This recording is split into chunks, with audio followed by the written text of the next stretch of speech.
Stop it. Excuse me, sir. Ow. All right, I see you. I see you. I see you. Stop licking. Stop licking. No licking. No licking. Where's your bone? Ow. All right, dude, you're biting me. Stop. Stop it. No. Come on, let's go find your bone. Ow. Where's your bone go? Oh, here it is. Here it is. Good boy. Chew that. Oh my God, I'm in so much pain. Good morning. Good morning. Get down. I wasn't talking to you. Good morning. So bright and early. Dude, I gotta show you guys this. I was just watching Dina. You guys don't know figure skating coach. And I'm like, can we just all appreciate her skin? I gotta show you guys. My friend Dina here. And I know Dina. Why is Siri going off? Get out of here, Siri. I know Dina for what, 4 years now? I'm like, I didn't know her skin was so beautiful. Look, can we just look at this woman without makeup on and appreciate how nice her skin is? Like, her skin looks better than mine. Which my skin looks like shit. I just have a lot of discoloration in my skin. But if you didn't sub to Dina's channel, I'm going to give you guys a link real quick. Here. We're watching this video. I just cannot believe her skin and how nice it is. Hold on a second. I'm going to put this in. Dina, I'm like, holy shit. So that's her. That's a link to a video, but just go subscribe. But I'm watching her and I'm like, girl, you're one of those girls I watch. And I'm like, well, you don't even need foundation. So I don't even know why you're teaching us. No, but her skin looks beautiful. Absolutely beautiful. So whatever you're doing, Dina, just keep doing it. But I just got to show you guys her cute little setup that she has. I caught up on all your videos this morning and I was like, look at this girl's skin. Like, what? Hold on. First of all, look at her adorable little room. Over here is her little beauty room. And I love that she has it. I love the little intro, Dina. So cute. I like your lamp. Look in the back. Hold on. I'm like one of those people that check out everything. Ready? Look. I like this thing right here. Is that one of those little like scent things? I like how it makes like flames on the wall, like a candle. It's so cute. And look at the little pumpkin. Look at the little pink pumpkin. It's so cute. And this little spells. I love it. So cute. Like, I'm so proud of her. She did such a good job with everything. Look at this. Wait. Hold on. Ready? Hold on. Look at her little Keurig maker. Look at this. It's so cute. I love it. Oh, it's so cute. There she is. She has no makeup on right now. Like, what the hell? She has no makeup on. Welcome back to my channel. Today I'm looking at her skin. I'm like, dude, her skin's flawless. I'm like, oh my God, she don't even need foundation. I'm going to tell you about my favorite foundations. I know, but we all say that. People say my skin, I don't need it, but I do. I see all the blemishes, but I'm looking at her thing. What is it? A Luminera plugin? Oh my God, so cute. I like, she doesn't need foundation. I like this thing, Dina. The eyelashes. It's so cute. I have two favorite ones. I love the little one lamps, for during though. the day, I have lamps like and that. One for in the evening. Okay, the one I use during the day is NARS. It's called... And she has like the whitest teeth ever, which I'm jealous of. Straight, beautiful white teeth. I can't, Dina, you just look great. You look great. Sheer Glow. Love this foundation. It goes on so nice and sheer. It gives you a natural look. It doesn't go into your pores. Which one do I have? Hold on. Or your wrinkles. I want to see if that's the same NARS foundation that I have. Very nice and sheer. And it's also buildable, which is nice. Is that the one in the tall or the smaller square bottle? Hold on a second. See, like I don't know. I feel like if I used something that had the word sheer in it, I'd be scared that it wouldn't cover enough of my discoloration. Where's my NARS foundation? I have the matte one, and then oh, here it is. I have which one's this? I like this one, the soft matte. It's good, but I don't know. I gotta try the sheer one. Maybe that's what I need is a nice sheer foundation. And even when you build it up a little, Like when I hear sheer, I get so scared. bit, it still doesn't do that. Now, the second one that I use, but like is you for have the no evening. It's more of a discoloration. medium coverage. I like medium coverage in the evening for the mere fact that I just want something a little bit more outstanding in the evening. So I use the medium. Dina, didn't you work for was it Estee Lauder? The small square bottle. I think I have that one upstairs. I don't know if I would buy it though if it said sheer. I might have the other one that you mentioned. What do you call it? Which one did you work for? It wasn't Estee. Was it not Estee Lauder? Oh my god. Did you work for Lancome? Oh, Dior. All right. And you don't like their foundations? I don't like any of those high-end foundations because they have fragrance in them, and I just like, ugh, I don't like that. I heard the Dior, one of the Dior ones is like really good, but if it's fragrance, I can't use it. Not that my skin's not sensitive or anything to fragrance. It's me. I don't like the fragrance in it. I just don't like having something that smells on my face. Coverage. It gives me a little bit more. So I use it. What it is, it's the NARS again, Santa Fe color. I use it's the light reflecting foundation. It's a hybrid. Dina, is Santa Fe your shade? Mine's Fiji light. Well, this is actually for like summer color. So I'm probably like fucking Snow White for for fucking winter. But this is my summer color, Fiji, I think. Yeah, this one's my darker one. And it's actually kind of late for me for summer. I don't know. I used a lot of this one actually. Foundation with skincare, medium coverage, and it also is buildable, which is really, really nice to have a buildable foundation. So I'm going to put the sheer glow on today. I just can't believe her skin. So I'm going to put the sheer glow on today. And what I did, I already have all my skincare on.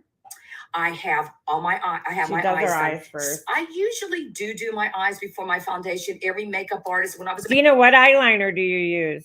Makeup artist, that's what I did. Makeup artists do different things. Yes. It doesn't matter. You could do it either way. The reason I put it on before is because of any eyeshadow downfall that gets on your foundation. And let's face it. Yeah, she's talking about the fallout from the eyeshadows because a lot of the time when you're brushing your eyeshadow on, you'll get little kind of flakes.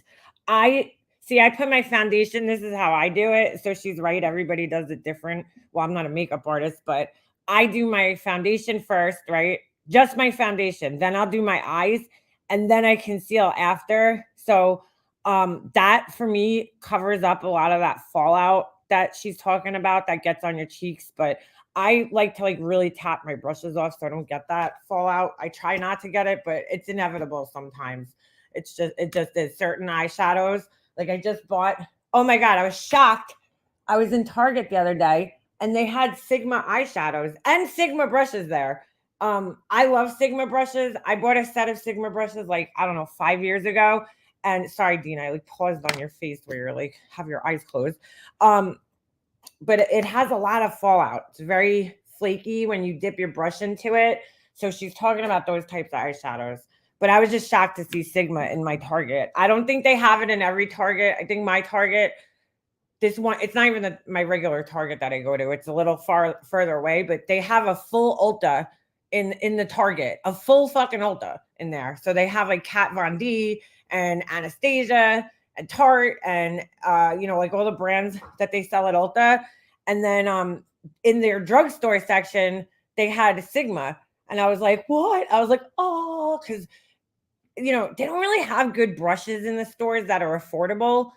Sigma's a little more on the expensive side, but like Morphe brushes, like they're all right. But if I was going to tell somebody starting off the first time, yeah, go get some Morphe brushes, you know, if you're just starting out with brushes. But if you're going to get, if you want a nice quality set that's going to last you forever, like these, then definitely go for the Sigma brushes. They're a little more money, but the quality, I mean, is just 10 times better than Morphe brushes, in my opinion. Yeah, they're Ladies, stepping a it lot up. of eyeshadows do that. So that's, you know, you don't have to clean it up as much. You just clean your skin off. You don't have to worry about taking your foundation off there where it went because it doesn't smear. So that's why I like to do it. Now, the first thing I'm going to do is I'm going to put my primer on because I did not put my primer on. I just can't believe how nice her skin is. Matte McGrath Labs Skin Fetish. Such a nice I never tried that one. Put a little bit of that on today. I've never tried any Pat McGrath yet. I always put. I like your nails too, Dina. They look pretty. Are those are those boomer nails? That's what they call them, boomer fade, where they go from pink to white. I'm not calling you boomer, Dina. I'm just saying that's what they call the nails. It's called a boomer fade, or is it a French? Because when they fade it into white from pink, they call it a boomer fade. But I like it. It looks pretty. Or they're just French tip. I can't tell. They look faded because your hands are moving. But I just can't believe how nice her skin is. Okay, there it is. I let it set a little bit. Always like to let everything set. My skincare, I don't want to rush things when I do it. Let it set into your skin a little bit. That's a good tip, Dina. I do the same thing when I put they're faded. So yeah, they call that a boomer fade. So when I put my skincare in, I do the same thing. I rub it in and then I try to do something else for a couple of minutes just before I start my makeup. Like I never put my skincare on and go straight to sit down unless I'm in like a real big rush. But I like for it to get to like a tacky kind of point or like more dried before I start doing my makeup. Always do that. But I never tried this primer. I cannot believe your skin though. I'm just like in shock at how not just how nice that you have a very nice color, but like just the evenness of your skin tone is just unbelievable. The thing that I use, of course, is a concealer. We all need a concealer. We've got those dark circles under our eyes, the hollows in our eyes, wrinkles. Yep. Now, what I use She's like, I got wrinkles. Where? The Tarte Ultra Creamy Concealer. Dina, though, but look at your face, though. Your face looks so nice. Really like this concealer. It goes on very, very nice. Really like it. My neck's showing little wrinkles. This brush to put it on. This is called aging gracefully. This is a older woman, right, who aged gracefully, right, and embraced her beauty and didn't go and get all this plastic surgery, and she looks absolutely beautiful. This to me is what I hope to like age like when I get older. You know what I'm saying? Like I wanna have nice skin like that. Your skin looks absolutely just beautiful. And you look natural. You look naturally beautiful. It is the Sephora brush. It's their concealer brush. Really, really like this concealer brush. And I just have to say, Laura wants your eyes because, like, see, that's natural blue eyes. They look natural. Put it on with that. Hers. I'm gonna take a little bit and put it on my brush. You remind me of my friend when I was younger. I had this friend. Her name was Ryan, and she had black hair, just like you, and these gorgeous, stunning blue eyes. And that's such a rare combination. It looks so nice. What I do is I pull down a little bit on my skin and I just press it in. Pull down and press in. Okay, and I just dab it back and forth, especially right here where the hollow of my skin, my problem is right there, right here. Yep. So I put it in mostly there, then I take it up past here. Past your eye. Look at how it just disappears too. Tap it in. Never rub it in. Always tap it in. What'd she say the concealer was? Okay, now I'll do the other side. I just can't believe how nice her skin is. Pull down a little bit with the brush. Don't pull down too hard, because if you do, you're stretching your skin and you're causing more problems, more wrinkles, more sagging. You know how that goes. Yeah. Okay, so I'm putting it over here. Go. And right in emphasis where the hollows of my eyes are, where it gives me the most problems. And I go down here a little bit and I just put some concealer here where I think that I need it. I'm looking at her. I'm like, I don't see anywhere that you need it. Your skin looks beautiful. Okay. And I tend to have, I don't know why, these little red marks up here. So I cover them. Dina, I have the same red things. I have it more on the side. I think it's from the sun. That's what my dermatologist told me. On the bridge of my nose. Capillaries I that do. I think break. it's little broken blood vessels. Maybe someday I'll get, I'll get rid of them. Okay. She's like, so what I do next is I take They could laser them, from what I understand. I need it. I have a bad one on the side of my nose. What I do is I press into it. Press right here. How'd you get that? Into the concealer into the eye. Very lightly press. Very lightly. That's like the mini beauty blender for the eyes. I have that one. I need a new beauty blender because somebody ate two of mine. Concealer. Okay. And if you need more, you can use a little bit more. But remember, pat in. Wet your sponge a little bit. Yep. Damp. Very damp. You don't want it wet. You want it damp. Yep. And that helps press it in. Okay. I know. She has great skin. I use them for a lot of things. Use them for blush sometimes. I use them. Depends on what blush I'm using. I do the same thing. Okay. Now I'm going to put my Sheer Glow foundation on. And my favorite brush is my Artiste. And this is she busted out the Artiste. She loves that thing. Number 7. She loves it. I use this for my foundation. Also use a beauty blender. I'll show you how I do that. Dude, that is like the softest brush. If you don't know what those are, they're like seriously the softest brushes ever. Get down! Hold on. So I'm going to take my Sheer Glow. Where's my camera? And put it on. You trashed this kitchen last night. Now, what I do, so I take it very gently. You want to use this. You want to use this brush very gently. You don't need to press hard. Use it very gently. Hold on a second. Blend it in. I always go over my lips.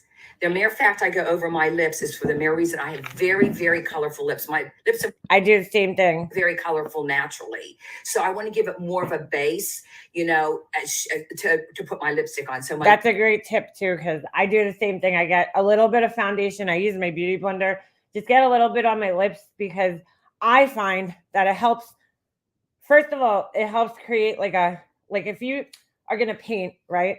Over a painting, you do gesso, it's called. It's like a white paint almost. It's a little chalky. It's got a chalky finish.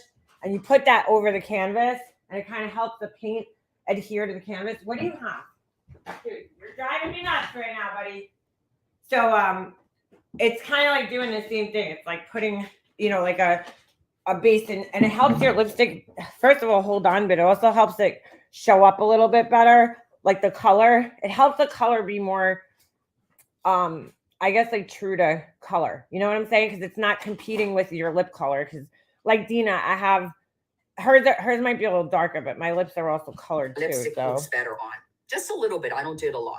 Just a little. What do you have? I'm gonna do this side. No, I don't take it under my eyes.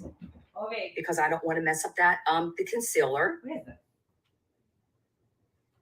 I'll show you what I do with that in a second. Is this like from Jeffy or something? I don't know what this is.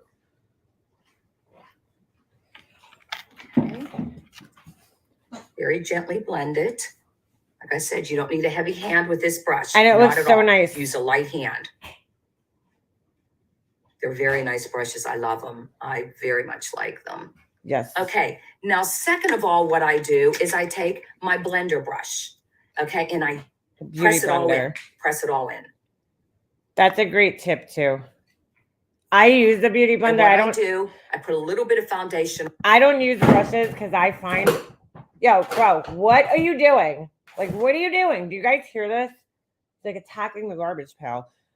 I find that brushes leave me streaky, and so I end up using my beauty blender. I just like the beauty blender, but it's really up to your preference. I don't want to take the brush because you move the concealer when you do that. That is very true. And always press up.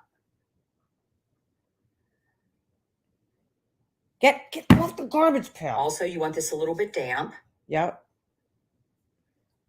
What I do with my beauty blenders is I wet it, I squeeze it out, and then I wrap it in a paper towel or sometimes like a regular towel, and then I squeeze it one more time just to get all the extra dampness off the outside, because some foundations I find, like this NARS one that I have right here, does not interact well with water. So just to get like the excess moisture out. But I love me some beauty blenders, and it has to be the actual beauty blender. It can't be. And there you go.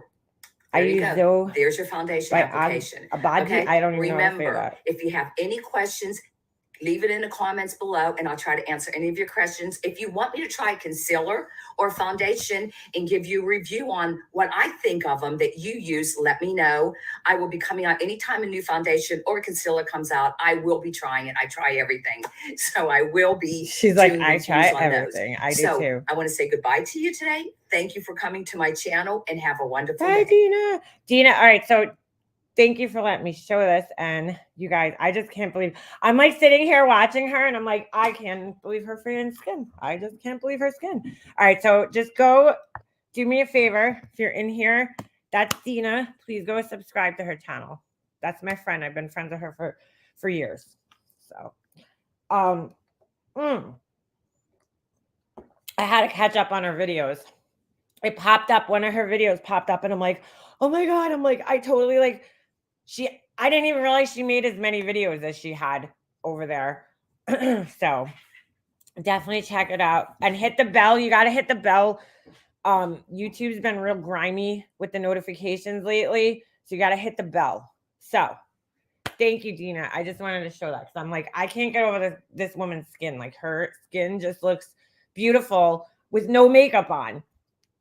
No makeup. Hey, Lisa. So, bro, I log on this morning. I know Science Girl's behind. Bro, what is going on in Michelle's house? Can we talk about this? Like, dude, what happens over the weekends when I'm not here? Like, I'm here sometimes, but like yesterday we drove to Jersey. I come home. Dude, my dog destroyed my kitchen, bro. Like, destroyed the kitchen. Like, and I'm very upset. He got my plant, which I knew it. I looked at the plant the other day and I was like, I should probably move that because he's getting bigger and he can reach more shit on the counters. And it was, I don't know if you guys, if you followed my grief series, I talk about it in there. My mom had this corn plant, it's called, right? It's not really corn. It's like a tree that you grow indoors. It's like a tropical tree, right? She had this fucking tree for like 25 years, dude. Probably more than that. The tree was probably about 30 years old. That it got so tall that she actually had to like strap it to the wall with a bungee cord because it was like leaning over, right? And it had like this big growth. So as I was cleaning her house out, I go to take the plant out of the house and I get it out and everything's great. And I go to put it in my truck and I fucking break the plant. And I was like crying, dude. Cause like my mom kept this plant alive for like 35 years, dude. Like it had to be around 30 something years. Cause I was a kid when she got the plant. I mean, I was probably, my dad owned the store. So I was probably my son's age when my mom got this plant. Or she might have even had the plant. That's when I remember she put it in a new pot, I should say. So the plant was almost as old as I was, right? So at the time. So I was like fucking devastated. I'm like, I broke the plant. I'm crying. Everything was a mess, dude. Everything was a mess. So I send the picture to her neighbor, who's also my friend, Kara. And she's like, dude, Kara's like the best with everything. Food, plants. She knows everything about everything. If you ever need to like ask a question about anything in the world, birds, you know what I'm saying? You call Kara up. She's like, oh my God, don't throw it out. You could propagate it. And I was like, what? And she's like, yeah, you could cut it into a bunch of little plants. No, it's not a spider plant. It was a corn plant. I'll show you guys what it looks like. Well, I don't have the actual plants. So I'll show you guys what they normally look like. Hold on. Once you see it, you're going to be like, ow, I've seen those fucking things because they sell them everywhere. Here. You're going to be like, dude, I've seen those. They kind of look like little palm trees. Hold on a second. They look like little palm trees, kind of. These things right here. It's called the corn plant. Don't ask me why. It's dry, whatever. I don't know the fucking technical name, but that's what they look like. These things. So my mom's was so long that it was like bent over, you know, because it was so old. She had it so long. So I broke the fucking thing, right? Ugh. So anyway, I propagated it. I cut it into a bunch of little pieces and I had them all in these little glass vases. And like they've been living for years now in these glass vases. And one of the bigger pieces that I saved was on my counter. And fucking this little bastard ate it yesterday, so he destroyed it. I'm so upset.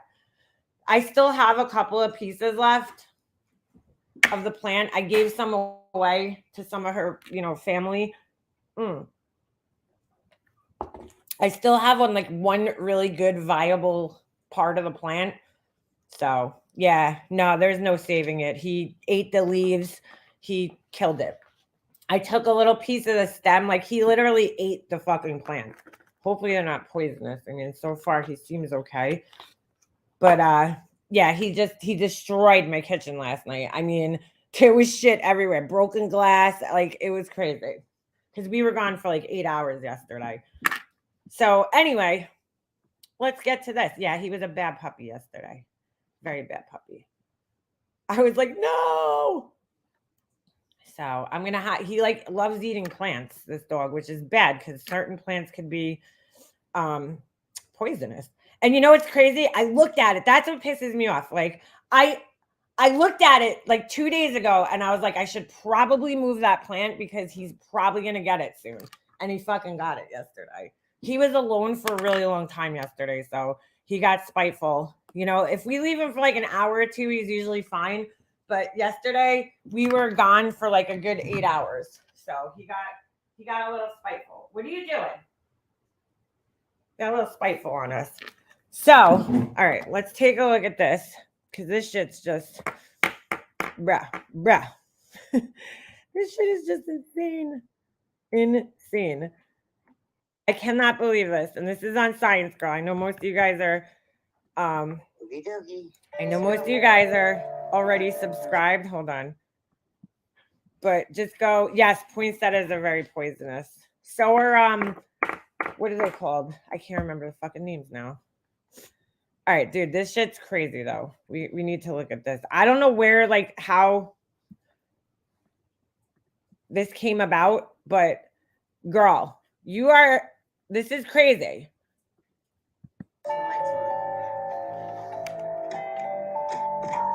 What are you doing, Ovi? Dude. So this is Michelle going into her attic. And dude, I think I need to make this full screen. Hold on. So you guys can see it.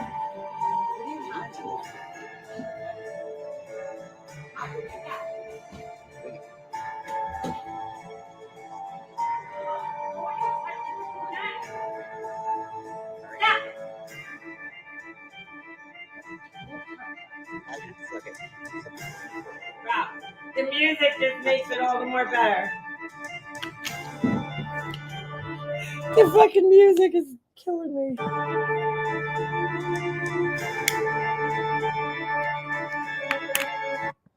Bro, could you guys just look right here? I hope you can see my mouse because I made this full screen, so I can't see you guys right now, but I want you guys to really be able to see this. Look at this. Do you guys see this black? Just keep that in your mind.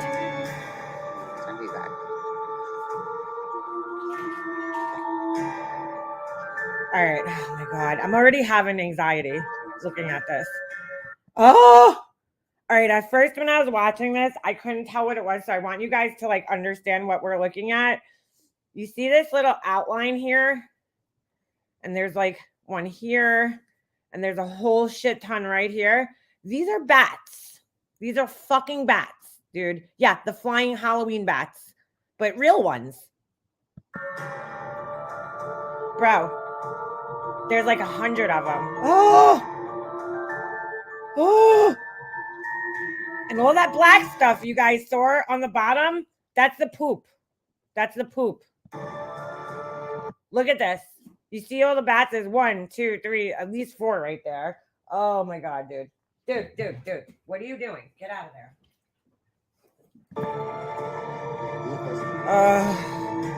I don't even know how she's up there by herself right now. Oh my God. Bro.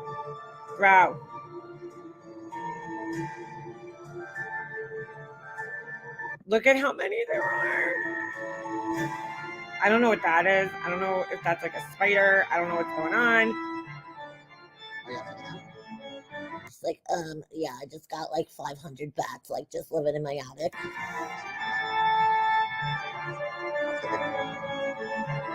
Michelle, stop showing this shit. Okay, girl? Stop.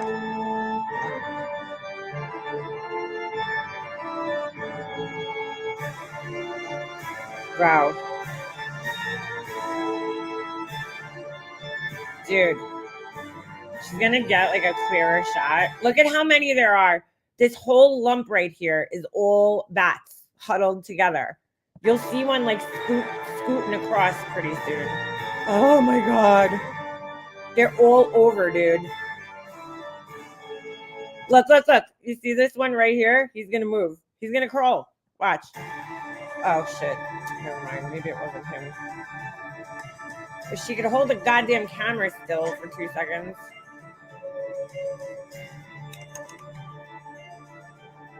Like, dude, between this and this other video I saw of like some kind of creature running through her house. It looked like a rat to me, but I don't want to judge, but it could have been. I definitely wasn't a squirrel because it didn't have a tail. I would be packing my shit and staying at a hotel. There's no fucking way I'd live in my house with bats, dude. Look at this. Ah! Oh my god, I'm having a heart attack right now. That's all little bats, dude. They're all sleeping.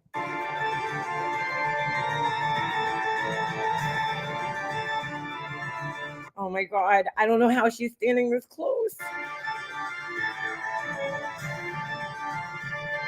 To fucking music though. I can picture Alicia sitting there. I can picture Alicia sitting at her computer with her laugh, just fucking laughing the whole time she's doing this. Oh my god. Bro, like what the fuck? So they're all alive. What I think this is, because I was reading the comments and people are like, oh my god, they're trapped in there. It looks like, I don't know, and I could be wrong. Either this is like the wood of her house or it's a vent.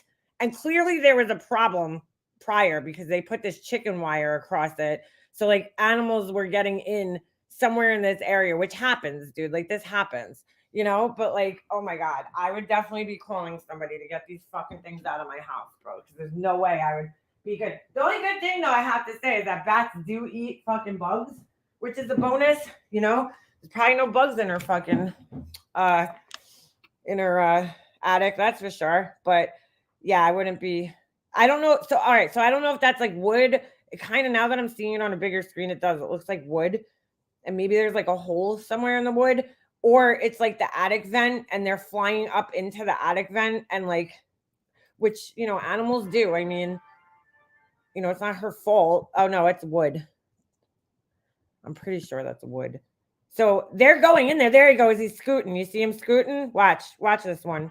He scoots. He's like, bye. He's alive. And he just turned around and he's scooting. Oh my God, that's so gross. So like they're getting in there somehow and nesting in there. And I guess that's why that thing is there. It does look like the attic grate. I don't know. That's what I think it might be. You know how you have the vent? It looks like they're either getting through in the vent. Like that needs to be resealed. Instead of putting chicken wire over it and housing bats in your attic, you should definitely get it sealed off somehow. Like mice, they could fit through very small holes. Like think about a birdhouse, right? If you ever look at a birdhouse, the hole that they go through is so small. But fuck this, dude. Even in a bat house, if you look at a bat house, because they sell them, I actually was gonna buy one a couple years ago, because they're good to have in your yard. They'll eat bugs and shit. I don't want them in my house, but if you buy an actual bat house, let's look it up. You'll see that the little hole for them to get in is very small. But dude, I was putting that shit on like a tree on the edge of my property. I don't want no fucking bats near my fucking house. I don't want them in my fucking house. Yeah, see, look at how a bat house works. Because like people are like, oh my God, they're stuck in there. No, they went in there on purpose. This is what bats do. They find these tiny little crevices. I know that everybody wants to believe bats live in caves, which many of them do. But you know, when you live on like Long Island, we have bats here, okay? We don't have no caves. So where the bats live, they have to find other places to live. Like, oh, dude, I'll never forget one time we were walking around. We have this lake in my town that I grew up in. It's a pretty big lake. And my friends and I went there at night and we're walking around the you know, the beach area at night. It's like pitch black dark out. And we got like to this one tree that had fallen over. And I go to step in it, and dude, like a million bats are just fucking like hanging. It was like the Goonies, bro. They were just bats and they all took off. But you guys see how the bat house works? It's just a little, this is how a bat house works. It's a little tiny thing. And they fly up in here. They fly up in there and they perch upside down. So, you know, it's not the area that they picked in our house. It's not weird that they would pick that, because even though they're stuck between that fence and like whatever, the wood or the grate, it's not weird, because that's normally how they would sleep in a box like this. I mean, people hang these out in their yards. It's good to have if you have mice or anything. Bats are good to have, just not in your fucking house, because you know you don't want all their poops and everything, whatever it's called. You know, you don't want poops, fucking bat poops everywhere. That's not good to breathe in. You do know bats started COVID-19, right, Michelle? Yeah. Well, eating a bat supposedly, but I'm like, oh hell no, hell no. And she just walks up there, no problem, no problem. She's like, no, I never. And then there was this video, and I don't even want to promote this channel, but I guess I'll have to show it to you guys. Hold on, let me see if I can find it now. Oh yeah, this is it. This is it. No, this isn't it. Hold on a second. It's on this channel though. I don't really want to promote this channel completely, but it was on this channel where I saw it, and I'm like, dude. I don't know what's going on over there, girl, but you need to call like an exterminator or something. Because this isn't, oh, I don't even know. I love bats. Yeah, exactly, science girl. Just not in the house. They're cool, man. They're cool as shit. But I just wouldn't want them in my house. And I certainly wouldn't be going up there by myself. Because, like, what if one of those motherfuckers escapes or something? This is the shit, though, dude. Like, all right, you guys will see. original music, and Let me make this full screen so you guys can see. Oh, there it is. Oh God. music, Do you guys see that? It's gonna play like 25 times, so oh, that's a rat, dude. Listen to me. I live in New York, okay? I live in New York. When you go to Manhattan, there are fucking rats, bro, there, okay? And there's no way you know, if you go to Manhattan 100 times, you're gonna see a rat eventually, okay? That's a fucking rat, bro. I know how rats crawl. That was not a mouse. That was not a chipmunk, okay? That's a fucking rat. That is how rats. Again, rodents get into houses. But that was either a fucking armadillo or a rat. Or possum, maybe. But that was definitely not a mouse or a chipmunk. I'll tell you that much. That is way too big. Let me go back. Oh my God, bro. music, and like, where did it come from, too? Her chair is right here. So I don't know if it was just sitting under this thing, whatever this is. Oh my God. Oh. Bro, that's not a cat. That's not, that's a rat, bro. That is a straight up rat. I know how they crawl. music. If that's not a rat, it's I don't think it's an armadillo, because I don't think they move quite that fast. But oh no. Girl, if that thing came out of the wall, it came out of the floor. Tell me it's a ferret. That's what I wanted to hear. Dude, we got to watch that again. Let's watch that again. Hold on. Girl, that's scary. Original music and What is this thing? What is this right here? This white thing. Because it looks like it came out from under that. Oh my God. music and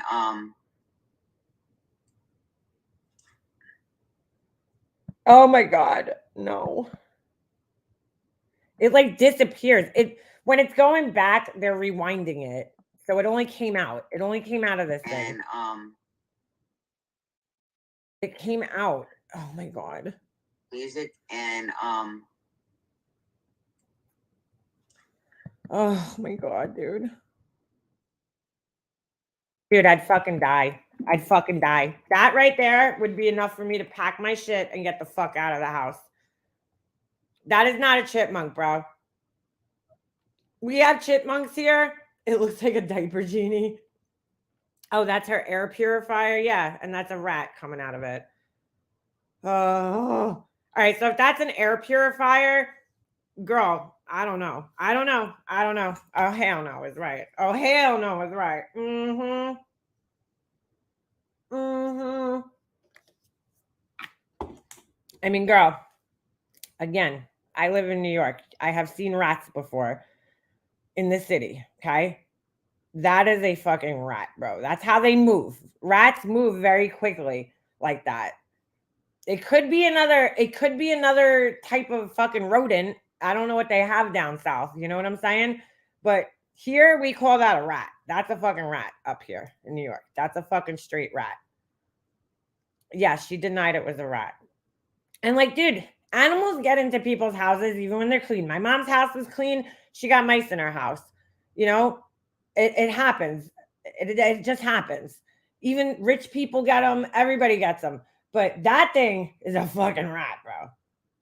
I guess she addressed it. I don't know. I don't watch her. I just saw this and was like, bro, what was that? Like, what was that? You could kind of see the tail. Hold on. Let me see if I can track this. It's kind of hard. Oh my God, girl. Call the fucking animal control. Oh, hold on. Let me see if I can. It's kind of hard to see. All right, let's see. Nope. Oh, right there. That's where I want to pause it. Right. I don't know, dude. It's hard to tell. Oh, it's hard to tell. Like right there, if you look, it's kind of hard for you guys to see. Let me see if I can make this full screen. Like right there. Yeah, dude. That's not a cat, bro. If it was a cat, its head would be up here. Rats have their heads down low all the time. There's no head on this thing. Like, bro, I'm telling you, I could spot a rat from a mile away. That's a fucking rat, bro. That's a rat. That is a rat. That's how they move. That's how quickly they move. Oh my God.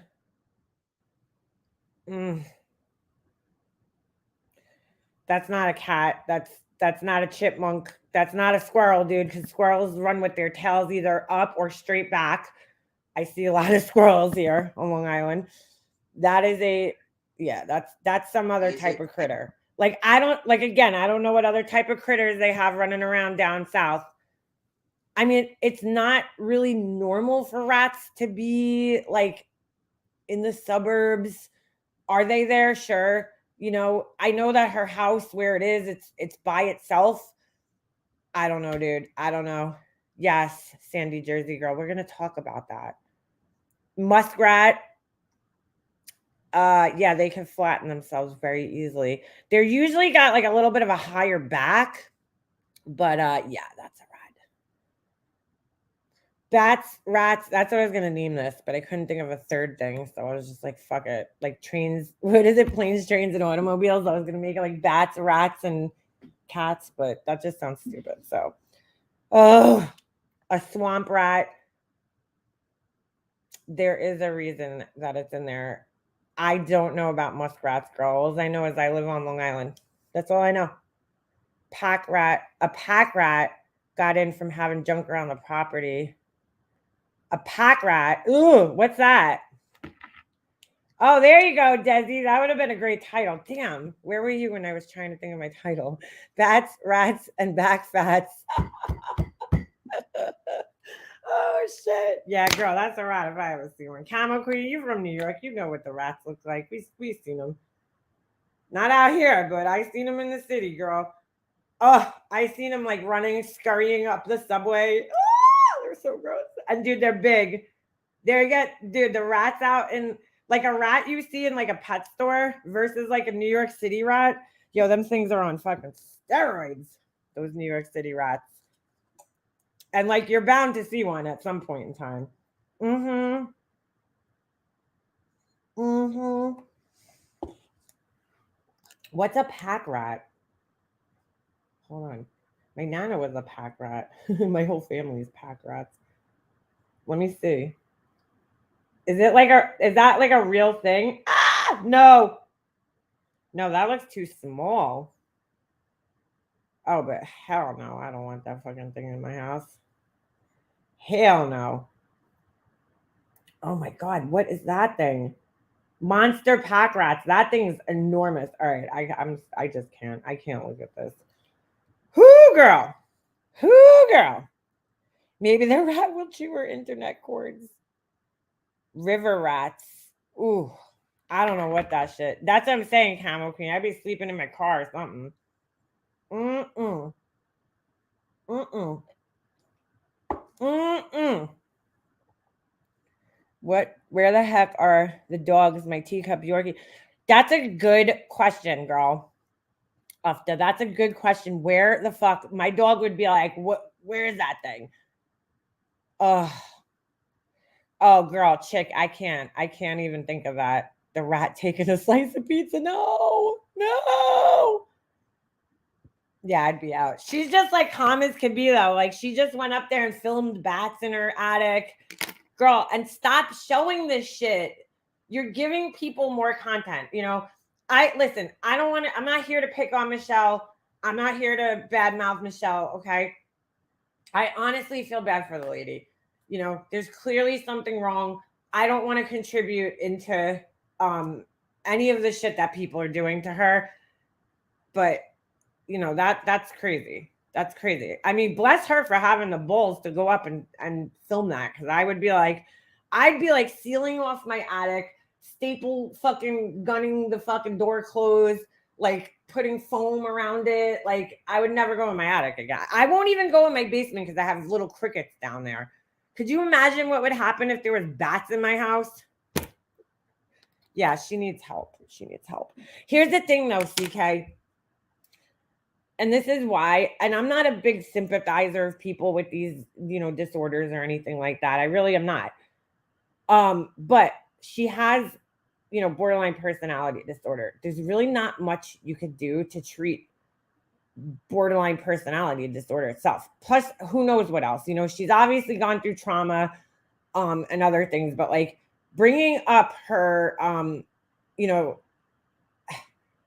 this Amber chick. Okay, there's something wrong with this girl. She gets an email. I don't know how she vetted it. She claims that it was from his job. She doesn't show that. She doesn't prove that. So we just have to take her word for it. Okay. I personally do not give a fuck about Michelle's marriage, dude, or what happened in her marriage. It's none of my fucking business. I'll comment on shit that she shares here, like the bats, you know. She showed that on her live, and I will comment on that. But I'm not here to judge her marriage or, you know, whatever, what happened. I didn't observe her marriage. I don't, you know what I'm saying? And I don't care. And I just don't feel like that's, yeah, the Amber chick's awful. She's a fucking, see you next Tuesday. There you go, Wilma. Jinx. That's exactly what she is, you know? She's just a hateful, evil, mean-spirited person. You could just tell, you know? I mean, she goes up on Alicia's panel. She's like, I doxed her because she lied on me. And I'm like, she lied on you? Like, how weak? You know, I have to agree with Jules, where it's like, girl, how fucking weak are you that you go to that extreme because like somebody lied on you? they lied on me about streaming something. You know, it's not like she lied and was like, yeah, Amber fucks monkeys or something. I don't know. I just made that up. But you know what I'm saying? It's like she lied on you about streaming something, dude. And it wasn't even a lie. It was just, you know what I'm saying? It was like an inaccurate statement. And she's like, she lied on me. I'm like, all right, girl, calm down. Like, if you get that butt hurt, good morning nonsense. You have no business being here. Like, if you get that butt hurt that easily, you know, just like fucking Marissa, just like Bullhorn Betty, Laura, you got no business being here, dude. If you can't handle. Amber is she's a Molly Golightly minion. It's the best way I could explain her. With a big mouth and just as shitty as a person, it seems. Yeah. But, you know, her reading that email from the husband, I personally, I don't care if it was from him or not. I would never feel comfortable doing that. You know what I'm saying? Sharing stuff about somebody's child's passing. I don't give a fuck what the truth is in that situation. I wouldn't want to be part of that because, like, that's the type of shit that you could use against somebody that can push them over the edge. And how are you going to feel when that person gets pushed over the edge? How are you going to feel? And don't think that you can't be held responsible for that shit, because there was a case where a girl was tried for murder, okay, because she pushed her boyfriend to commit suicide, her ex-boyfriend or whatever it was. So don't think that you can't be held responsible in a case like that, because you absolutely can be. She's evil. They're obsessed with a mentally ill woman. Yeah, basically. Listen, she told us what she had, okay? And so for me, it's time to back away. As soon as she told what she had, I was like, okay, time to back away, because I've done a lot of reading about that disorder, and it is not it's not the kind of disorder I want to fucking, you know, play with. Now, my brother told me his wife had that, but do I know if that's true? No, he diagnosed her. You know, I never heard an official diagnosis. I mean, does it change that those people do really fucked up evil things? No. But I mean, here's the thing though.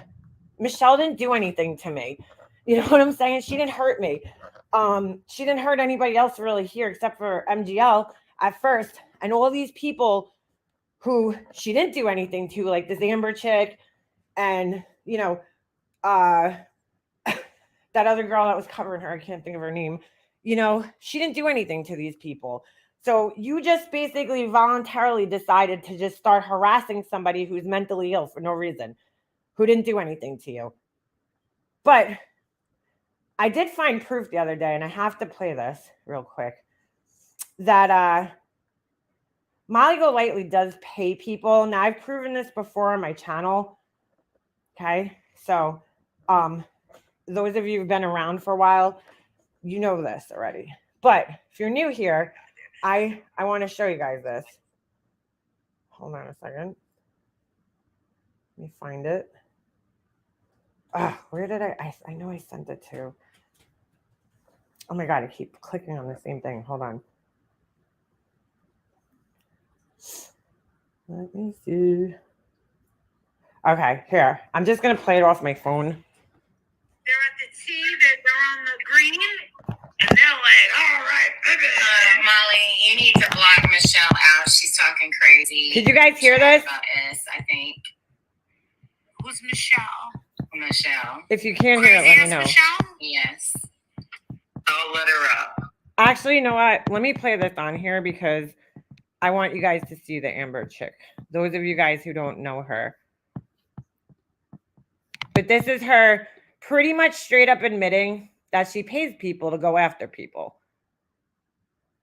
And we all knew this if we've been here for a long time. So this is no secret.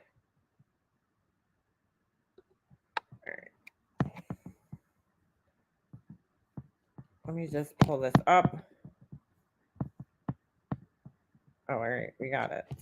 Never mind. Come No. on up, baby girl. No. Marissa, read that comment. Read the chat. All right. I'm What's she about saying? to see my baby that you were all talking about. He had SIDS. Well, then he would, all right. And I loved him. I'm about to be back with my baby. Dude, this is just gross, bro. This world wasn't meant for me after I lost. I want to ask you a question. I'm going to ask you a question. Let me just say something, okay? No matter how her baby passed, okay, and left this world, taunting her about it now isn't going to change the fact, okay? It's not going to bring her baby back. It's not going to change anything. So at this point, you bringing it up nonstop and talking about it it's just to fuck with her, honestly, because there's nothing we could do to change the past, right? So I don't know why you keep bringing it up. Like, I don't know what's wrong with these people, honestly. It's just really fucking gross. Question. She's threatening to harm herself. I wouldn't do that. No. She's not going to harm herself. She's not going to harm. Now she's I'm going to ask you a question. She's threatening to harm herself. I wouldn't do that. No. She's not going to harm herself. She's not going to harm herself. She's a narcissist. She's a narcissist. Now, this is really funny. Her calling somebody else a narcissist. I just had to point that out. She's a narcissist. I'm not a narcissist. Only she is. Narcissists don't harm themselves. And she's like, and I know from experience because I don't harm myself. Hold on. She might be on my block. She's a narcissist. She's a narcissist. Narcissists don't harm themselves. Now, well, narcissistic personality disorder and borderline personality disorder have a lot of overlapping features, okay?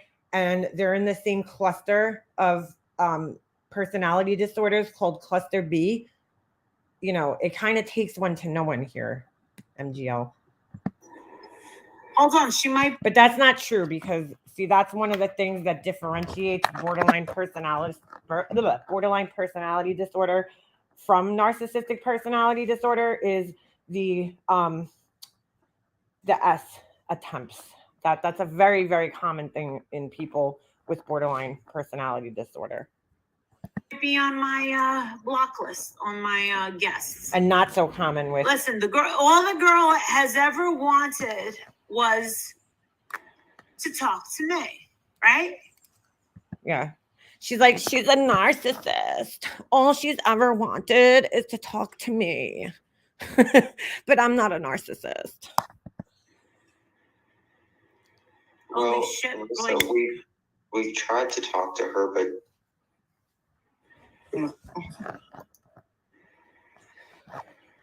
what? she doesn't receive it. Yes. That's the problem. Absolutely is. She doesn't receive anything. She stamps. Did she change her name?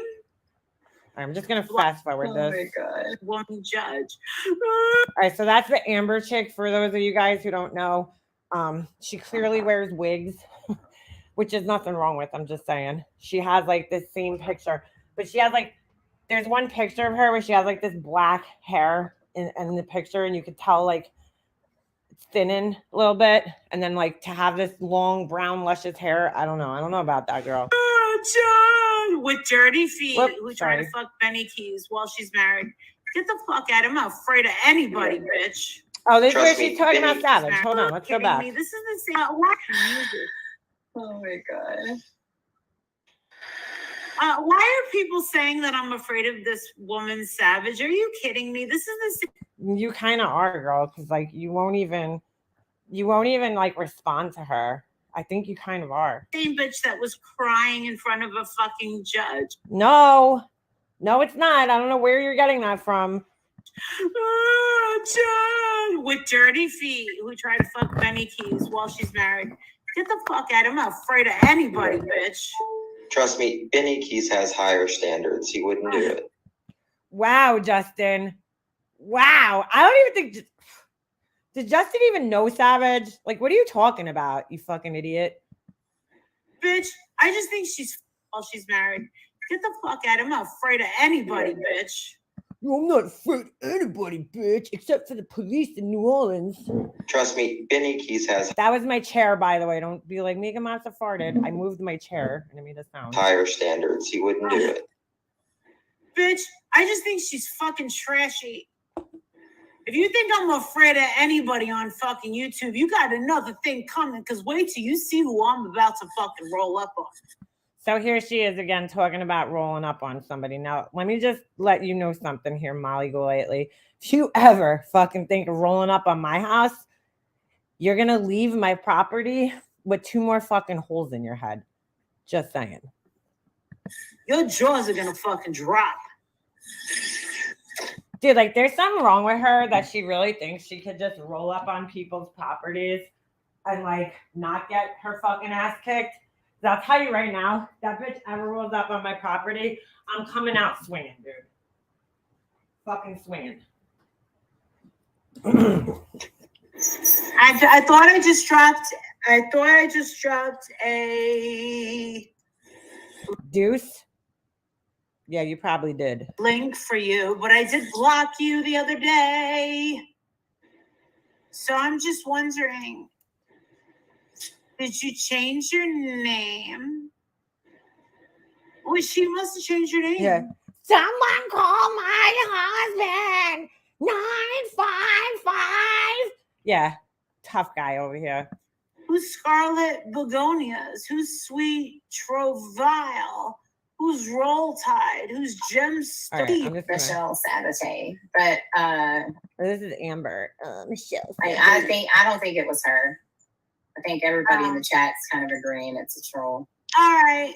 Sorry. Just go mod I'm chat. She would have came up if it was really her. No, I blocked her.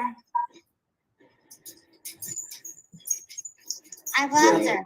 It's her. Listen, I blocked her the other day, and she has stock accounts. That's why I was wondering. Yeah. Listen, I just want to talk to Molly one-on-one. She looks like she's like, never mind. And I find it fucking really douche that she won't fucking block. Wait. That can't be her because she's blocked. Dude, the tongue is always out of this woman's mouth. It's so That's- gross. I don't Bro, do you know how much like fucking fungus and like, you know how bad it is to lick your lips like that constantly? You get like cracked lips and then like fungus on your lips, like bacteria from licking them constantly. Like, oh, it's so gross. Like, how do you walk around with a wet mouth like that all the know time? if she's blocked in the room. You blocked her from StreamYard. She's blocked from both. Bro, like, it looks like there's something wrong with She her. came right in there. under Or a maybe stock it's in account Michelle. in Maybe mine. it's in- It's not her. She burps. She's calling other people trash, and then there she burps. Yeah, I did. I offered her $1,000 to go after Michelle. She said that on the live. Yeah, it's true. No, I didn't say it. No. What I said is I'll give her $100 to every time she rips her apart. So she's talking about Savage. She offered Savage money to go after Michelle because she, again, that's what she does. But guess what? Mallory does it. So I give her $100 every. Because you know what she does? And Mallory, you're a fucking fool. Because you know what she does? She finds the most desperate, hard up people, okay, who need the money the most. She finds those people. And Mallory is a very clear, desperate, hard up for cash person. Okay. She had her whole house is furnished by YouTube subscribers. Her whole fucking house. And I'm sorry, but she has some fucking bad taste there, dude. Some of the shit. I looked at her wish list once and I was like, girl, what's up with these like fucking 1990s-esque looking Friends? They look like they came off the set of Friends, pillows and shit that you're putting. But whatever, you know, to each their own. So like her house, her car is all furnished by YouTube. Now her whole entire wish list is all gift cards, all different gift cards to places. So she probably smartened up and she's like, you know, I want to go shopping. So now she has all these gift cards to places. And like, not just like in denominations like 50, 25, it's like $200 to Nordstrom, another $200 to Nordstrom, $250 here, you know. So this asshole sees somebody who's hard up for cash, right? And she's like, I'm going to pay her to do my dirty work because I don't do drama on my channel. Every time she does. I'm too busy photoshopping my pictures and making people think that I have a Kardashian ass. It said, is her. She blocked me and I don't see a comment from her. That's the laugh right there.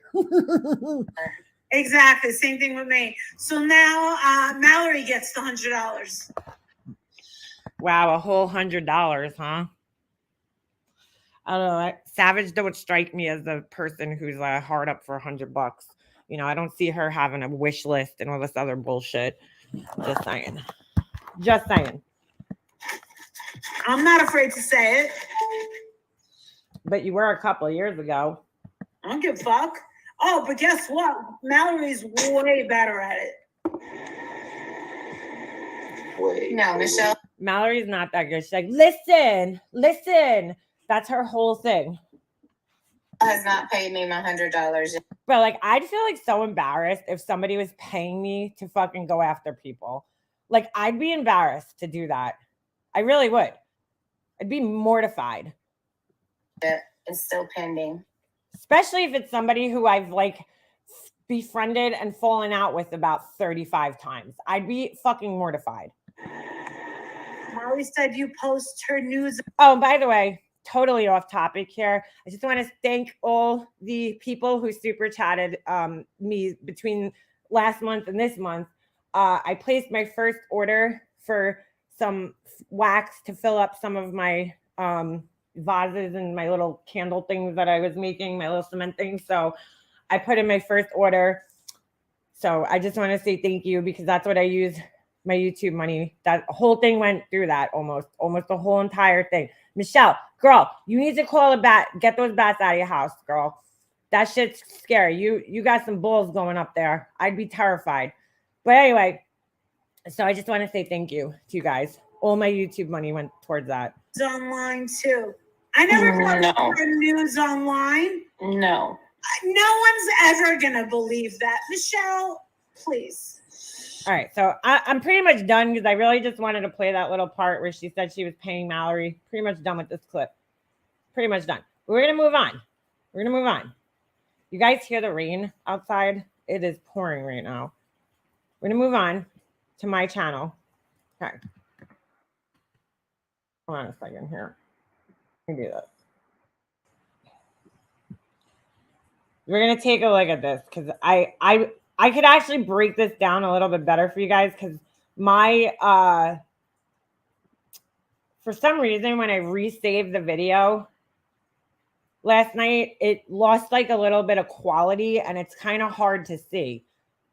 So I can open Photoshop for you guys right here and really show you guys what I'm talking about. Hold on, let me do this. I'm going to screenshot it again instead of looking at my video. We're going to break this down a little bit better than I could in the video. Let me do this again. Because the other day when I saw her picture that she showed, and I don't know why she's doing this, dude. It just doesn't make any sense. Here's the thing, okay? Oh, did she delete it? Dude, she deleted the video. Did she? Wait, hold on a second. No, maybe she just retitled it. Oh, no, she deleted it. Oh, no, here it is. All right. Like, girl, it's so bad. Now, the other day when I saw it on the heels in the air, I'm going to open this up in Photoshop. I'm probably going to get struck, but we'll see. She showed this on a video, so she can't really strike me. But if she does, we'll just take the live down. Hold on a second. Because I want you guys to fully understand this. And I don't know why she's doing this. I just don't get it. I want to demonstrate exactly what happened here. So give me a second because I got to load Photoshop up. Oh, yeah, dude. She did an awful job. Awful. Just awful. And now I look back at I looked back actually at hold on a second. Let me just open up a new window here. I looked back at Heels in the Airs video because that's why I originally saw the picture. And yeah, girl, it was there. It was there. You could see it, but it wasn't as clear. So for whatever reason, she decided to put a clearer picture. I'm going to show you guys how this works. I'm going to actually show you in Photoshop what I'm talking about and how this works. Because, you know, graphic designer and all that. Been doing this shit for years. I don't do it to my own pictures because I don't need to. I know how to take a picture in good lighting where I wouldn't need to do this. But it's like, dude, like, I don't know what she was trying to say. I was listening to Alicia's and it sounded like to me she was trying to make it like she put this in her Patreon and somebody grabbed it out of her Patreon. And I guess she forgot that she put it on what do you call it? She put it on a video. She showed this on a live. And that's where people got it from. Or at least that's what I think, because I saw it in Heels in the Airs video. Yeah, Mallory goes where the money is. Yeah. Michelle, why can't you get rid of the bats? Girl, you need to. That's very not safe. The droppings is the part that's not safe. Plus, they carry tons of diseases. I would definitely stay out of the attic, girl, for your own health, you know? I know you wanted to show. I know shit happens. I'm not coming down on you. Like, animals get into people's houses. It happens. So, you know, it does. It happens. You have a beautiful house. Don't let it go. Jenny Jen gave you a great shout out. Yes, I saw that actually. I was lurking in her chat last night. We pay $700 for them to be removed and they come back. Well, my mom had the same problem with raccoons that were just living under her deck. She would call people, they'd get rid of them, and then they'd come right back. Why is this? All right, whatever.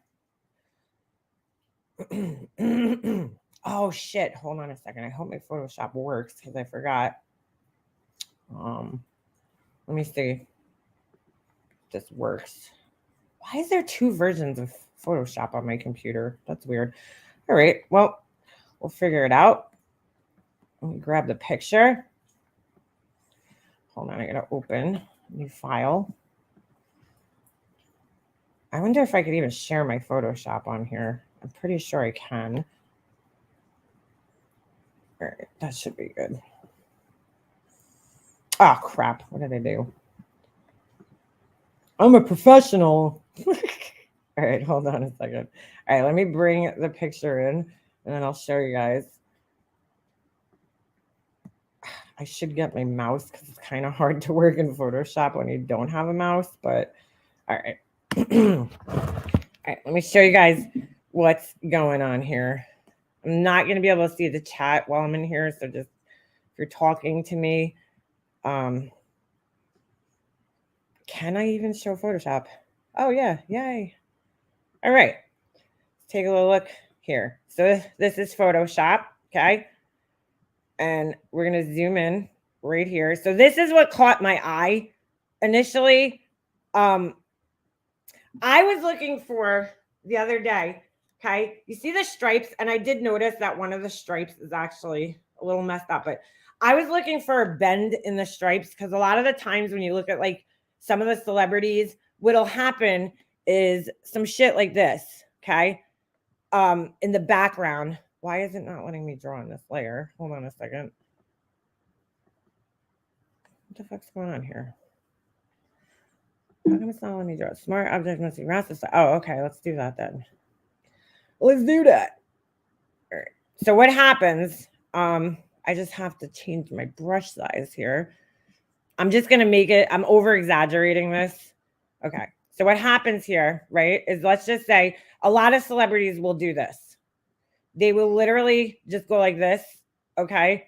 And you'll see that stretch in the couch with the stripes.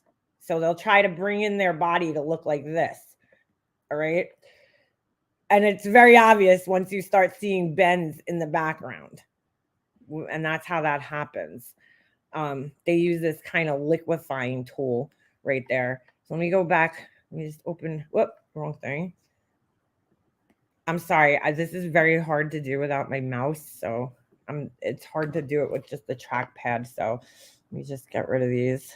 Yes. Hold on. I'm just undoing what I just did to show you guys. All right, so we're back to the original. Okay. So what initially caught my eye was this area right here. Okay, because you see, it's hard to tell, but if your eye again is trained for this type of thing, I've been doing this for a long time. This little area right here is what caught my eye. Okay, because you see where the couch is kind of discolored right here. Now there's shadows in here, but that's because there's folds. This shadow wouldn't necessarily be here, especially with this whiter, kind of lighter area right above it. So what I think happened here is we could go into this tool. Now, I don't think she used Photoshop, obviously, because you need to know what you're doing in here. But they have very similar tools on a lot of the apps nowadays. So what I think she did here was that she took something like this. This is called the clone stamp, okay? And I'm going to show you guys how it works. Let me just, and again, I have everything bigger, so it's exaggerated. So what you do is I'm going to, say if I wanted to like clone this area, that blue, you see how there's a blue dot now? So if I follow that blue area, it's going to color blue, but we don't want to do that. So what I think she did was, okay, she kind of took maybe a little area of the couch and just went like that. You see that? You see how that just curves, that little curve in changes the shape. And if you look closely, I'm going to erase what I just did. Okay. All right. If you look closely, right here, you can see where her brush stroke ends. I know you guys probably can't see it, but you can kind of see where the brush stroke ends. It's right here. There's just a little tiny area of darkness, and there's this weird line right up here. Like normal people are not going to notice that. Okay. But that's what I think she did. And that's why there's this weird dark spot, because when you're cloning, sometimes it'll pick up like different areas, right? If you're good at this, you won't get it. But you see how that's lighter? You see how that's lighter? These types of picks, these low light, dark picks are bad to do this in. So because they're so noisy that there's so many variations of color. All right. So then I showed you guys this light spot right here. Right here. So what I think happened was she was either zooming out, and when you use these programs, you zoom out. I've done it before. You can actually even see how her shirt looks weird. I didn't even notice that before. Holy shit. All right. So I think she accidentally, see, if you accidentally hit, it's gonna leave a dot of lighter color. So if she was doing this area, let's just say, right, she's working on this area and she selects that as her target area. Look, you see that little dot? There's a couple over here too, where she was, I don't know, doing something, but right here, she did the same thing. Now, I don't know if she could have used a smoothing tool, which I'll show you guys in here, what that does, basically. Where is it? Blur tool. Okay, let me make it a little bit smaller. All right. So if you try to like kind of blur something, especially, I'm going to go in this little area here on the wall. It'll, the Photoshop one's going to be better though. So, but it'll kind of mess it up. Now let me bump up the strength a little bit here, because that's usually how it is in those apps. All right. Oh, it's not doing much on here, to be honest with you. So maybe she used the clone. She probably should have blurred it after she tried to. Yeah, that's clone. That's definitely cloning. Let me get rid of this. Hold on. All right. It's hard to tell sometimes. There's different tools and different apps, but you see this little like area right here of just lightness? That's a very big sign, and that's also what caught my eye as to like she did something here. Hold on, I want to go back to the original. All right, this is the original. I didn't do anything to it. All right. So she probably grabbed, you know, maybe an area from over here, I would say, lighter skin. You want to grab as close, oh no, maybe not. You want to grab as close to the area that you're working on. But hold on a second. There might have been a little bit of highlight somewhere. But you see this line right here? I don't know if you guys could see it that great. But you see how it's like light right there and then dark? That's a clear sign that something's going on. And also the way the shirt is like bent right here. That's kind of weird. But yeah, whatever the fuck she used over here, I think that there was probably rolls in her skin. She tried to Photoshop them out. But to me, this was the worst. Right here. Whatever happened right here, okay, is the biggest tell for me, because I could actually see the brush stroke. If I zoom out a little bit, you could actually see the brush stroke where she like probably took maybe some of the wall right here, which you could see. You see how it's a dark patch right here in the wall? It wouldn't look like that naturally. So what she probably did was grabbed somewhere in the wall, right? I grabbed a little further out, and then she just tried to kind of smooth her stomach in like this, but she ended up grabbing too much darkness. And you see that? Whoa, look at that. She has a 6-pack. You see how easy that is? But she messed up over here.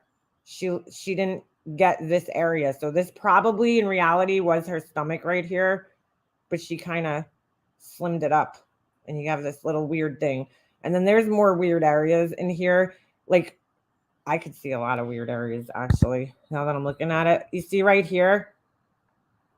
Something over here looks suspicious, too. Like, there's duplicate. Like, she grabbed something, because that happens sometimes. Watch, I'm going to show you guys. Where it'll duplicate things. Let's just say I pick this as my target area. Hold on. And then I go up here. Watch what's going to... Oh, whoops. Hold on. All right, watch what's going to happen. You see what happens? I'm repeating that white spot. That happens sometimes. You'll pick up that same area, and it looks like that kind of happened up here, where it cloned the same area over and over. Oh, shit. I didn't realize that Photoshop lets you do multiple undos. It's like, dude, there was definitely some work done here. Very subtle, okay? But there's been work done here, clearly. You know, I don't know if this shadow is natural, especially because it's light up here. You see where it's light right up in this area? I don't know, dude. I really highly doubt. I just don't understand, like, why, dude? Why are you doing this? What is the purpose? You see how this, oh my God, this is what caught my fucking eye right here. This right here, this little triangle is actually what caught my eye, because I seen this little area of lightness, which you don't see here or anywhere else. It's just right here. That's what caught my eye, because you see how this line, there's this little shadow area. Let me see if I could paint over it and show you guys. Right there. That's what caught my eye as a graphic artist, okay? Because that shadow should technically go right here too. It should continue, but it doesn't. It just stops in a weird spot, and then there's lightness right here. Lightness that wouldn't be there, because it would look more like this dark area. So she basically tried to make it look like her waist was snatched in a little bit. And she could have used like a tool like this. Hey, look, hummingbird. Like a smudge tool on a very small scale. I don't know exactly what she used, you know, but if you go like that, look at that. Just subtle little, you guys see that subtle little difference? What I just did? You see that? That's what she did. That's exactly what she did right there. It just brings it in just ever so slightly, but that little, believe it or not, okay, that little fucking change right there is what makes, look at that. That little fucking change could make things look so unbelievably different. Something happened with the couch over here too, now that I'm looking at it. Maybe not. So you see that little tiny change, but you see how it stretched it out? It kind of blurred that area. That's what caught my eye. So that's what I think she probably did. I don't know if she's advanced enough to be cloning things, but definitely, you know, I know that in like Facetune or Auto Tune or whatever the fuck it is. No, Auto Tune's fucking rap music. Never mind. I know that in those programs they have a tool like this where you can just ever so slightly nudge things up, nudge it up. See, I would have nudged that up and made it look a little bit more natural. You know, you just push things in just a little bit like that. And look at it. Look what we did. We changed it. We changed the shape of her body. And we could do the same thing over here. You know, we could just nudge it. And I think that's what happened over here is her finger might have slipped while she was nudging. And you see what happens? See what happens? But girl, you ain't fooling none of us. You ain't fooling no graphic artist. Actually, you know what? Now that I'm looking at this, her nails look darker. So this might have been a recent picture. I don't know. It's kind of hard to tell. But yeah, girl. Yeah, girl. Yeah, her nails are probably the darker color. So she might have taken the pic the other day, but she definitely fucked with it, dude. There's no question she fucked with this picture. Right here. There's no way your ass is that round, girlfriend. And the tell was right there, that smudge from the couch. It's too blurred and it was too soft. You look at the other shadows and they're not as soft. And I've been doing this shit for years, dude. I could look at a fucking picture and let me tell you something. I'm going to be really honest with you, okay? She is not the only fucking person on here that does this shit. Okay? I'm just going to call her out. Fuck it. Bombshell, okay, months ago, put up a picture of somebody else. And she was like, oh, I don't have to put any fucking Photoshop on my picture. I'm like, girl, you ain't fooling me. Like, I'm just telling you all right now, if you're going to put filters on your pictures and think that I'm not going to fucking know, you're wrong. Because I always know when there's a filter on somebody's picture. Always. I could tell right away. Even if you do a good job, because some people do, okay? But I could pretty much tell when you're doing a filter on your picture, dude. Always. So, you know, she lied. She a whole lie. She's like, yeah, I don't need filters. I'm like, girl, you have a very, very obvious filter on your picture, you know, or you did something to it. You face tuned it, which I'm not against, dude. I'm not against doing this shit. I just want to put that out there. Okay. I'm not against doing it. The times that I'm against doing it is when you're trying to put other people down and act like you're not doing it. You know what I'm saying?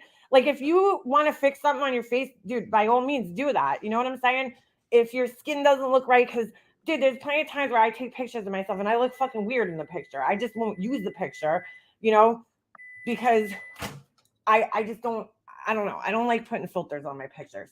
But, you know, if you want to fix your skin color or brighten it up a little bit, there's nothing wrong with that, dude. There's nothing wrong with that. I'm not against it. But here's the thing. Don't try to use it against somebody to make it like, oh, I'm perfect.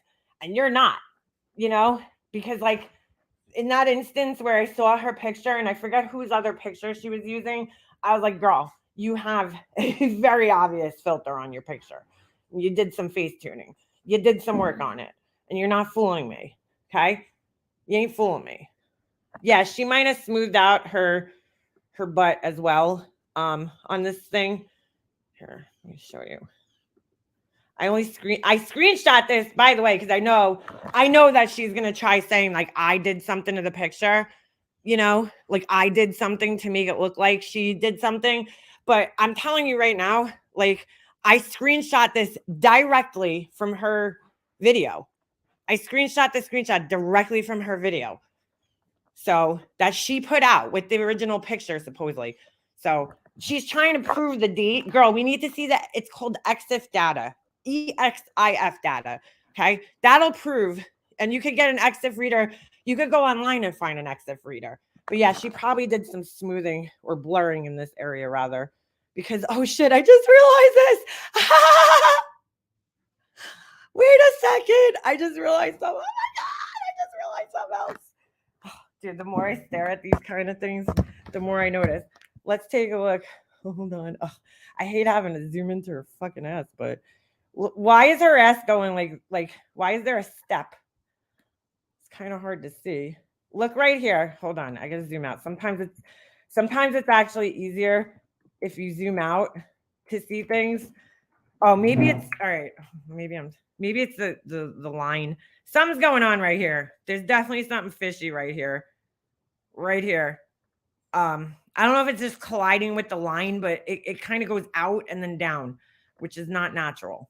So I mean, it was a good attempt. I mean, she almost had me fooled, dude. She did. She almost had me fooled because I seen it on Heels in the Airs video and I wouldn't have really picked up. But when I look back, what happened was Heels' screenshot kind of was a little blurred. So it was hard to see. But if you go back to Heels in the Airs video, you could actually see this white dot and this right here. You could see it very faintly, but you could see it. And then I don't know what's going on with the shirt over here. This is also suspect. This line right here, I don't know. That looks weird. Something weird happened there. But dude, I've been doing this shit for years, so you can't fool me. You just can't fool me.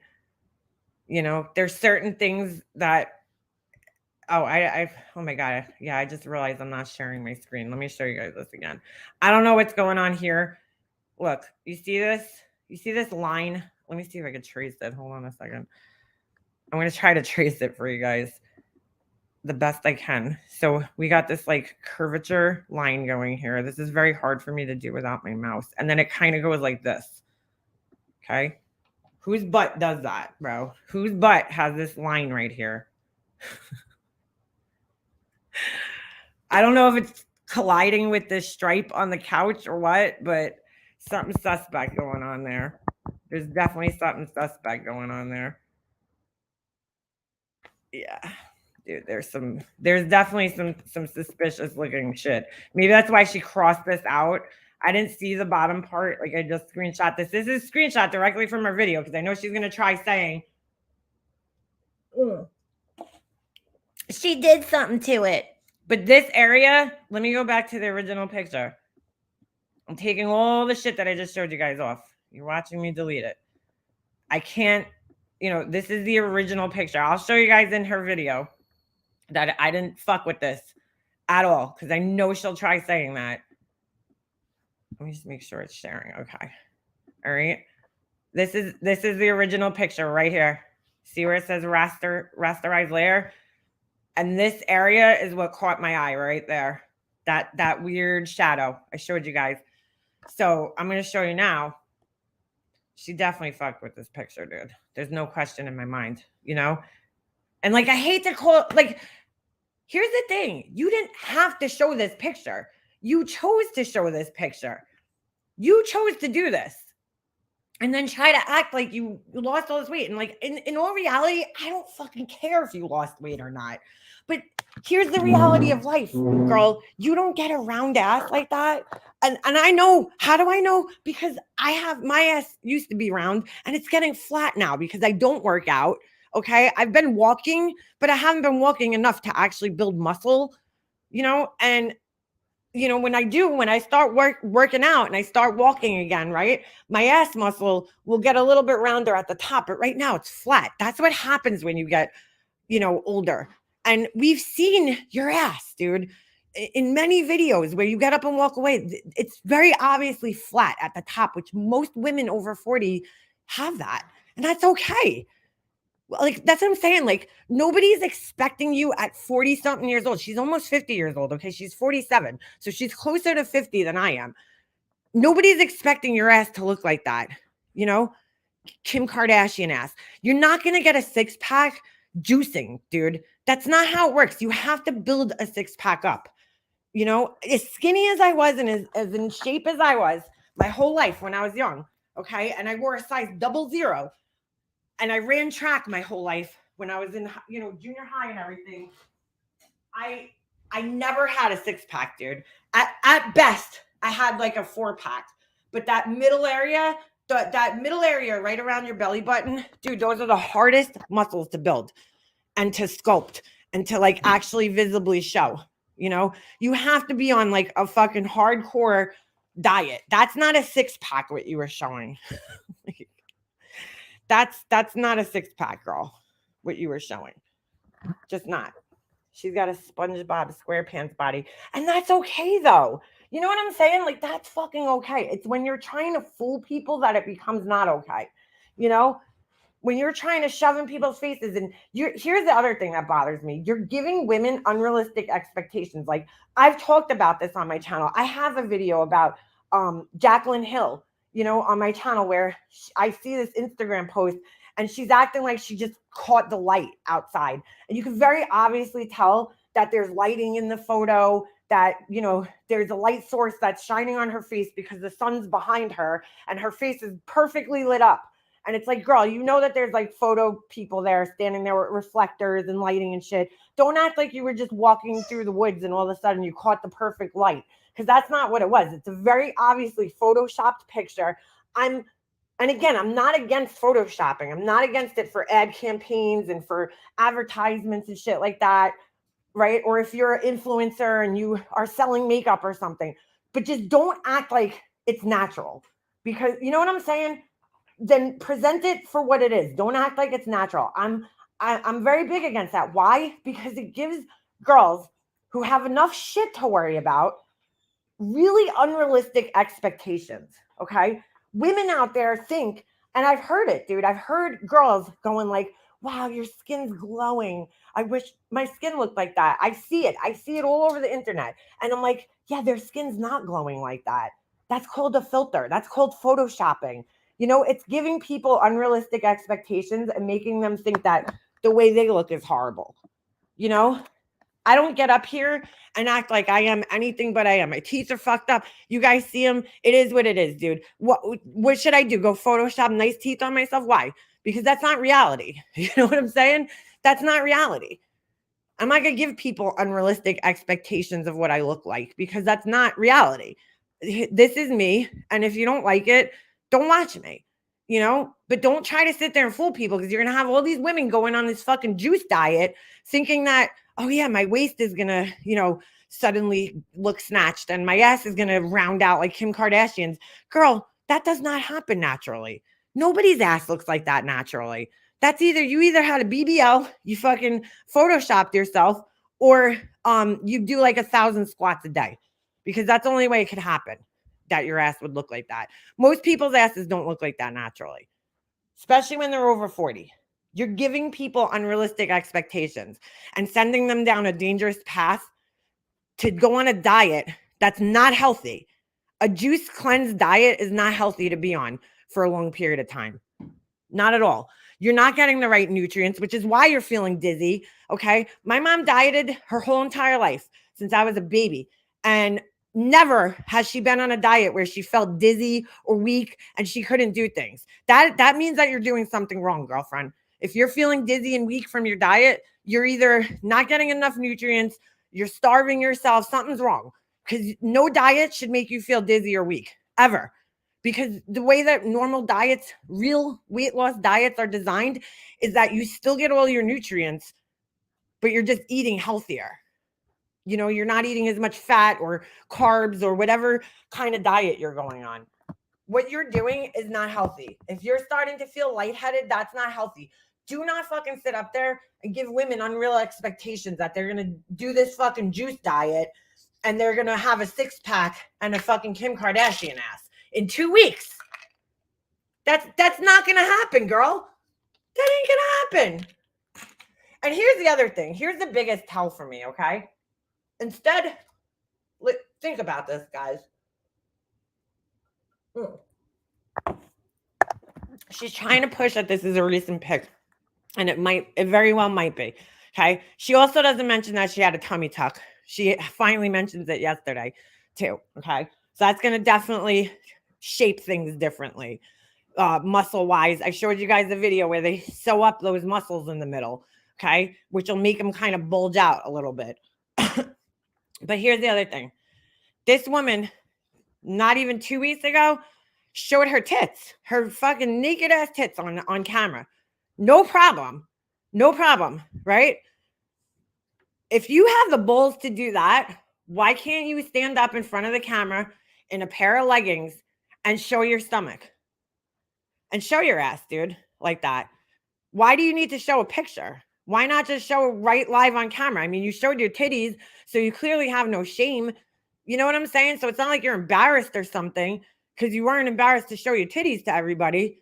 So why not just do the same with your stomach? I don't understand. Why do you have to show a picture? Oh, that's right, because you can Photoshop a picture. You can't Photoshop real live video, right? You can't make yourself look thinner on a live video. And dude, like, here's the thing though. There's nothing wrong with your body the way it is. You know, nobody here really cares. Do we say things? Yeah, because you rip on other people's looks and lifestyles and how much money they have. That's why people rip on your body. Because you're in a fucking fantasy world over there and you talk down on everybody. That's why people rip on you the way that they do. We saw her ass in Florida. Yeah, and it was flat as fuck. There was years ago, okay? I don't think she likes wearing pants for some reason. I have a feeling she walks around her house with no pants on because years ago, there was she was at some hotel, forget exactly where she was. Maybe it was Florida, maybe that's where she was, right? When she went down to Miami. She didn't realize it. She was on a live. She was sitting down, and now I will never sit on another fucking hotel chair, that's for sure. Knowing that she was sitting on that hotel chair with no pants on, no underwear, no nothing. Yeah, it's pretty gross. Dude, I'm just saying right now, I'm skeeved by hotels. I bring my own blankets, my own pillows, okay? I don't fucking sleep on, like, I'm skeeved. I get skeeved out by the towels and shit, even though they're clean. I just think to myself, like, somebody else, like, dried their butt off with this. And they're, like, vag. And, like, now I'm putting it on my body, okay? Like, that's gross. So, like, but to sit on the fucking chair in a hotel with no pants on, girl, you know they ain't washing those fucking chairs, right?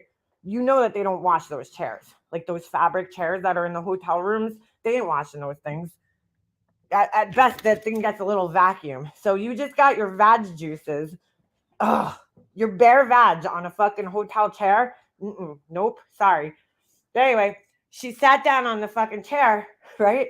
And I guess she didn't realize that she got up to get something and her butt crack, like half her ass, showed on the video. And like, yeah, of course, everybody and their mother fucking screenshot it. So, yeah. So like, we know that your ass don't look like that, girl.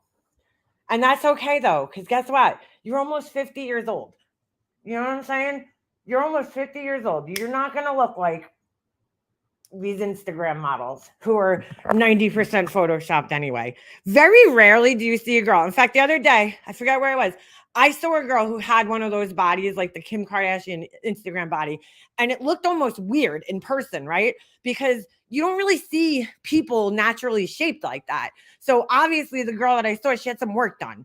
You know, I could tell she had work done on her body because natural bodies really don't get shaped like that. Kim Kardashian's body is not natural by any stretch of the imagination. None of the Kardashians' bodies are natural. They've all had BBLs. They've all had fucking breast implants. They've all had tons of work done. Their bodies are not naturally like that. And there are other people that are setting really unfair standards because they try to act like, oh yeah, I just work out. I just work out. And this is how I get the body. Like, Chloe, girl, come on. Who are you trying to kid? Who are you trying to kid? I loved Chloe the best, honestly, because she was natural for the longest time. And then she went and got all that work done. And she looks terrible to me. I think she looked 10 times better when she was natural. You know, the only one that's actually natural or more natural is the oldest one. The rest of them, and the youngest one, I'm sorry, the tall one, the model, she's all natural. That's just her. And she's beautiful, you know? But the rest of them have tons of fucking plastic surgery. Tons. Yeah, now people are doing reverse BBLs. So BBL is a Brazilian butt lift, and it's a very dangerous surgery because you have like a main artery that goes through your butt that people have died from getting this surgery because that artery has either gotten like cut or whatever, something happened to that artery, either, you know, during the surgery or the recovery portion. Shella, it reminds me of like the Bratz dolls, like the exaggerated body parts, the waist, the eyes, like the Bratz dolls had those exaggerated eyes. Like that's what they look like to me, these people. Like it's not natural. Like when I saw that girl the other day, I was like, yeah, dude, like proportionate. I mean, do some people I've seen people that have gained weight disproportionately, meaning that some people get like a more of a pear shape, right? Where they'll be smaller up top, but their waist will be really big and almost out of proportion to their body. The majority of people gain weight proportionately, right? So if you have a really big butt and a really big chest, you're not going to have a really small waist. Like God's not going to make it that way because your balance is kind of off. The majority of people gain weight proportionately, like for the most part. It distributes through their bodies. Some people gain it. Like for me, when I gain weight, it goes all in my thighs, right? And then in my arms for some reason, like my underarms area gets heavy, but it goes proportionately to my body.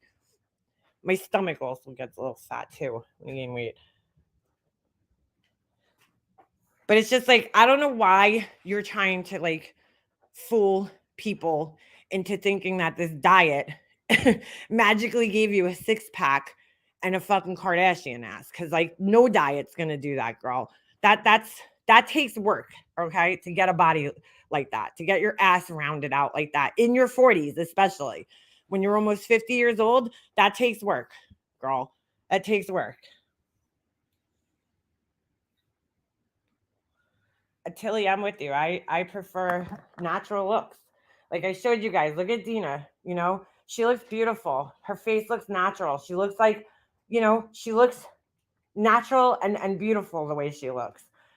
Just age gracefully. Listen, I don't talk to a lot of my family, my aunts, but my aunts all aged gracefully. My mom's oldest sister, she's very, very pretty, and takes very good care of herself. She works out, she walks, and she aged gracefully. She's never had work done on her face, and she still looks beautiful. So all my aunts do, to be honest with you. They aged gracefully, and they're in their 60s, and they look great, for their age. There's nothing wrong with it. This is a side of an insecure person, who needs to make people believe that she's more than what she is.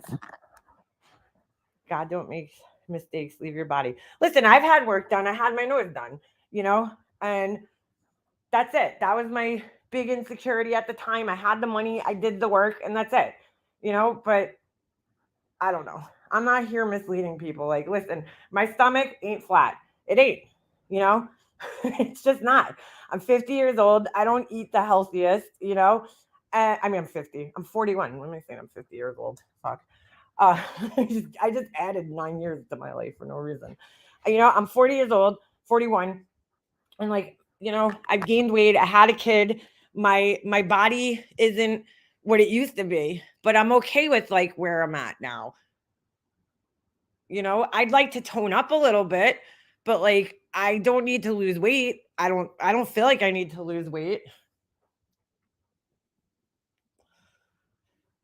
I got a little extra, fat on my stomach, but that's because I'm again, in my 40s. I had a kid. I don't, I'm not expecting my body to be the way it looked when I was 25. And I had a perfectly flat stomach, MGL wants to convince everyone. So here's her other stupid thing that she's saying that I just can't believe. Her and Justin, this goes along with what I was talking about the other day. They're going down to Georgia now, right? To go fuck with this family, with this little girl who, whatever. The baby is unfortunately gone with us. Thank you, Ems. Appreciate that. I know I'm not 50. I don't know why I said that. It just like came out. Okay, so she wants to go down there. So her plan is, this is the dumbest plan I've ever heard in my life. Her plan is to go start a fight with this girl. Okay. so that the girl gets arrested. Like, make this make sense. This is the dumbest plan. She's like, I'm going to consult with lawyers. And any lawyer is going to tell you, yeah, that's an awful idea. Awful idea. I don't even know why you would even tell a lawyer. I'd be embarrassed to tell a lawyer this plan. Okay. She's going to go consult with attorneys. And she's going to have the attorneys, I'm not the attorneys. She's going to go down there and she's going to start a fight with this Lilani girl and try to get her arrested. She says she isn't a grifter. Read the definition. Let's look up the definition. What a grifter is. Why not? Okay. And she thinks that, first of all, even if that, let's just say she did that. Okay. Let's just say she did that. They can't hold her in jail for fighting. You know what I'm saying? For too long. I mean, it depends. First of all, you can't get arrested simply for fighting. You have to like do some hurt, damage to somebody in order to get arrested for that. But that aside, they're not going to hold her in jail for that long for fighting somebody. I mean, she's another idiot who just doesn't seem to like know how the criminal justice system works. So here's what the definition of grifter is, and if you want me to show, I will. Take a look. You guys know. Yeah, they're definitely. Here's the other thing that's mind-blowing. Like you just said, they're arresting these people. Why would you go down there? They're arresting the fucking protesters. And they're like, and you got stupid people like her and Bullhorn Betty that are like, oh, they'll arrest the protester, but they won't arrest this girl. Because again, you don't understand that they need the evidence before they can make the arrest to get the girl convicted on the crime. Like, what do you not fucking understand about this? So here's what grifting is. This is the dictionary.com definition. A person who engages in petty or small scale swindling. Okay. But there's probably see if there's a more in-depth. Grifter is a con artist, someone who swindles people out of money through fraud. If there's one type of person you don't want to trust, it's a grifter. Someone who cheats others out of money. Grifters are also known as chiselers, defrauders, gougers, scammers, swindlers, and flim-flam men. Selling a bridge and starting a Ponzi scheme are things a grifter might do. The difference between a grifter and a thief is a grifter tricks you out of money through lies, while the thief takes it by force. The end result is the same. So a grifter, yeah, someone who swindles you by means of deception and fraud. So it's a pretty broad.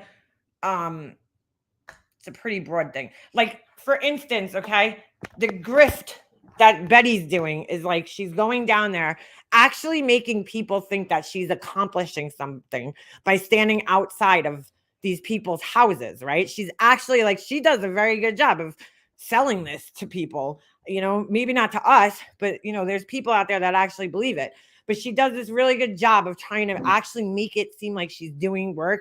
Like, she reminds me of, like, there was this guy I used to work with that my boss would come in and he would look busy all the time. He would always look busy, but he got nothing fucking done. He got nothing done, but he always looked busy all the time, And like me and this other kid, we used to have to do all his work because he was dilly-dallying all day. He was doing something, but it wasn't work.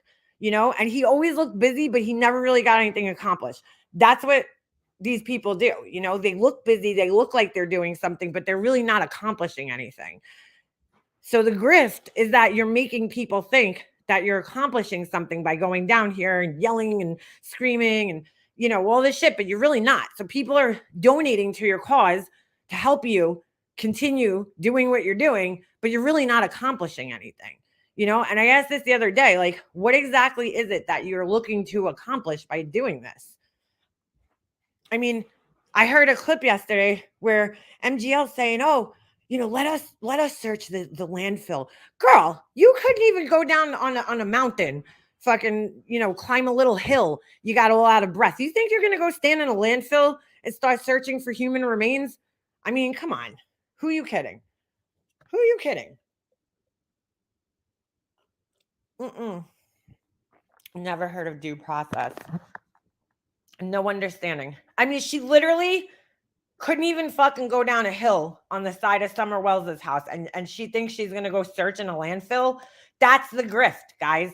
That's the grift, because she's making people believe that she's helping people, just like she does when she donates money to people. You know, she donated all this money for Vaughn. She made it seem like she's helping the family, but none of that money actually helped the family. You know,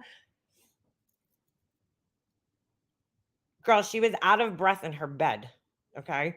She really thinks she's going to climb in a landfill with this stinky garbage. Come on. I mean, just to be quite honest, she would probably feel right at home in that landfill because that's where she belongs. But yeah, unbelievable. I mean, I just don't, there's a grift, dude. They're not going to accomplish anything by standing outside of these people's houses screaming. The only thing that they're going to accomplish is bringing some negative attention to themselves and possibly getting arrested. Like if I heard that they were arresting protesters down there, I would be like, yeah, I'm good on that. I'm good on that because I don't need to get arrested. I have a kid and I have things that I have to worry about, you know, and I'm a life coach. I'm a life coach, so I probably shouldn't get arrested. But let me go down and protest, right, in a place where I know that they're arresting people for doing such. That's smart. I mean, God willing that they find this child soon. I mean, just so that, you know, they could move forward with the case, obviously, and whoever needs closure could get the closure, but also so that these assholes have no reason to go down there. That's also. I mean, this shit's catching on and more people are doing it. Yeah, life coach for kids too. Yeah. Mm-hmm. Is she going to tell the children how she, you know, did this? I heard that, and I live here in Georgia. I hope they pass the same laws like they did in Florida. No, they're not accomplishing anything, and they're being a nuisance to the community. Absolutely. That's what they're doing. They're being a total and utter fucking nuisance to the community. Oh, there was something else I wanted to touch on. And sorry, Kimberly Michalski, but your presence here is actually what reminded me of this because remember the other day I showed I showed one of Laura's posts on here. Let's take a look at it real quick because we were talking about this the other day and I just found this really ironic, to be quite honest with you. So I'm going to go back to this because I had to end the live while I was kind of discovering this, and I need to touch on it. And Laura, why the fuck are you there's something wrong with her. She's fucking threatening Mandolin, which is all right, Laura. All right. Let me go to her community. Oh my God, hold on. I want to go back to this for a second because this actually reminded me of sorry, Kimberly, but you just reminded me. I'm going to show you guys this real quick just because I have to point something out. Oh, I don't know if I'm going to be able to see the comments though. I might have to read from my thing. All right. So she wrote this whole thing about Hummingbird the other day, which I discovered while we were here, all right. So this is it. This is Hummingbird's comment. Okay. And if you go below the comments, and I don't know if I'm going to be able to see it because I might have this fucking asshole blocked. But what she was basically saying, all right, I'm going to read Hummingbird's comment. It says, see, this is the part that pisses me off. She says it every time. Laura, why did we hate these creators? Let me help you since you're slow. We hated them because of you. They didn't do anything to us, but we stood with you, so we didn't like them, period. Okay. So Laura writes this whole big thing. So someone just showed me this comment and I have to laugh at it. Here's some life coaching advice, girl. Is it my fault? Oh my God. Is it my fault you want to be accepted so badly that you just hate anyone because you thought I did? Are you not a grown adult? I'm so sorry that you felt so weak that you only hated someone because I did. Girl, you and anyone else that can't make their own decisions seriously should go for counseling. Please don't speak for others, though. Most of the women in my Patreon are very strong women with a mind of their own. Now, if we are going to speak truth, then let's call it for what it is. I did nothing to you or anyone else, Birdie. The fact that you needed to make up stuff in order to feel accepted by the other side, well, that's on you, sweeties. The fact that you were still talking about me 2 years later is comical, really, and a bit flattering. But God forbid, as one word, I ever respond to the nonstop, Laura. Oh my God, Laura breathes wrong. All right, I'm not even going to read the rest of this. I kind of just wanted to get that one part because I find this ironic, okay? Somebody sent me these, hold on, screenshots last night, And since I have Capone blocked, I might not. Oh, no, here he is. Okay. So he goes, this is what's really fucking ironic here. He goes, what's funny is when people like this who had no problem not liking people, even when you supported them and made it known they didn't like this person and that person, you were, oh my God, bro, you need to punctuate. You weren't even fighting with or were friends with, lie and act like they didn't like people out of loyalty to you. And I have plenty of witnesses around who to back me up. Now, here's the irony in this thing, okay? This specific human right here, Capone, all right? He's so far up Laura's ass that he's literally probably made his way up to her fucking hacked up stomach at this point, okay? This motherfucker right here should be the last person even commenting on this post. And here's why. He hates everybody that doesn't like Laura. Not because they did anything to him, okay? Because nobody would even talk to this guy or acknowledge his existence if it wasn't for him going out of his way to go off and talk shit about people who don't like Laura, okay? If anybody here is a follower and that just hates people for the sake of hating them because his leader hates them, he would be the fucking top one that just hates people for the sake of hating them because Laura hates them, okay? Because he could be best friends with you, but the minute you leave Laura's fucking little group there, he automatically hates you. And so I have to ask Capone, what did any of it, because I know you're fucking watching me. I know you are. There's no question that you're here lurking, okay? I have to ask, what did any of these people do to you specifically? What did they do to you to make them, you hate them? Why do you hate Hello Starlight? What did she do to you?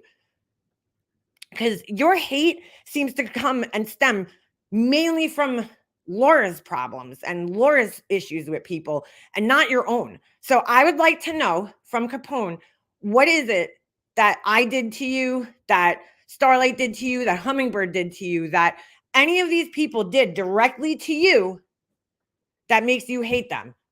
Forget Laura, because I don't think there's an answer for that.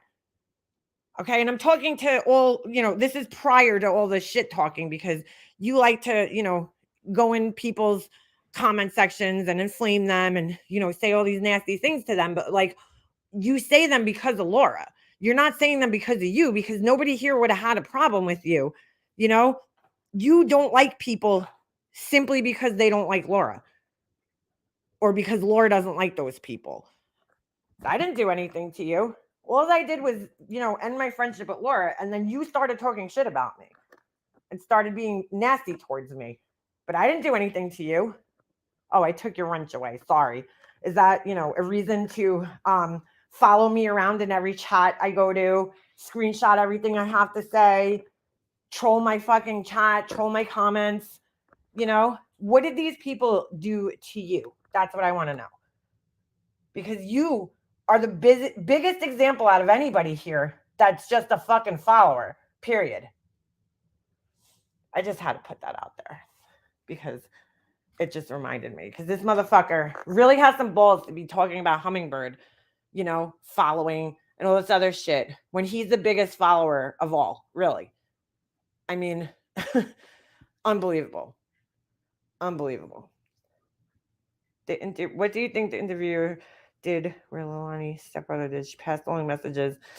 I don't know, girl. I haven't been following. Dude, these people ruin these cases for me, and then it makes me feel like I can't watch them.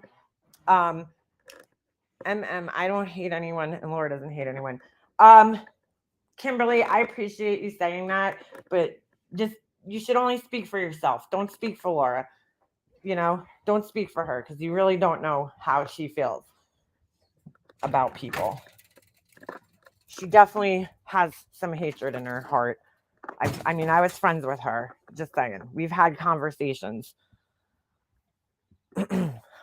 No, Hummingbird didn't deserve all that crap.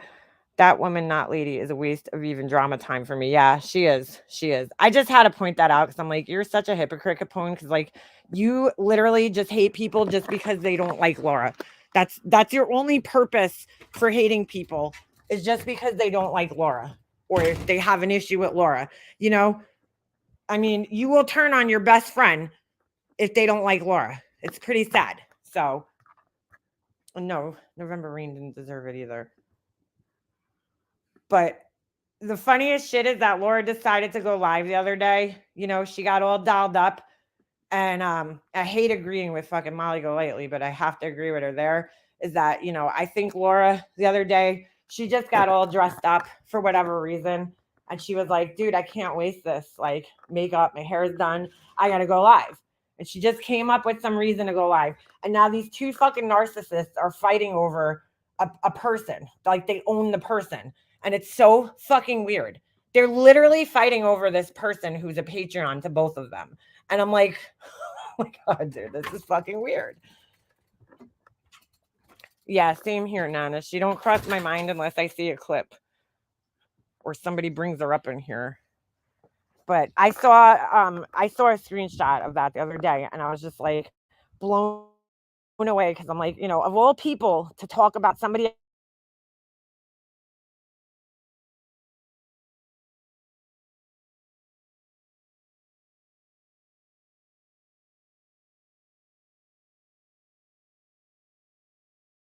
you know, now he's going after some of the newer people that left her Patreon, like Huck. And, you know, what did they do to you? They didn't do anything to him. They did something to Laura, and he's upset about that. But he's not upset because nothing actually happened between him and those people, you know?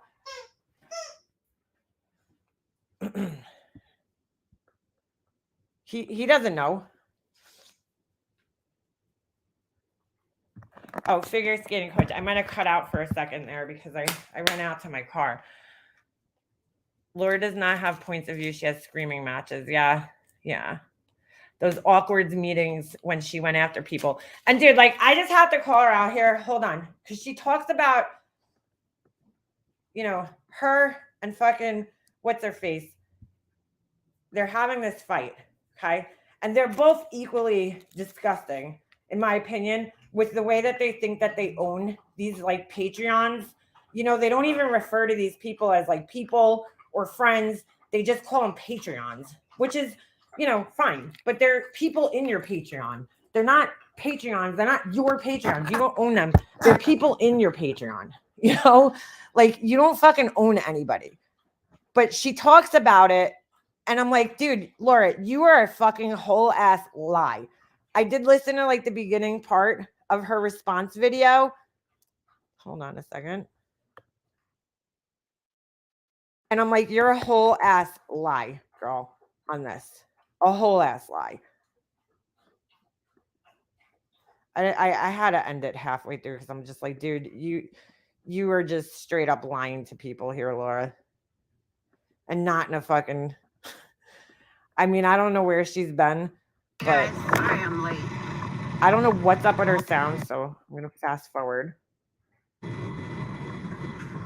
think she's connected to the Bluetooth and doesn't realize it, or something's up with her phone. Like she needs to clean the microphone out with a toothpick on her phone or something because it just don't sound right. Where'd you get that? Give me that. Sound better? Nope. Nope. All right. I just have to hold my phone. So now I really can't see chat. Her phone, I don't know what's going on. Molly, as you guys know, I was away all weekend, still away. Actually driving home. And I made a video from the hotel on Friday. Yes, we know, Laura. And of course, Molly just couldn't take it like a woman. So, all right, not for nothing, okay? But Laura, like, dude, not, you guys know I hate fucking, I'm not defending Molly Golightly here, but I'm just saying, Laura thinks, and she thinks this with everybody, right? She thinks that she should be able to just go live, make a video, talk shit about somebody, and that they shouldn't respond to her. So Laura should have the first and last say always. You know what I'm saying? Like, with all fairness, I say this all the time. Like, people will be like, oh, Molly Golightly's talking about you. Well, you know what, dude? She has a right to respond. I talk a lot of shit about her. You know what I'm saying? Like, I talk a lot of shit about her, not only on my channel, but like in comment sections too. I'll be like, yeah, fuck that bitch. Or in other people's chats. So, like, she has a right to respond to the things that I say, you know?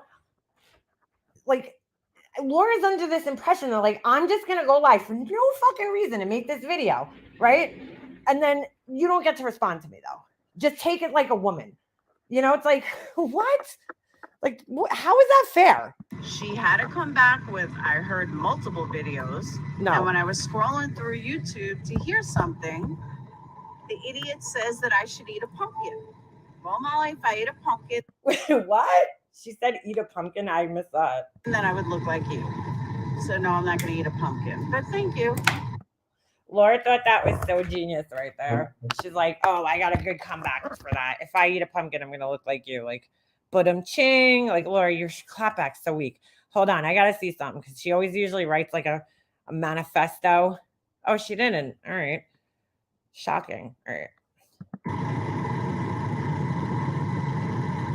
So then I see that Molly made a second video in regards to Goose. Bro, this sound is so bad. I got to speed her up a little bit. She's like way too slow for me. I'll put her at 1.5. Molly, it's not my fault that you are a narcissist. That's not my problem. Laura, like, what does this even mean? She always does this, like, it's not my problem that you're this. It's not my problem you're that. But it's like bad clapback, dude. It's not my fault that you don't give a fuck about anybody but yourself. That's not my problem. Mm-hmm. So don't make it my problem because you're an ass. This is her clapback, dude. So I didn't listen to either video. I don't care what either video says. She's responding to things that were said in the video, but she said she doesn't listen to them. Really, Laura? Just say you listen to it. I very nicely made a video on Friday saying, Molly, please do better. So Laura thinks because her video was nice. I don't think it was. Yeah, Clash is a narcissist. That's exactly what this is. But like, I don't get it, dude. I don't get why she thinks that she doesn't have a right to respond. One thing I did hear that she went rambling on about how Goose is only $1 Patreon of mine, but she is a top tier Patreon of hers. Really, Molly? Because like when things are going on in my Patreon's life, even if they're a top tier, I'm not going to say anything because then I'll be like Molly. Okay, here's where Laura just starts lying, okay? And she catches herself because the truth of the matter is Laura does not care about any of these people. And I'm just being dead honest. I watched it firsthand in her fucking Patreon. I wasn't in her Patreon, but she barely goes in Patreon. She mainly talks to these people in Discord, right? And I was in her Patreon chat in her Discord, and she rarely ever even like talks to these people. But I always tell people here, and it's still always the case, you know, I know that there's people out there struggling with things in their lives. They don't have anybody to talk to. If you need somebody to talk to, you could always email me. My email's in my about section. You know, I can't offer you any like great advice or anything, but I could just be a shoulder to lean on, you know what I'm saying? Or cry on. That's the best I could do, you know, because obviously I'm not qualified to like help people so much, but I could at least be a listening ear. And I told people this one time, and we were on the phone discussing this, and I'm like, yeah, I got emails. And she's like, oh, I don't know how you email with all these people that aren't even paying you. Like, you know, she's like, I don't even answer my Patreons. And I'm like, yeah, I know you don't, because Patreons would reach out to people like Hummingbird or somebody else and be like, you know, I've been trying to get in touch with Laura, like she don't answer me, you know, and you'll see her sometimes even during her lives telling people like, oh, I got to call you, but I got too busy. I got to call you. And like, yeah, I get it. You know, she's got a lot going on and she could get busy easily, but like she doesn't care about these people the way she's trying to play it off. She just doesn't. But Molly, thank you for proving that I'm 100% right. And that's all you care about is money. Because why does it matter if somebody's $1 Patreon or a $50 Patreon or a $100 Patreon? Does that make them a better Patreon? Because here's a newsflash, Molly. Some people just can't afford it. So here we go. Laura's trying to act like she's the humble queen over here. And you're going to hear her say something really funny. I don't care if someone's $1 supporter or $50 supporter or $150 supporter. They still get the same treatment from me. Which is garbage treatment, which is like, I'll ignore you. You know what I'm saying? That's so not true, dude. That's so not true. And anybody, again, who's been friends with her or has talked to her privately or has been in her Patreon knows that that's not true. That's not true. Why? Well, in all fairness, for $1 Patreons, it's when I check Patreon because I'm bad at checking it. We all know that, and they're not in Discord. But other than that, $1 Patreon is somebody that may not be able to afford it or is testing you out. And then they decide that they're going to spend more or they can't afford to spend more. They shouldn't get treated any worse, Molly. You're a life coach, remember? Here's a life coach lesson. So here we go again. Laura thinks she could give life coaching lessons. I don't know why, but she just keeps giving these life coach lessons to everybody. People are equal. Treat people equal, because at the end of the day, they're all supporting you. So it really doesn't fucking matter how much they're spending, does it? The fact that Goose supports me at all is a compliment. I know you don't understand that because you're not that type of person. But that's also the difference between old money and new money. You're new money. I'm old money. What? Bro, that's the part that I just got up to. And I'm like, what are you talking about? She's like, that's the difference between old money and new money. Laura, you're old money? What? Like, you don't even have money. What are you talking about? Your old money? You were just complaining that your fucking credit card was maxed out. That you don't have money, dude. Money doesn't max their fucking credit cards out, bro, and have to go on and beg. Money doesn't put fucking Christmas lists out to have their children fucking their children's Christmases paid for. What are you talking about? Your old money? You ain't even money at all. You ain't got shit. What are you talking about? We don't care. We'd rather have the support. If people need a scholarship and they've been with me a while, they get a scholarship. I know that's something that you've never even heard of. What? Wait, what? A scholarship? But hold on a second, dude. Is that what she said? Am I hearing shit? I'm old money. We don't care. We'd rather have the support.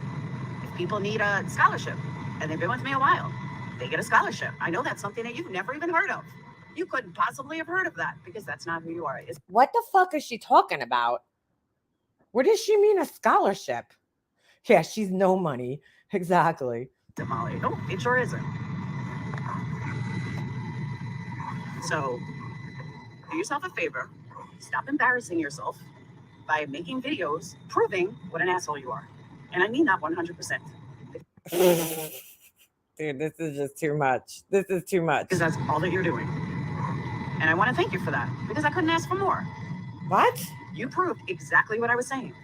How does that feel? Hey, check out that cross. Yeah, big cross. The big old cross. I think I've seen that before. There's one in Nashville. It's Jesus. God, dude, she's so immature. It's Jesus.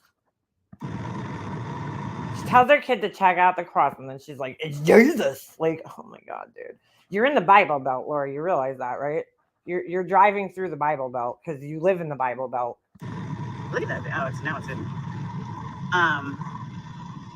So, like I said, I'm sorry I can't see chat. I'm like literally holding my phone. But yeah, so there's some life coach advice. But while we're on the subject of life coaching, Molly, I have kept my mouth shut about this for a long time.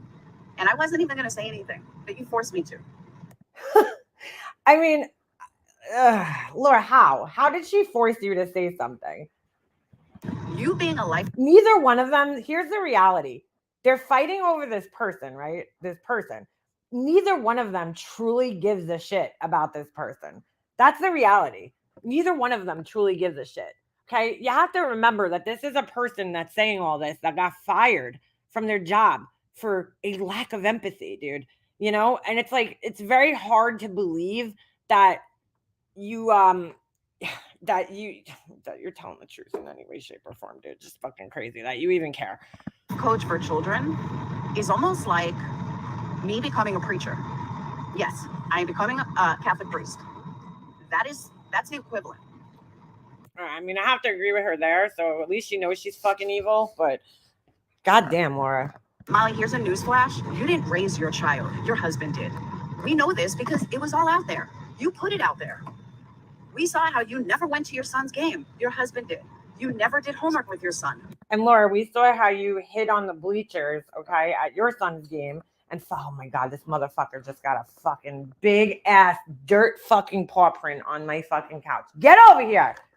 Come here. Come outside so we can wipe your paws off. Come here. Oh my God, dude. Hold on a second. There's like mud galore. Oh, you motherfucker. I put protective covers on my couch, but he like jumped on the back and there's like a huge paw print. I'm going to kill you. Come here. Come in the kitchen.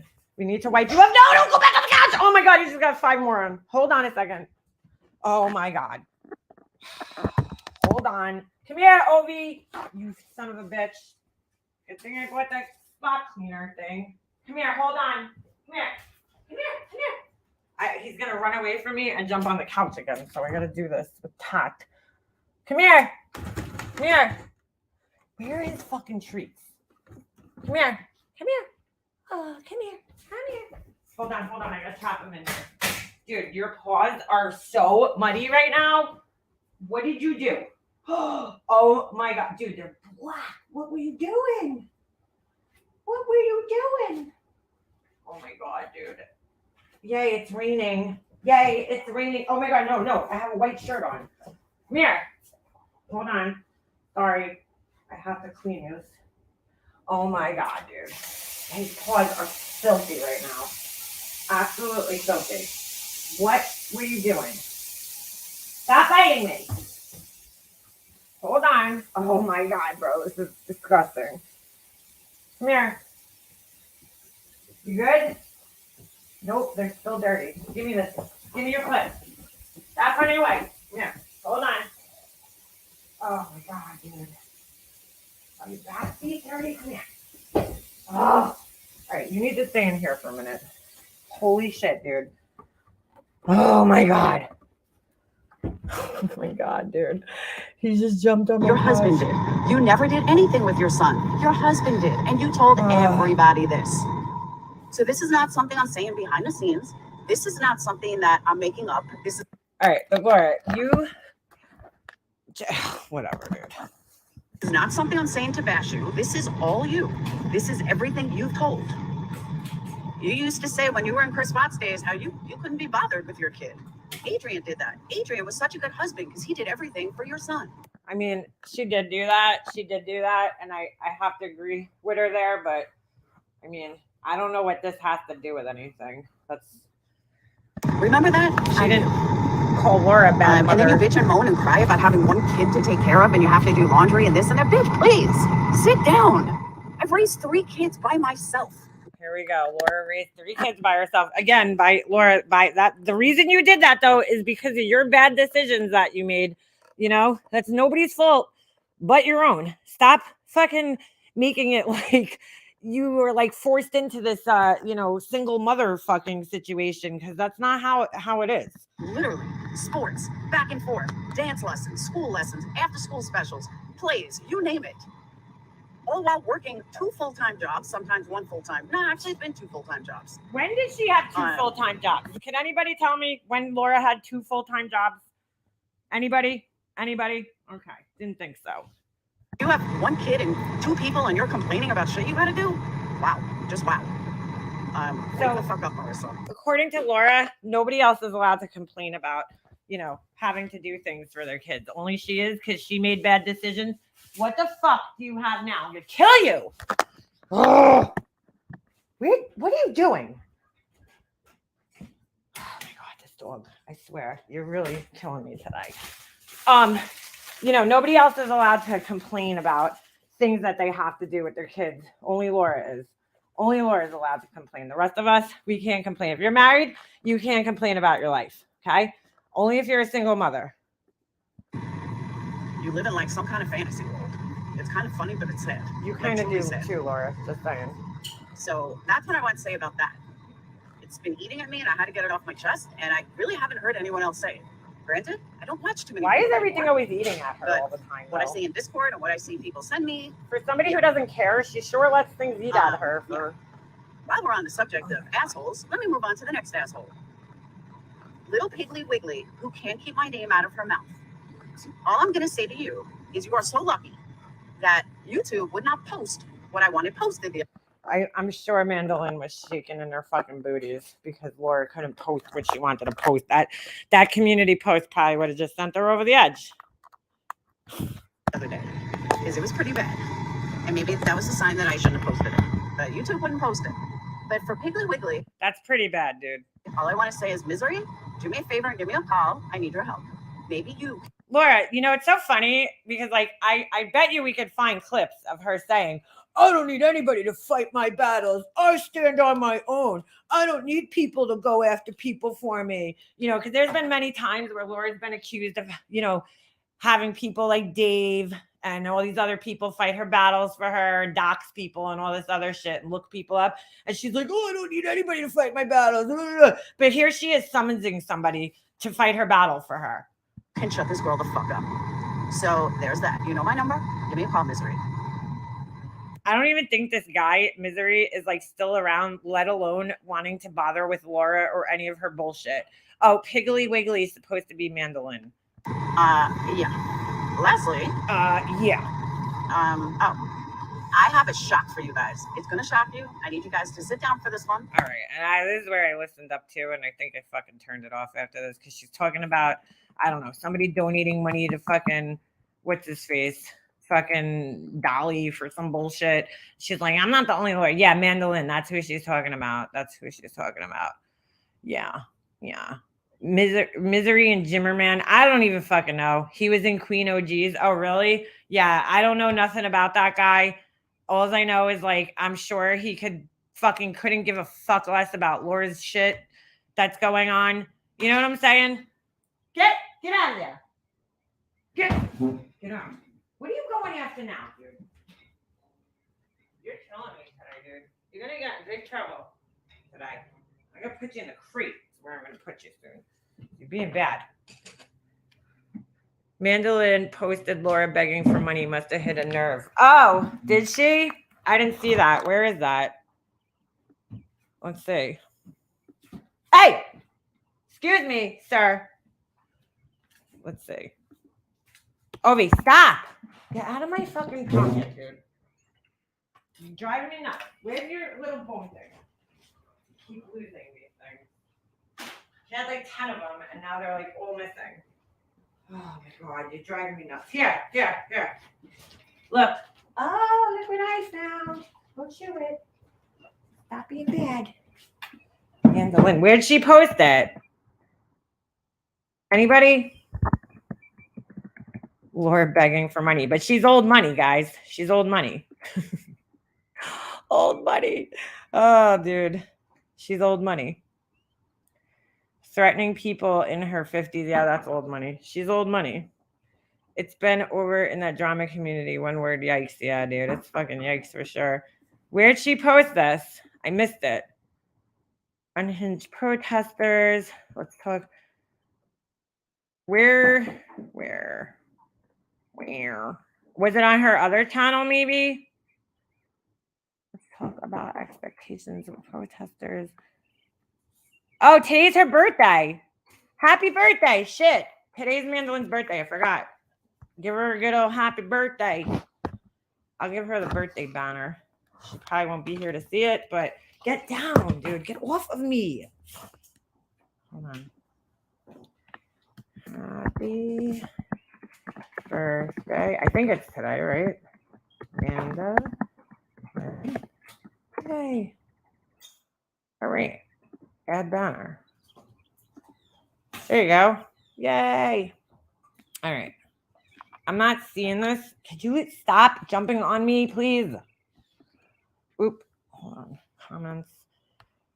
Laura wants to inherit old money. Yeah, she's not old money. She's not old money.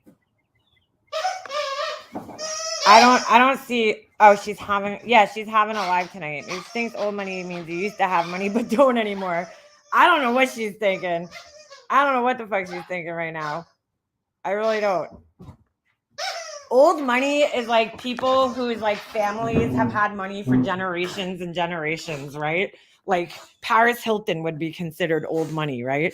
Her family's owned hotel properties. It's been passed down, generation to generation. New money is people like MGL, who clearly like they're so excited about having money that they show everything off, all their nice things because they didn't have money their whole lives. That's new money. So I don't know. Was it on maybe her backup channel? Because I know she has 2 channels. Let me see if I can find it. I think she has Amanda and Mandolin too. Mandolin Deuce. Let's see. It's my birthday. Let's talk about Laura. Laura's going to be like, I'm so glad that you talk about me on your birthday. Here, Mandarlin. Maybe it's on this one. Samara is exposed. Check link for description. Betty Bullhorn. No, I don't see it. The truth. Month ago, 2 weeks ago, 5 days ago. Yeah, I don't see it. Maybe she played it during a live, and that's what everybody's thinking of. Yeah, he's a baby Doberman with very dirty paws. Oh, yeah, dude, he's in the wild stage right now. He's a handful for sure. Sure, for sure. He's just, you know what it is? He's gotten bigger and he's getting like crazier.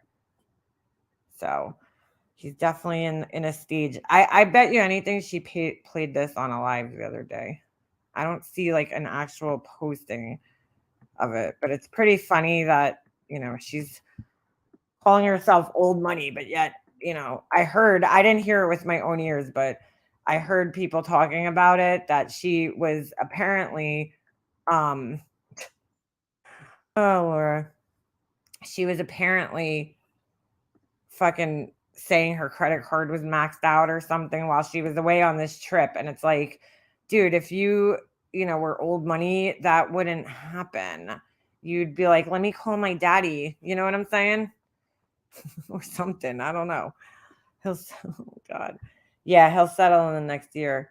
All my cash is in Confederate bills. That is old money. Whoa. Yeah. Yeah. Wow. It gets me nothing. Yeah, she's not.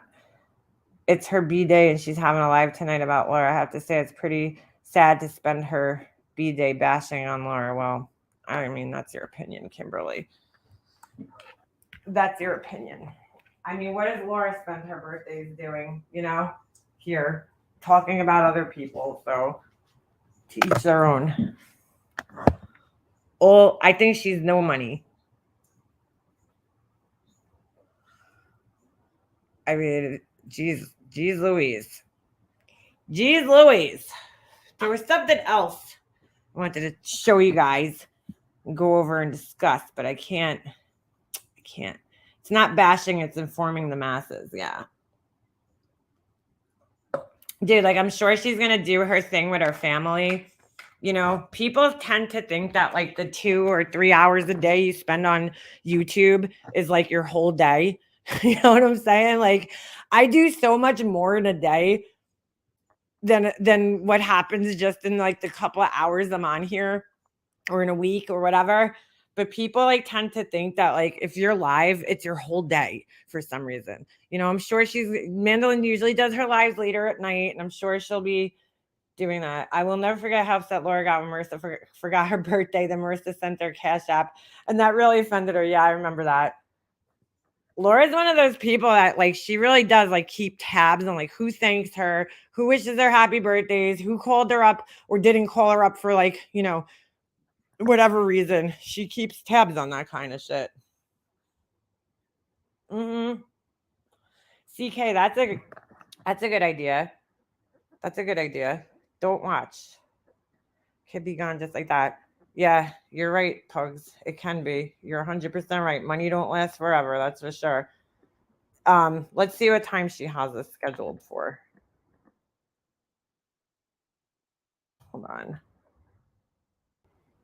Oh, I don't see it right now. I gotta go back. Hold on. I mean, she's not spending her whole birthday. She's not even here right now. So she's probably doing stuff with her family. Yeah, it's 8:45 p.m. I mean, I'm sure by that point in time. I mean, most of us on our birthdays, just saying, once you get to like a certain age, most of us just like, it's not like we're having like these huge fucking parties and shit. My Cash App, Venmo, PayPal, Zelle, WeChat, and Alipay are all available to send me money. I take all kinds of money, even take gift cards. Okay, well, that's good to know. That's good to know. That's good to know. Kimberly, I'm just, while we're on the subject, how many times, yeah, it's on a Monday too. How many times has Laura said that she'll call you back? Are you a Patreon? I'm just curious. There was something else I wanted to go over with you guys, and I can't remember what it was. And I'll get off here and I'll be like, oh shit, that was it. I'm wondering if it was something on the Cooley channel or something, but I can't remember. Ah, why is Laura's voice playing? Why is Laura's voice playing?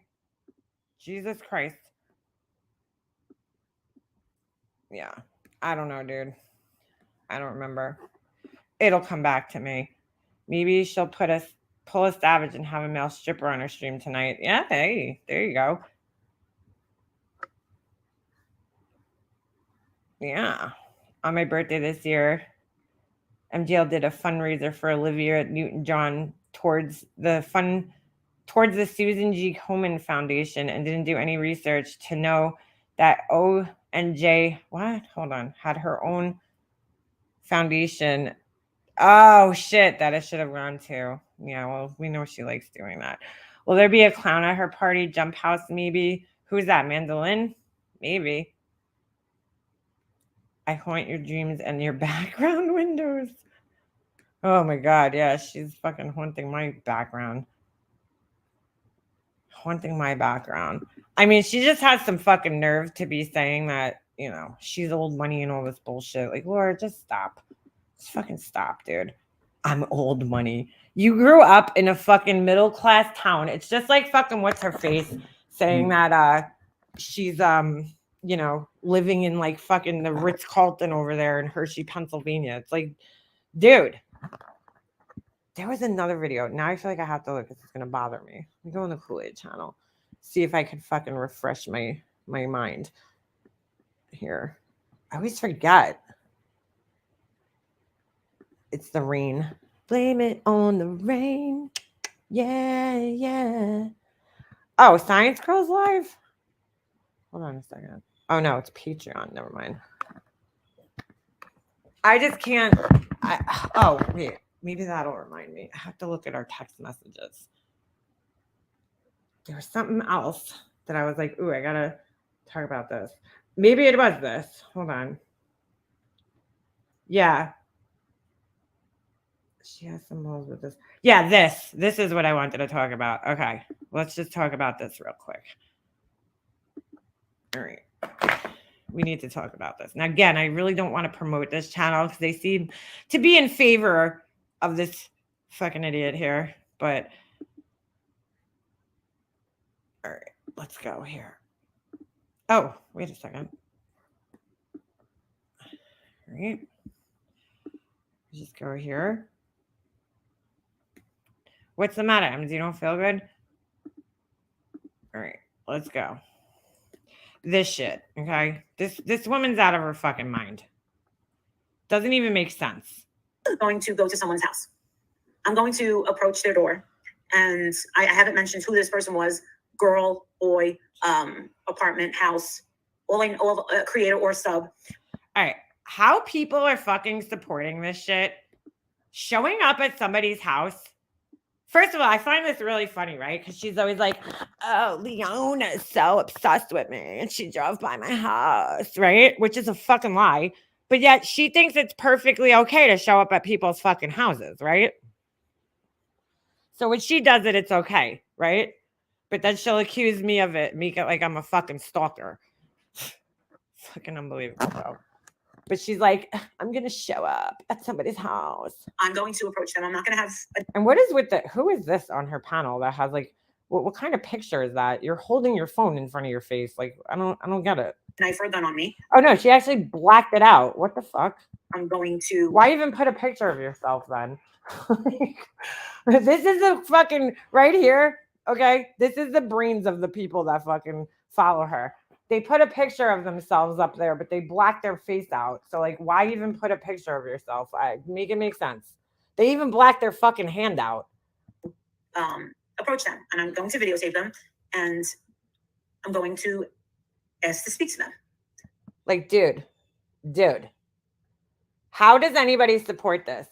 How the fuck does anybody support this asshole showing up to somebody's house with a fucking, you know, camera or her phone or whatever and recording them? I mean, how do you support that? That's not abnormal to you. You're going to show up at somebody's fucking house over YouTube bullshit? Are you for real? You're that fucking sensitive? Girl, please show up at my house and see what happens to you. And confront them. Thank you, Sabrina. Thank you for this offer. Thank And you. I would like to put this to an end. This is going. I could promise you right now, if you showed up at my house, it'll be just the beginning for you, girl. You ain't gonna put nothing to an end. It'll be just the fucking beginning for you. On a little too far. And look at this asshole, okay? I completely agree. You completely agree? Then why are you hiding under a fake fucking name? If you completely agree with this and think it's okay, put your fucking real name out there so we could all show up at your fucking house too. And it's just one person. This has got to end.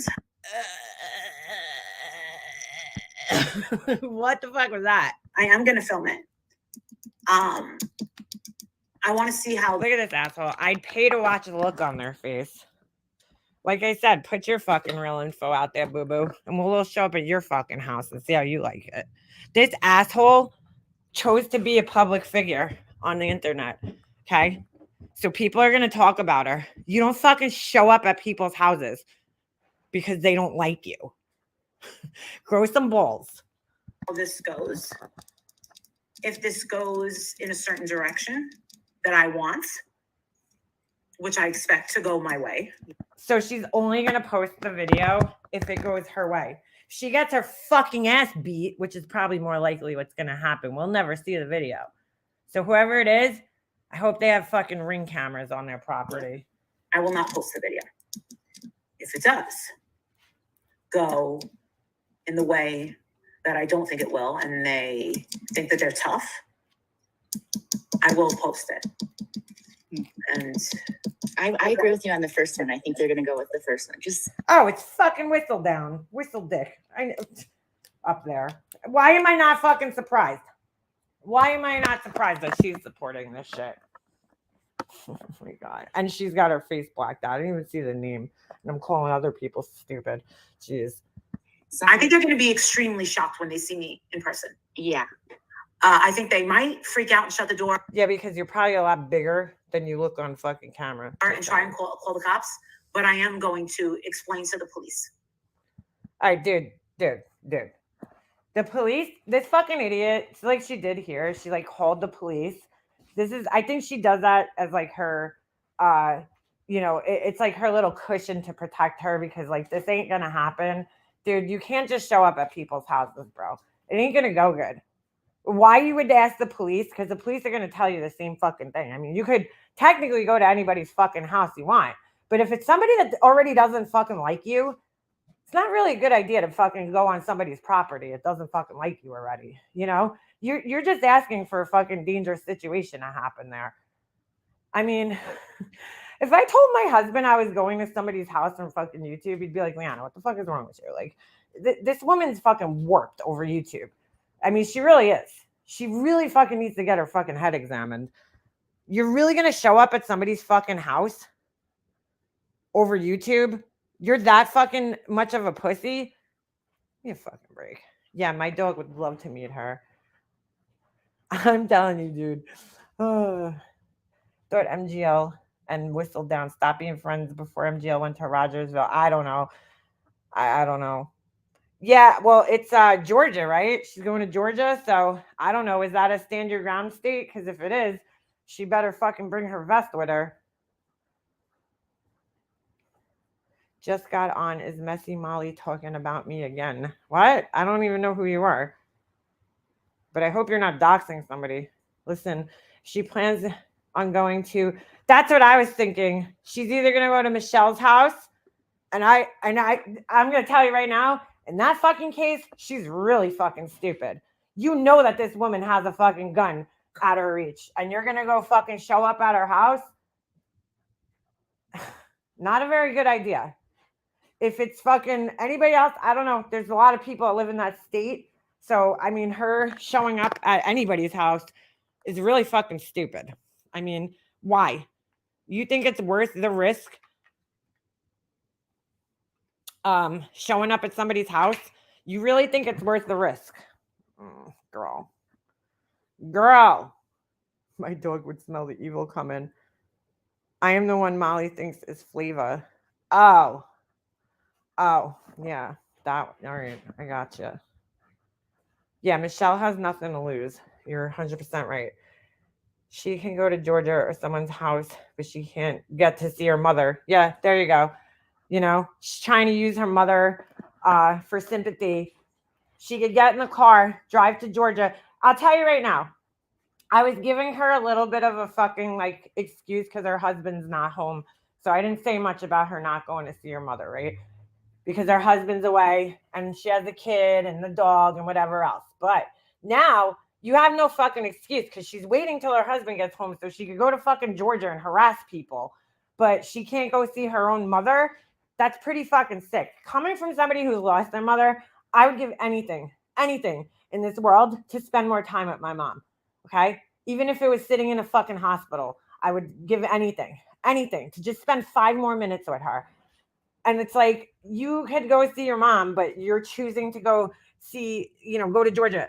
I don't want to hear, poor me when something bad happens, God forbid, to your mother. You know what I'm saying? Melissa, I apologize. I didn't know who you were. I didn't know if you were in here trolling. But you know what I'm saying? It's fucking gross, dude. Fucking gross. My ex-husband is a cop there. He tells me all crazy stories. Where's that? I mean, she's a typical narcissist with a fragile ego, no self-worth. She needs her ego fed and comes apart when someone speaks the truth about her bullshit. Yeah. Her mother is home, so now there's no excuse. Yeah.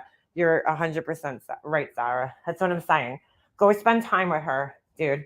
Because if God forbid she does have cancer, she's gonna have a very rough road, and you want to spend time with her now before. Trust me on this one, okay?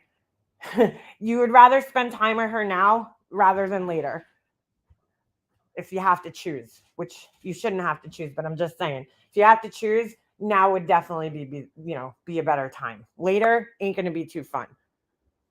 Oh, in Georgia, just seeing what was happening today. She posted she's coming to Texas for a private meet and greet. Oh, all right. Where'd she post that? That's scary. I mean, girl, get your fucking mind right. Showing up at people's houses over YouTube bullshit is just not fucking cool, dude. Not fucking cool at all. I mean, I would never fucking do such a thing. You don't show up at people's houses over YouTube bullshit. Get your ass arrested. She posted something. Hold on. Where? On her page? I don't watch her page. I try not to. I don't have to. Oh, in her Patreon. Yeah, I can't see that. She posted she's going to Texas. Which one is it? Yeah, Texas is a constitutional carry and stand your ground state. Dude, you're playing with fucking fire, girlfriend. Playing with fucking fire. I lost my mother to cancer. Girl, I would give anything. I swear to God, even if it was 5 more minutes just to have with my mom, and my dad. Shit. I mean, to waste time doing this foolish bullshit, and then you're gonna fucking, I was wondering the same thing, Nana. And then you're gonna sit there and cry and act like some victim. God forbid something happens to her down the road, you only have yourself to blame. Because let me tell you, man, you can't get this fucking time back. I tell everybody, even if your parents are in perfectly great health, go spend time with them. Enjoy them. Every second you could fucking spend with them, spend it. I know you can't spend 24/7 with them in your adult life, but spend as much fucking time as you humanly possibly can spend with your parents, dude. Call them up every day and tell them you love them, because once they're gone, that's it. There's no getting them back. It's over, and trust me, even in your 40s, your 50s, dude, there's times in my life where I still need my mommy, and I wish she was here. I wish I could fucking hug her. I wish I could call her up and just ask her a stupid question. For you to fucking think that it's more important to go protest outside dealing with some family bullshit that has nothing to do with you, I mean, that just tells me everything I need to know about you. Because I would be on that first fucking whatever car ride, you know, whatever, to go see my mom. I wouldn't even give a fuck about anybody else's bullshit. Yeah, is it sad a baby passed away? Sure. But guess what? If your mom's sick, you really should go spend time with her. So either her mom's not as sick as she says she is, or she really is that fucking selfish and narcissistic. Thank you, nonsense. You know, I'm coming up on fucking 6 years this year without my mom. And let me tell you, dude, it don't feel like 6 years. It feels like it just happened yesterday. But I still miss my mom every fucking day, dude. Every day. And to hear somebody just be so fucking stupid, it's like mind-blowing to me. I don't give a fuck what my mom had. If she was in the hospital, I'd go see her. It doesn't matter. I'd be by her side no matter what. I always was. But she just doesn't, you know, she thinks she's like my brother's wife. She's like, we'll just send flowers. You don't need to actually be there. We'll just send flowers. That'll take care of everything. CK, yeah. I mean, I'm not going to lie and say, no, you won't. Because I was a fucking mess when my mom passed away. There's no question about that. And I still am, dude, you know. My mom drives me crazy, but she's my whole life. I wouldn't leave my mom in a hospital without me. No way, dude. My mom fucking would never sit in a hospital by herself. I would take dude, I had a 3-year-old son when my mom was in the hospital. I had to drag this poor kid back and forth to the hospital with me, you know, and he had to sit there at 3 years old in the hospital with me for hours and hours and hours. And I didn't give a fuck because I was like, dude, I told my husband when I brought my mom for the last time to the hospital, she was there for like a little over a month. I was like, dude, I have a very bad feeling about this, you know, when I brought her that night, she was in really bad shape. And I'm like, I have a very, very bad feeling that my mom's not coming home this time, you know, and I'm going to spend as much time with her as I possibly can from here on out, you know, and I already spent a lot of time with my mom, but I knew it wasn't good when I brought her in that last time. And I was like, I need to spend as much fucking time as humanly possible. Was it quality time, the time that I wish it was? No, because she was sick. She was out of it half the time, but I didn't give a fuck. I'll never forget sitting there the last night when I knew she was dying at this point, just looking at like her hands and like just trying to like soak all these things into my head. Like, I'm never going to see her hands again. Like, I'm never going to see her again. And it's just, it's so hard to fucking wrap your brain around it, dude. My mom was gone a year in February. Seems like so long to me. It's weird, Nana. It's like sometimes it seems so long, and then in other ways it feels so like short. You know what I'm saying? It's like the longer it gets, in some ways it gets more upsetting because you're like, holy shit, like 5 years went by that my mom's been gone. 5 years. Where, what? You know? Hold on, I'm just grabbing my coffee. But it goes fast, but it also goes slow. Really weird, dude. Like, I'm in that hard time. The other day, I was actually fucking weird, dude. I didn't even know I had this, okay? Hold on. Let me just make my coffee and then I probably sound really far away right now. My mom, I brought my mom to the hospital sometime in October, right? For the last time. Like October 18th, I think. So the other day, I'm sitting here.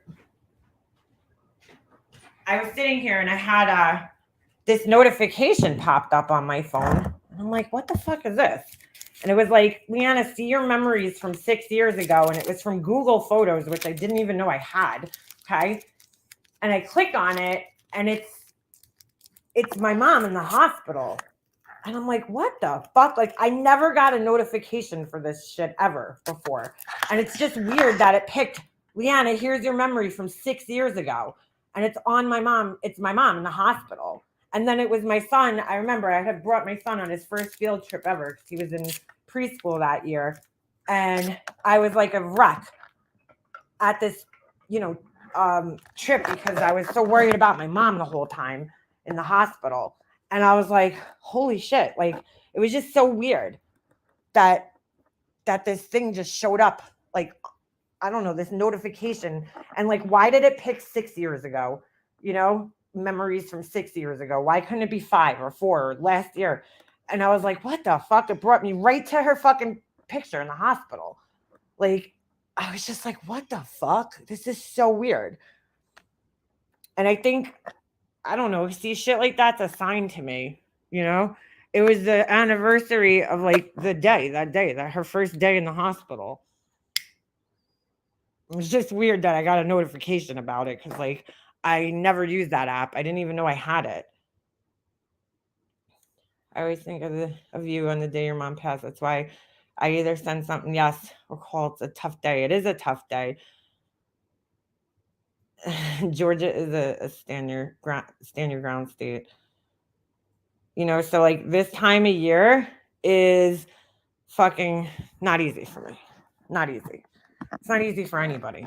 But like this is like I got a lot better though, I have to say. The first couple of years, once the 18th hit, I was like literally reliving every fucking day in vivid detail of her hospital stay and then, her passing, just like that is starting to fade, which is good because I really don't want to remember that time. It was not a good time, so I'm starting to like just move past that part, but and just missing her right now. I just miss her being around.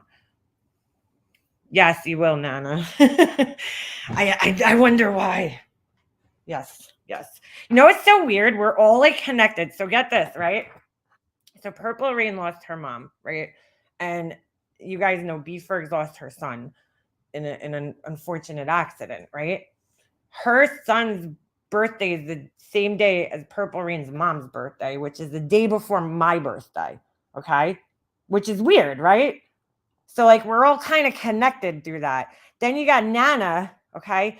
Nana's what we used to call my mom. That's like my son calls my mom Nana, right? So I meet Nana, and Nana's birthday is the same day as my mom's birthday. Like it's just like so weird, the connection. And then I have one with Hummingbird too. I'm trying to think of what it is. That we're connected on some day. It's just weird. September 11th is like that for me. I shut down on that day. The days leading, to it and from it. My mind goes to a dark place. I'm trying not, to go to that dark place anymore because it serves me no good remembering all that shit. Everything. My mom being sick, my brother, his wife, all that bullshit. You know what I'm saying? Doesn't serve me any good. I just try to think about the positive times that we had. I have several really weird signs there on my Facebook. Don't judge. So I sometimes hide heads up pennies so people can pick them up and think they are going to have a great day or sign. That's nice though. I'm sad, lost, angry, empty. No, I can't imagine losing a child either, Amy. That shit is what keeps me coming here.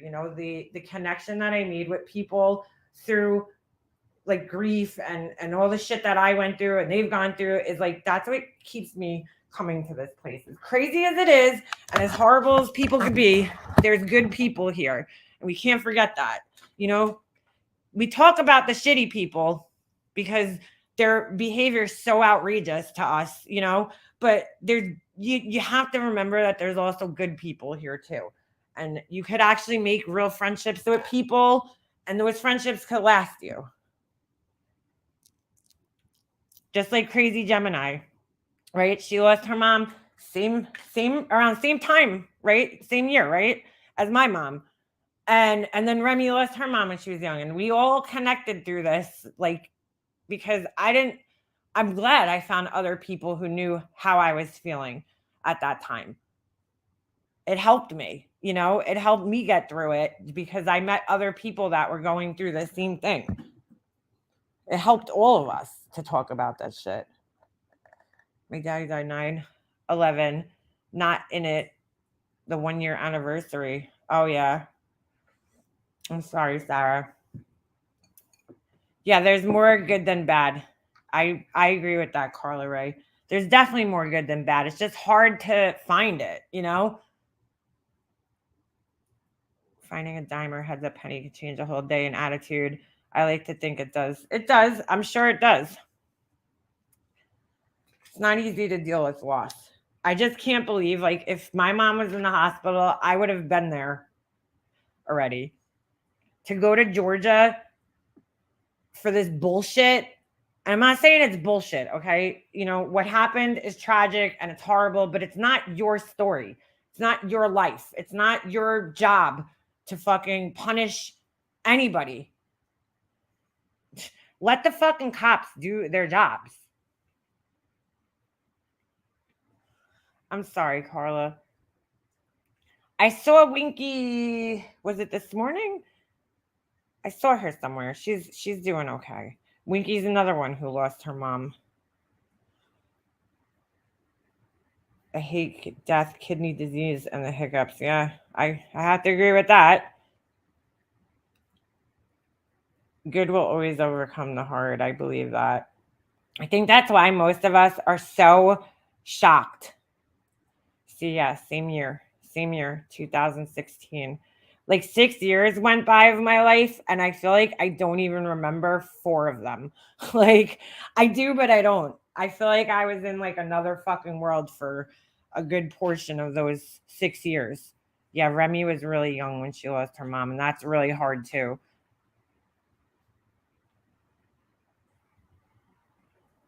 But there's definitely more good people, I believe.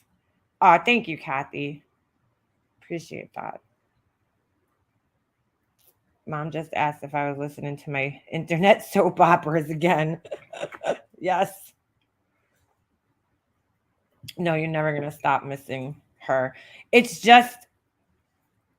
like you just learn how to deal with it, unfortunately, you know? And like that is a scary thing, you know, especially like a year after she passes or 2 years after. You don't want to forget. You know what I'm saying? Even like the bad shit, you almost like don't want to forget it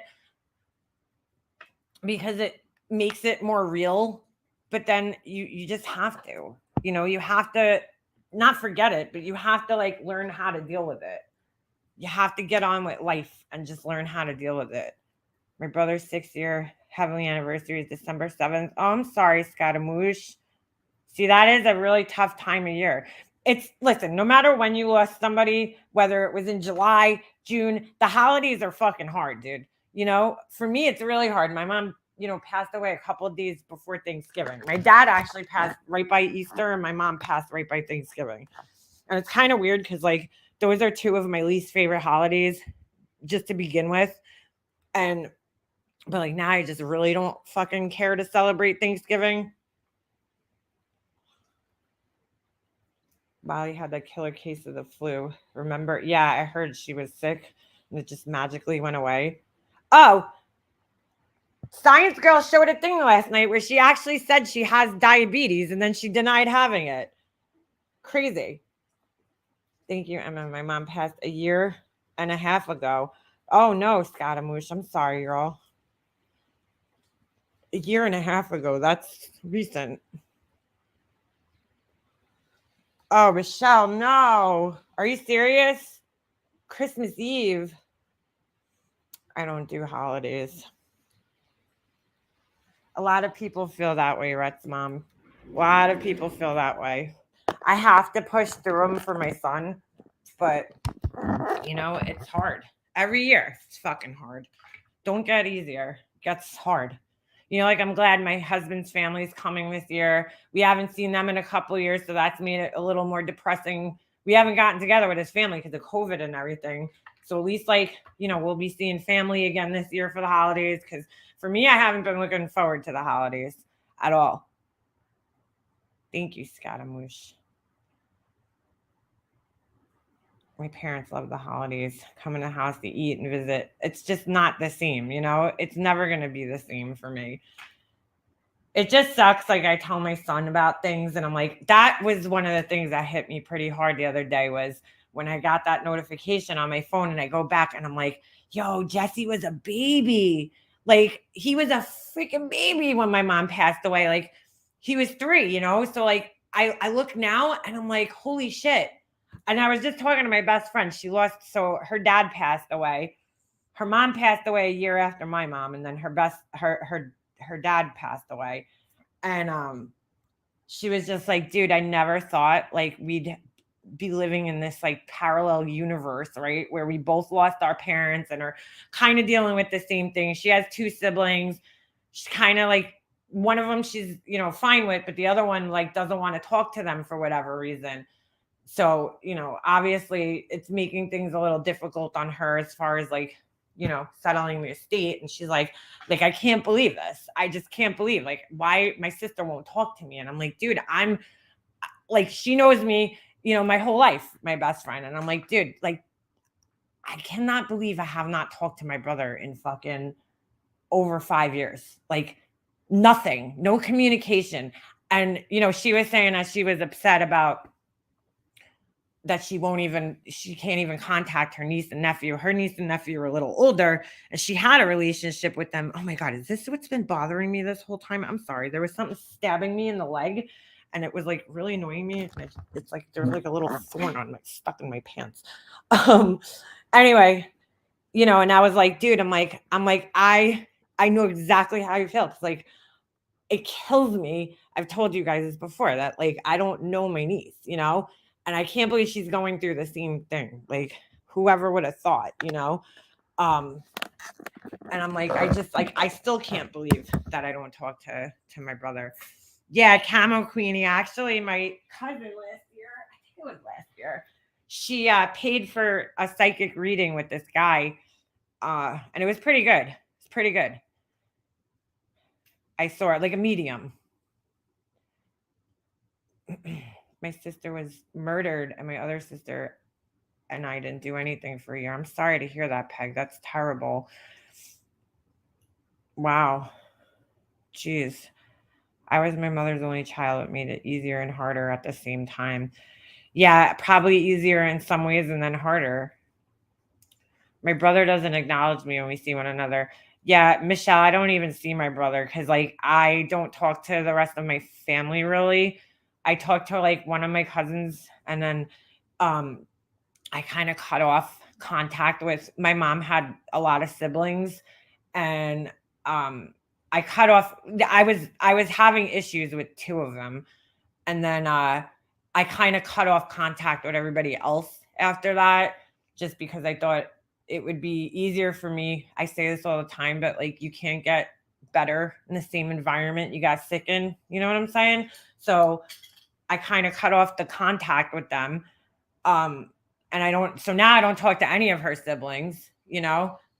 And my brother is still in contact with them, which is fucking hilarious because like he never had the relationship that I had with my family. Like I was always the one that my aunts would call if they needed a babysitter for their kids or they were going on vacation and they needed somebody to watch the house for them and feed their dogs and their cats and whatever, you know, like that was me. They called on me and I was there for everybody all the time. And then I also like my cousin's wedding, you know, I went with my aunt, we went shopping. I went to all her dress fittings. Like, you know what I'm saying? Like I was that cousin. I was the one that everybody called on when they fucking needed help with something. And my brother really only saw everybody at family parties. You know, like he didn't keep the relationship like I did with everybody. Like I would sit on the phone with my aunts or I would just go over to their houses and hang out with them, you know, and go bullshit with them and have coffee or whatever, just to hang out. I spent a lot of time with these people, you know. My brother, not so much. Really, he only saw everybody at family parties. Like he didn't call them. He didn't talk on the phone with them. So it's like, it's kind of funny that he's the one who's like in contact with all of them. And that's, you know, the reason is because my brother's not the one who's going to make them face reality. That would be me. you know, and they don't want that. So they're cool with my brother because they don't really have much contact with him and never did. But yeah, I don't ever really get forced to see him because I don't go to any family functions anymore. Thank God I wouldn't, even if I mean, I'm not invited, but I wouldn't go even if I was invited. I've been invited to things and I won't go. I won't go. I have 4 siblings, a stepfather, 0 contact since 2000. I'm good. Yeah, well, sometimes you have to do it for your own, your own mental health. So you get away from this shit. It was a DV and he killed himself. Oh my God, girl. I'm so sorry.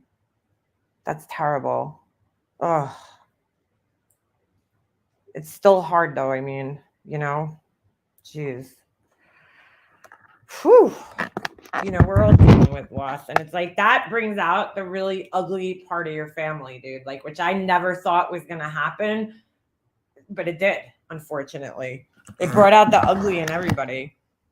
And the serious situations like that will bring out the ugly. So crazy to me that people, especially family, act like you don't exist after you do so much for people and have history. Yeah, Michelle, for me, all right, 2 of my aunts, right? One of them I got along with really well. I mean, I got along with both of them really well, but until there was this incident with one of their kids in the family, right? That kind of ruined their one relationship at that time, which was a long time ago. But my other aunt, I kept a very close relationship with her up until up until my mom got sick. And then things, I don't know, they just took a turn,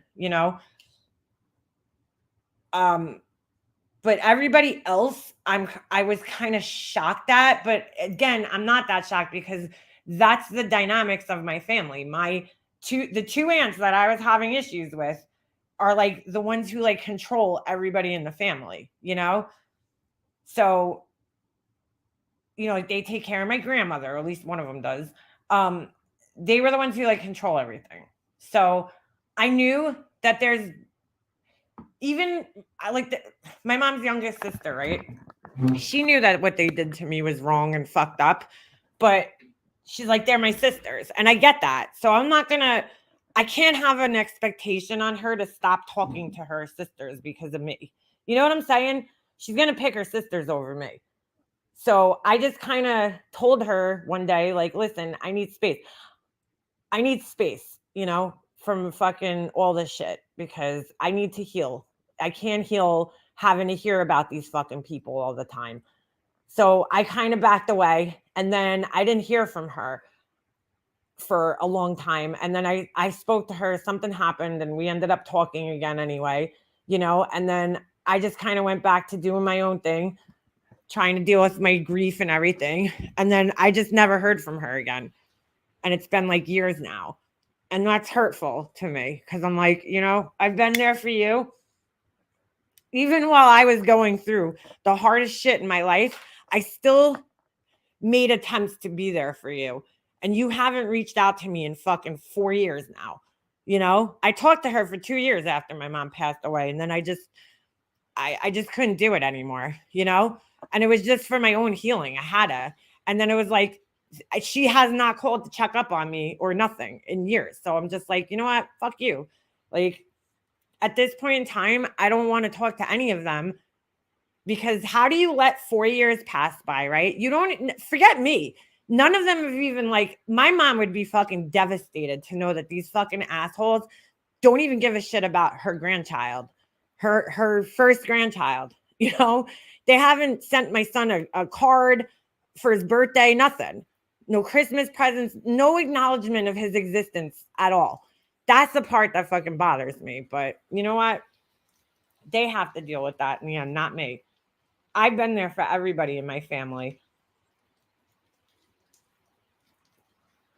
But it is hurtful. It's like I look back and I'm like, shit, man, I've done a lot of things for a lot of people in my family. And likewise, people have helped me too. I'm not saying that it was like a one-way street,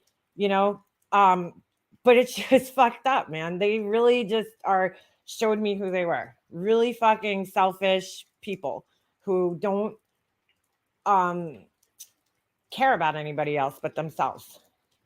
And I don't know if that comes from like stems from like them, you know, and their childhood and coming from a big family and they're all fighting for attention and they just became selfish people. I don't know. I really don't know. But my mom would never do what these people have done to their, you know, like if the tables were turned and it was one of my cousins, my mom would never fucking treat their kids the way that my aunts have treated me. All of them. And my uncle. One of my uncles.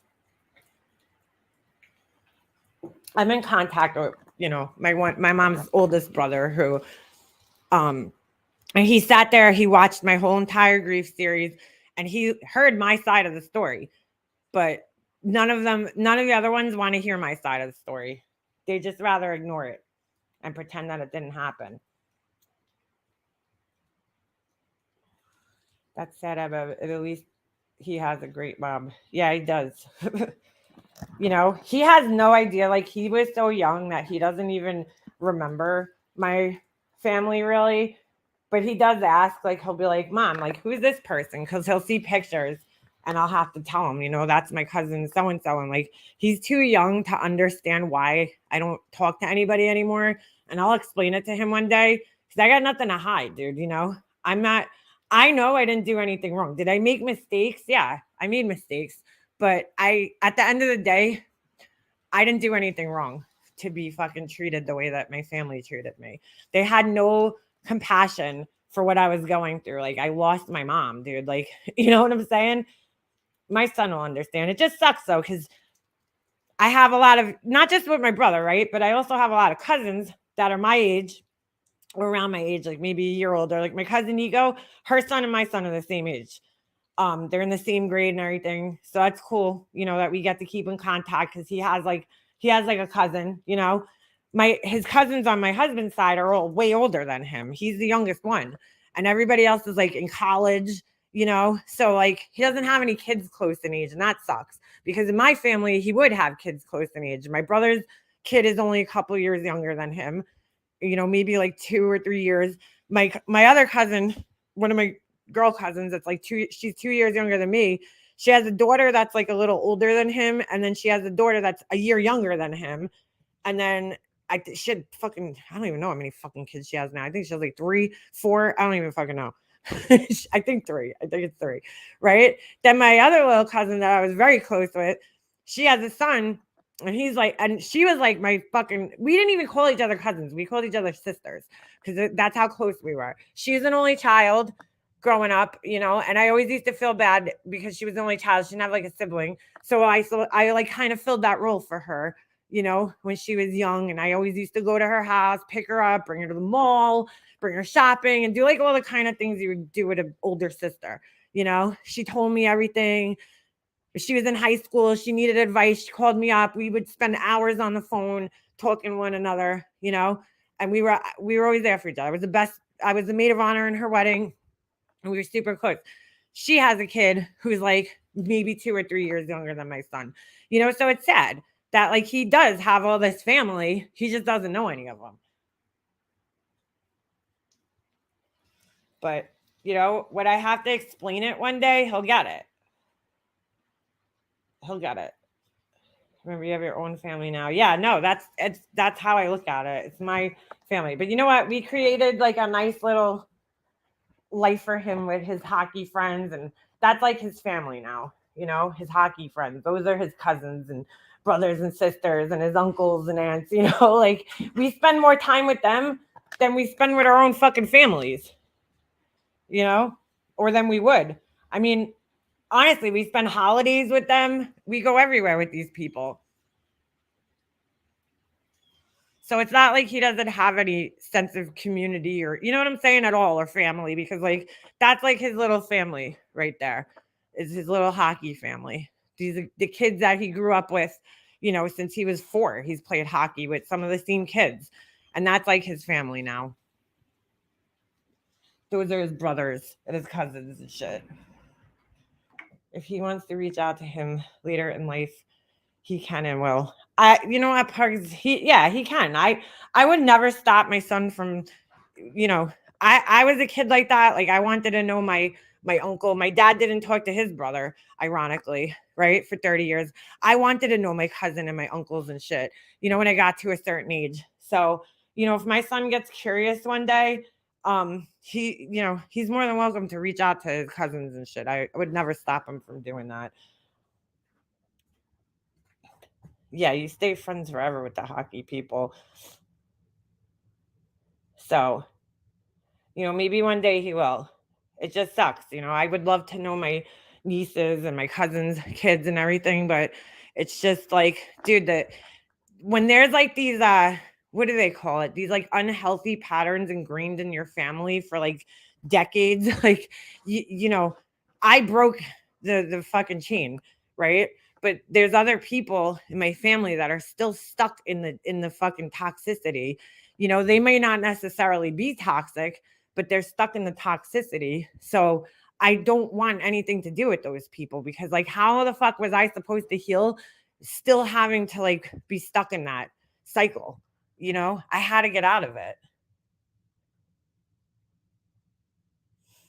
I don't speak to three of my brothers for a reason. Hey, Ben, I don't talk to my, you know, my older sisters either. And that's like totally separate. And again, not really my choice. My oldest sister, I just like her. She's so much older than me. I never had like a close relationship with her because her kids were like my age. You know, my niece is only 2 years younger than me. So I never really connected with her. She wasn't around all that much, you know, and she's very quiet, very hard to talk to. You know, she's very like quiet. Like I remember I used to like answer the phone when she would call and like it was very hard to pull conversation out of her. She's kind of like my dad in that sense. My dad was hard to talk to. And it was funny when the two of them were on the phone, my dad would be saying that he couldn't find something to talk about. And I'm like, dude, you're just as hard to conversate with. So I can only imagine. And then the younger sister of the two of them, you know, she's crazy. I've talked about her on here before, but she's absolutely fucking insane. I mean, she is fucking certifiable fucking insane. Do you ever think there might be a reconciliation with any of them? Happy life. I mean, down the road, I could see talking to some of my cousins, maybe, you know. I'm not, I don't know if I'm ready right now for that, but my aunts, no. Two of them at least. No, definitely no. I have no desire to talk to them. My one aunt, you know, I think she hurt me the worst because I was the closest with her. And you know, but not unless if they don't want to have an honest conversation, like then there's no point of even talking, you know. My brother, no. My brother, fuck him. And his wife, I mean, first of all, if he's still married to her, like that's a hard fucking boundary for me. Is that if my brother, as long as he's married to his wife, I don't want anything to do with him. I don't ever want to fucking talk to him. His wife could fucking seriously, and I don't say this about people, okay? But if she fucking dropped dead tomorrow, I really wouldn't give a fuck. I really wouldn't. Like the world would be better off without her, honestly. She's fucking evil. So her, no, I can't fucking reconcile with this fucking asshole. But you know, it depends, you know, with my brother. I don't know. I really don't. For a really long time, I felt like no, but I mean, it's a hard boundary that he would have to be completely fucking away from her before I would even consider talking to him again. I mean, to be honest, if he showed up at my fucking front door, would I fucking open my door? Yeah, of course I would, you know, but I wouldn't want a relationship with him while he's still married to her. No, I can't. That's just never gonna fucking happen ever. No way. No fucking way, dude. I will fucking like I don't even think it's a good idea for me to be around that girl with the fucking amount of anger that I have against her. It's not a good idea, dude. It's not a good idea. I have a lot of fucking anger towards that girl. So she should probably just stay as far away from me. Happy life, I wonder the same thing, you know? looks are so deceiving, and I've learned that you can't just go by like pictures on the internet, because people might look happy in their pictures. I mean, look at the Gabby Petito case, perfect example, right? If you would have just watched their videos and looked at their Instagrams and their social media, nobody would have thought that there was like this fucking tumultuous relationship going on behind the scenes, right? Nobody. But it was terrible. Obviously, there was some shit going on. So, thanks, Brantley. So like, do I think that they're happy? No, I think that he tells himself he is because he has no fucking other choice. But do I think that they're fucking happy? I can't see how he is. How could you be happy when somebody's controlling your fucking every move in life? How could you be happy when you have to completely shut down your fucking social media that you used to actively post on, right? And not that social media is everything in life, but like, you know what I'm saying? Like my brother used to be very creative, artistic, took pictures, and once he met her, everything just stopped. So I don't know, maybe he thinks he's happy, but I don't think he is. Yeah, they have kids. They have one kid together. And then she has a kid from one of her fucking ex-husbands. So like, do I believe that he's happy? I mean, I know that deep down inside it's gotta bother him that we don't talk, that he didn't talk to my mom for like 2 years before she passed away. That's gotta bother him. I mean, somewhere inside. But do I believe that they're fucking happy? Oh, he's definitely afraid of her. There's no question of that. I seen it with my own eyes, and I wouldn't want to live like that. So, I mean, maybe he's happy like that, but I certainly wouldn't be. If my husband tried controlling me to that extent, no, that would never happen. There's certain things you do for your significant other, just out of respect. But to have somebody controlling your life to the point where it's like, oh, you can't talk to your sister. I mean, dude, we settled an entire fucking estate, okay, through fucking emails because she wouldn't allow my brother to talk to me. That's not normal, dude. How could you be happy with that? She convinced my brother that I'm so difficult to deal with that we actually can't talk to one another. I mean, and I'm like, dude, we've gotten along and had arguments for fucking 30 something years before this asshole came along. Okay. And when we had problems, we were always able to work them out. So what's the common denominator here that all of a sudden we're not able to work past problems that we have or fights or arguments? She's the problem. I mean, we've gotten into some pretty bad fights in the last fucking, 5-10 years before she came around. We had some arguments and shit, but we always moved past it. So, all of a sudden this girl comes around and my brother thinks I'm like the most evil person in the fucking planet, right? And we can't work past our problems. I'm supposed to believe that? No, it's her controlling him, So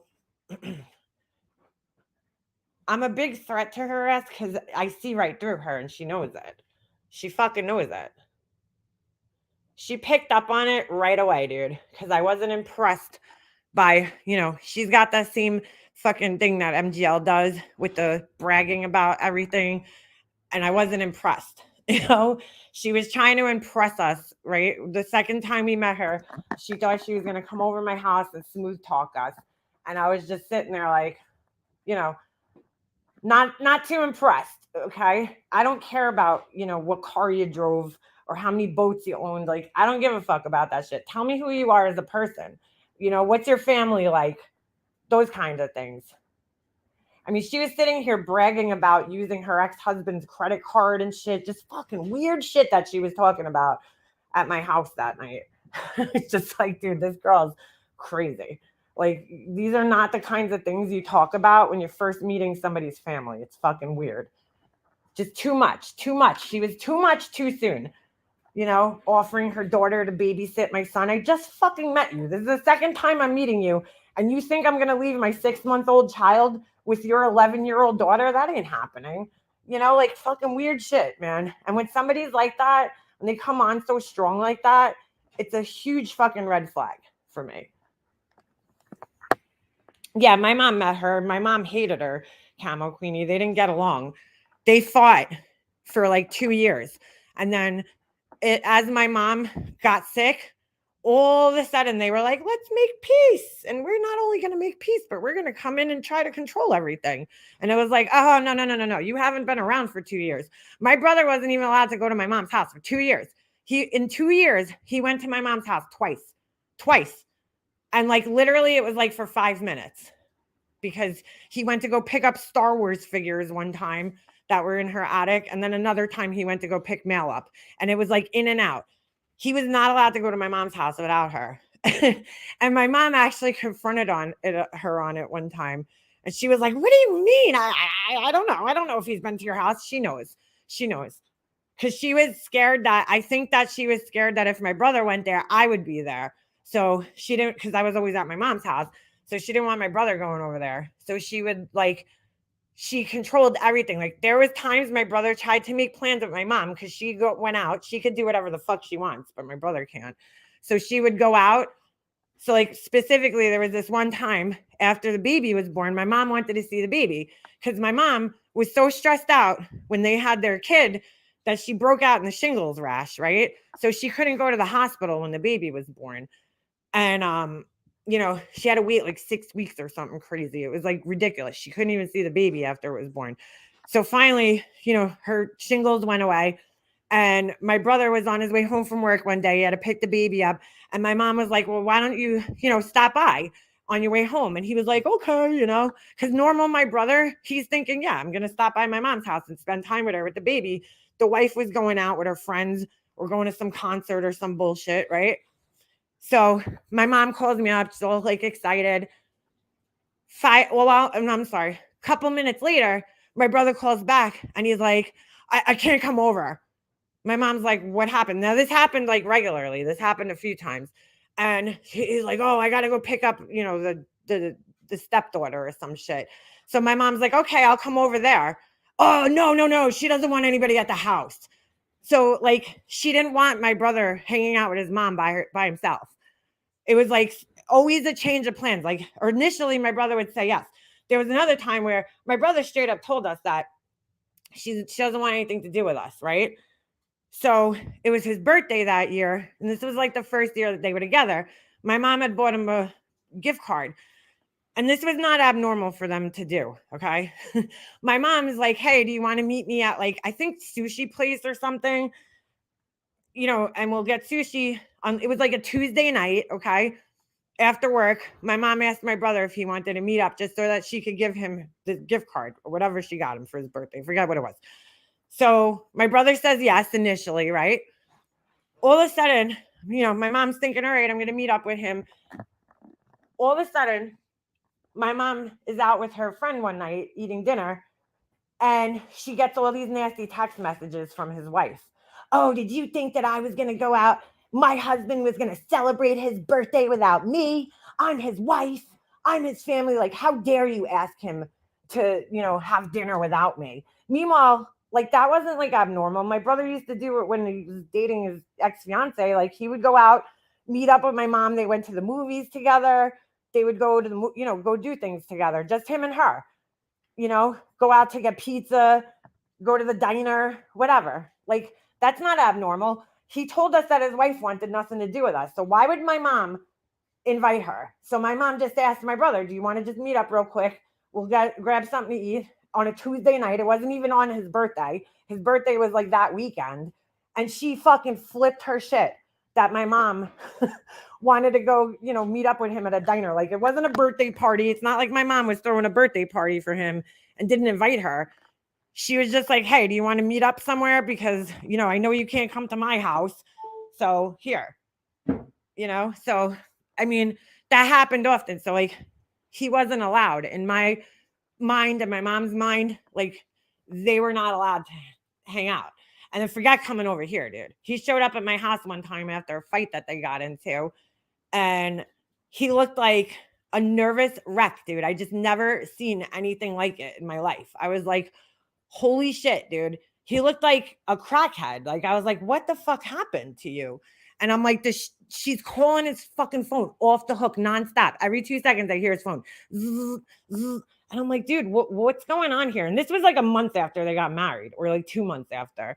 They got married, what, February? So it was like April. So it was like almost 2 months after they got married, right? He's like, shows up at my house. I mean, he looked like he'd been drugged through like the fucking mill. I was like, what happened to you, dude? He's like breathing all heavy and shit. And he tells me, oh, could we talk? And I'm like, yeah, no problem. He's like, you want to go for a ride? And I'm like, well, I don't know if I want to get in your car, bro. Like, buy your stuff. Like, you look a little fucking whacked out right now, which my brother doesn't use drugs. At least I don't think he does. And I'm like, whatever. I'm like, let's go take a ride to like somewhere public. So I get in the car with him, and he's like all antsy to get out of my house. Like he didn't want to be here. My husband comes upstairs. Jesse's a baby. And he's like, here, you want to hold your nephew that I haven't seen in 6 months? And my brother's like, oh, like he couldn't even like focus. So I get in the car with him. Meanwhile, I'm in the middle of fucking cooking dinner. I'm like, all right. I get in the car with him. We go drive down. We didn't even get to the end of my fucking block. And his phone must have rang like 35 times. Okay. And he's in his Mercedes that she leased for him, made him pay for before their wedding, because it was like a fucking bribery gift. She's like, fuck, I just broke up your whole family. Here's a Mercedes, So like I could see on the Bluetooth, she's calling. And I turned to him and I'm like, yo, does she know you're at my house? And he turns around, he's like, no, she'd kill me. She'd kill me. And I'm like, that's fucking weird, bro. Like your wife is going to kill you because you're at your sister's house. Like, that's fucking weird, So he's like, don't say anything. I'm like, well, maybe you should answer the phone so like she stops calling you. And that's where I got the name Satan from. That's why I call her Satan. Because when he answered the phone, I hear her voice and she's like, you better get the fuck home. Get the fuck home now. And she was like threatening to like destroy his shit and throw it out on the front lawn. And yo, if you knew my brother, this shit would seem insane to you, because like he's like the most passive, like, not that he's like completely passive. I mean, he could get into arguments and shit, but like he's a pretty like honest, like passive person. You know what I'm saying? Like he's not the type of guy that you would have to worry about cheating on you or anything like that. You know what I'm saying? I don't know. It was just crazy. I just couldn't believe what I was hearing. This girl screaming at him and threatening him. So he like fucking hightails it back to my house. He's like, I gotta go. So we didn't even get to talk to one another that day. He hightails it back to my house and practically like fucking pushes me out of the car while it's still fucking rolling. And I got so worried that night that after he got left, I got in my car like a couple of hours later. I remember I was on the phone with my cousin and I drove by his house because I was like, bro, I swear to God, the way this girl was screaming at him, like I was thinking she was waiting with a fucking shotgun at the house for him. So I wanted to make sure there was nothing going on. So I drove by the house and it was a little dark and shit. And I was like, all right, I guess it's all right. Then I didn't hear from him the next day, so I called my mom and I'm like, that was pretty fucked up what he did to me. He like gets in this big fight, tells me he wants to talk, and then he runs back to fucking Satan. And then, I don't hear from him. Like he never let me know if he's okay, what happened, like, and he never contacted me back to talk. Well, we did get to talk for like 5 seconds. And what he told me is that she's crazy, right? He thinks that she has borderline personality disorder. So he started to see a therapist so he could learn how to deal with her. And then he started rattling off all these statistics. Oh no, that was the next day. I'm sorry. That was the next day when he told me about the statistics. But that night he told me that he started seeing a therapist. And she got mad because the therapist asked, because when he got back home or was on his way home and he called her, she said, what'd you guys talk about? And he told her that, that's between me and the therapist. And that's what set her off, was that he wouldn't tell her. And he told me that, he's like, she's just like flips out sometimes, that she's crazy. Like she has like these really bad mood swings and he needs to learn how to deal with them. And he told my mom that the therapist told him, like, if you want to talk to your sister, don't let anybody stop you from talking to your sister. You should talk to her. So he came straight to my house after that, on the advice of his therapist to try to fix things. So that tells me that he wanted to fix things and she wouldn't allow it, So the next day I didn't hear from him and I called my mom. I'm like, yo, that was pretty fucked up. Like if you would have saw him, you would be very worried, you know, the way he was acting, like just totally out of character. And I was really worried when he fucking left my house. So she tells him, calls him up, and because he told me, that's right, he told me that night, I can't text him, I can't call him, because she was reading all his text messages off his iPad. And she was, you know, so he's like, I had to email him at work. That was the only way I could contact him. And I'm like, dude, like, I'm your sister. This is so weird. Like, the way that she's acting like I'm like some ex-girlfriend or something. Like, I'm your sister. This is fucking weird. So he got in contact with me the next day. He called me from work and he's like, do you have AOL Instant Messenger? And I'm like, no, because it's like 2015 and nobody's using it. So he's like, download it. So I did. And we talked through there. Okay. And that's when he told me that he thinks she has borderline personality disorder. And he's like, you know, it's very common and 26% of women have it. And I'm thinking, dude, run.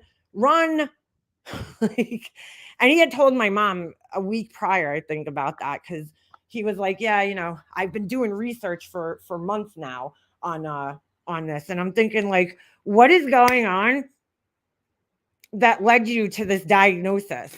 I don't know if it was the mood swings, because that was what he had mentioned to me initially. So I think she would have, and he had mentioned them a few times prior to this, that she had like these like really severe mood swings, you know, or like her emotions would be so like, you know, like something small would happen and then she would freak out and her emotions never matched what happened.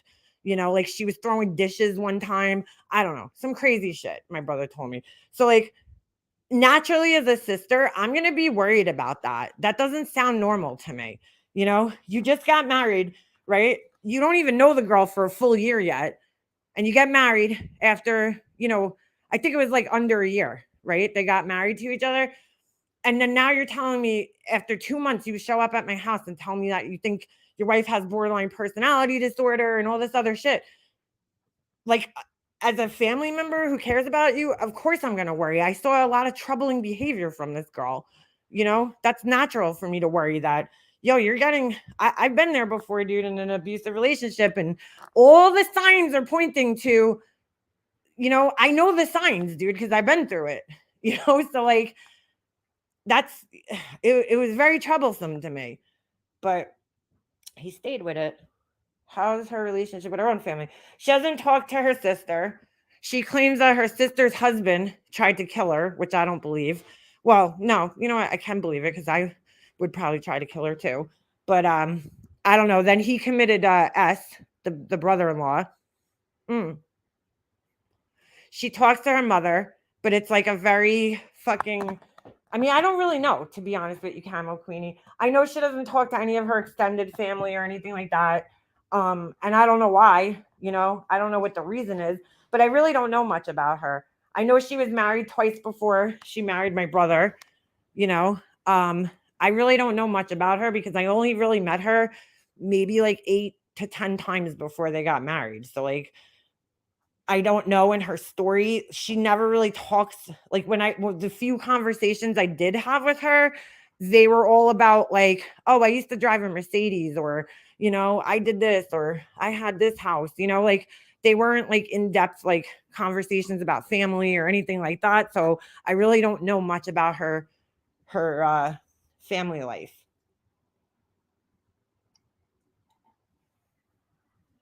Jumping back and forth to Amber for Krissa and I are friends. What do you mean? So yeah, marriage number 3. My brother's marriage number 3. So yeah, I mean, I don't know. You know what I'm saying? Like, I don't know. I don't know her story, but the few things I do know, like I spoke to one of her ex-boyfriends, okay, a while back. And it was really weird how this all worked out. And she like tried to threaten my mom one time. And she's like, yeah, one of your family members lives next door to blah, blah, blah. I don't know. I forgot exactly what the threat was. And I ended up figuring out that my mom's cousin lives next door to her ex-boyfriend. Like, fucking weirdest thing ever, right? How she figured that out, I don't know. That we still don't know that. But we ended up talking to him, okay? And he told us that when he went to break up with her, she like faked the pregnancy, you know, to try to get him to stay. And like right there is alarming. That's concerning. And he was like scared that she was going to destroy his life. And, you know, so there's definitely a pattern of behavior. But unfortunately, I read millions of stories about men who are married to these types of people. And like, you could get stuck in a fucking 20. It's called the fog. Okay. Fear, obligation, guilt. That's usually why you stay in the relationship with somebody like that, because you're in the fog. You fear that they're going to do something stupid, like fucking, you know, a lot of them will threaten to off themselves, right? Then obligation, whether it's family obligation, you have kids together, you share finances, and then guilt. Again, that goes back to like, you know, the guilt of, you know, they're going to harm themselves or do something to themselves. Oh, he's definitely in an abused relationship. I don't give a fuck what he says. Listen, dude, we had to settle my mom's estate together. If you're not allowed to fucking talk to me, I mean, he goes and creates a new fucking email account to talk to me, right? I could tell just by the writing that it's not my brother. I have 100% proof that it's not him. I know it's not him. I can't call him. He won't let me call his cell phone. I can't text him. He told me I was blocked. And I had to call their house phone anytime I wanted to communicate with him. They refused to meet up with me in person because she has to control everything. So I would, like, if I had to give him something to sign, like a check, they wanted me to mail it, even though he lives literally like 5 minutes away from me, where it would just be easier for me to go drop it off. Like, you know what I'm saying? They would make me mail it. The one time I go to his house, I get this fucking crazy message from him. Do not stop by my house again. You hear me? And I'm like, holy shit, dude. Like, and he sounds like a robot. Like he would not talk to me while we were settling my mom's estate. Like that's fucking crazy to me. Yeah, he's hiding her from me.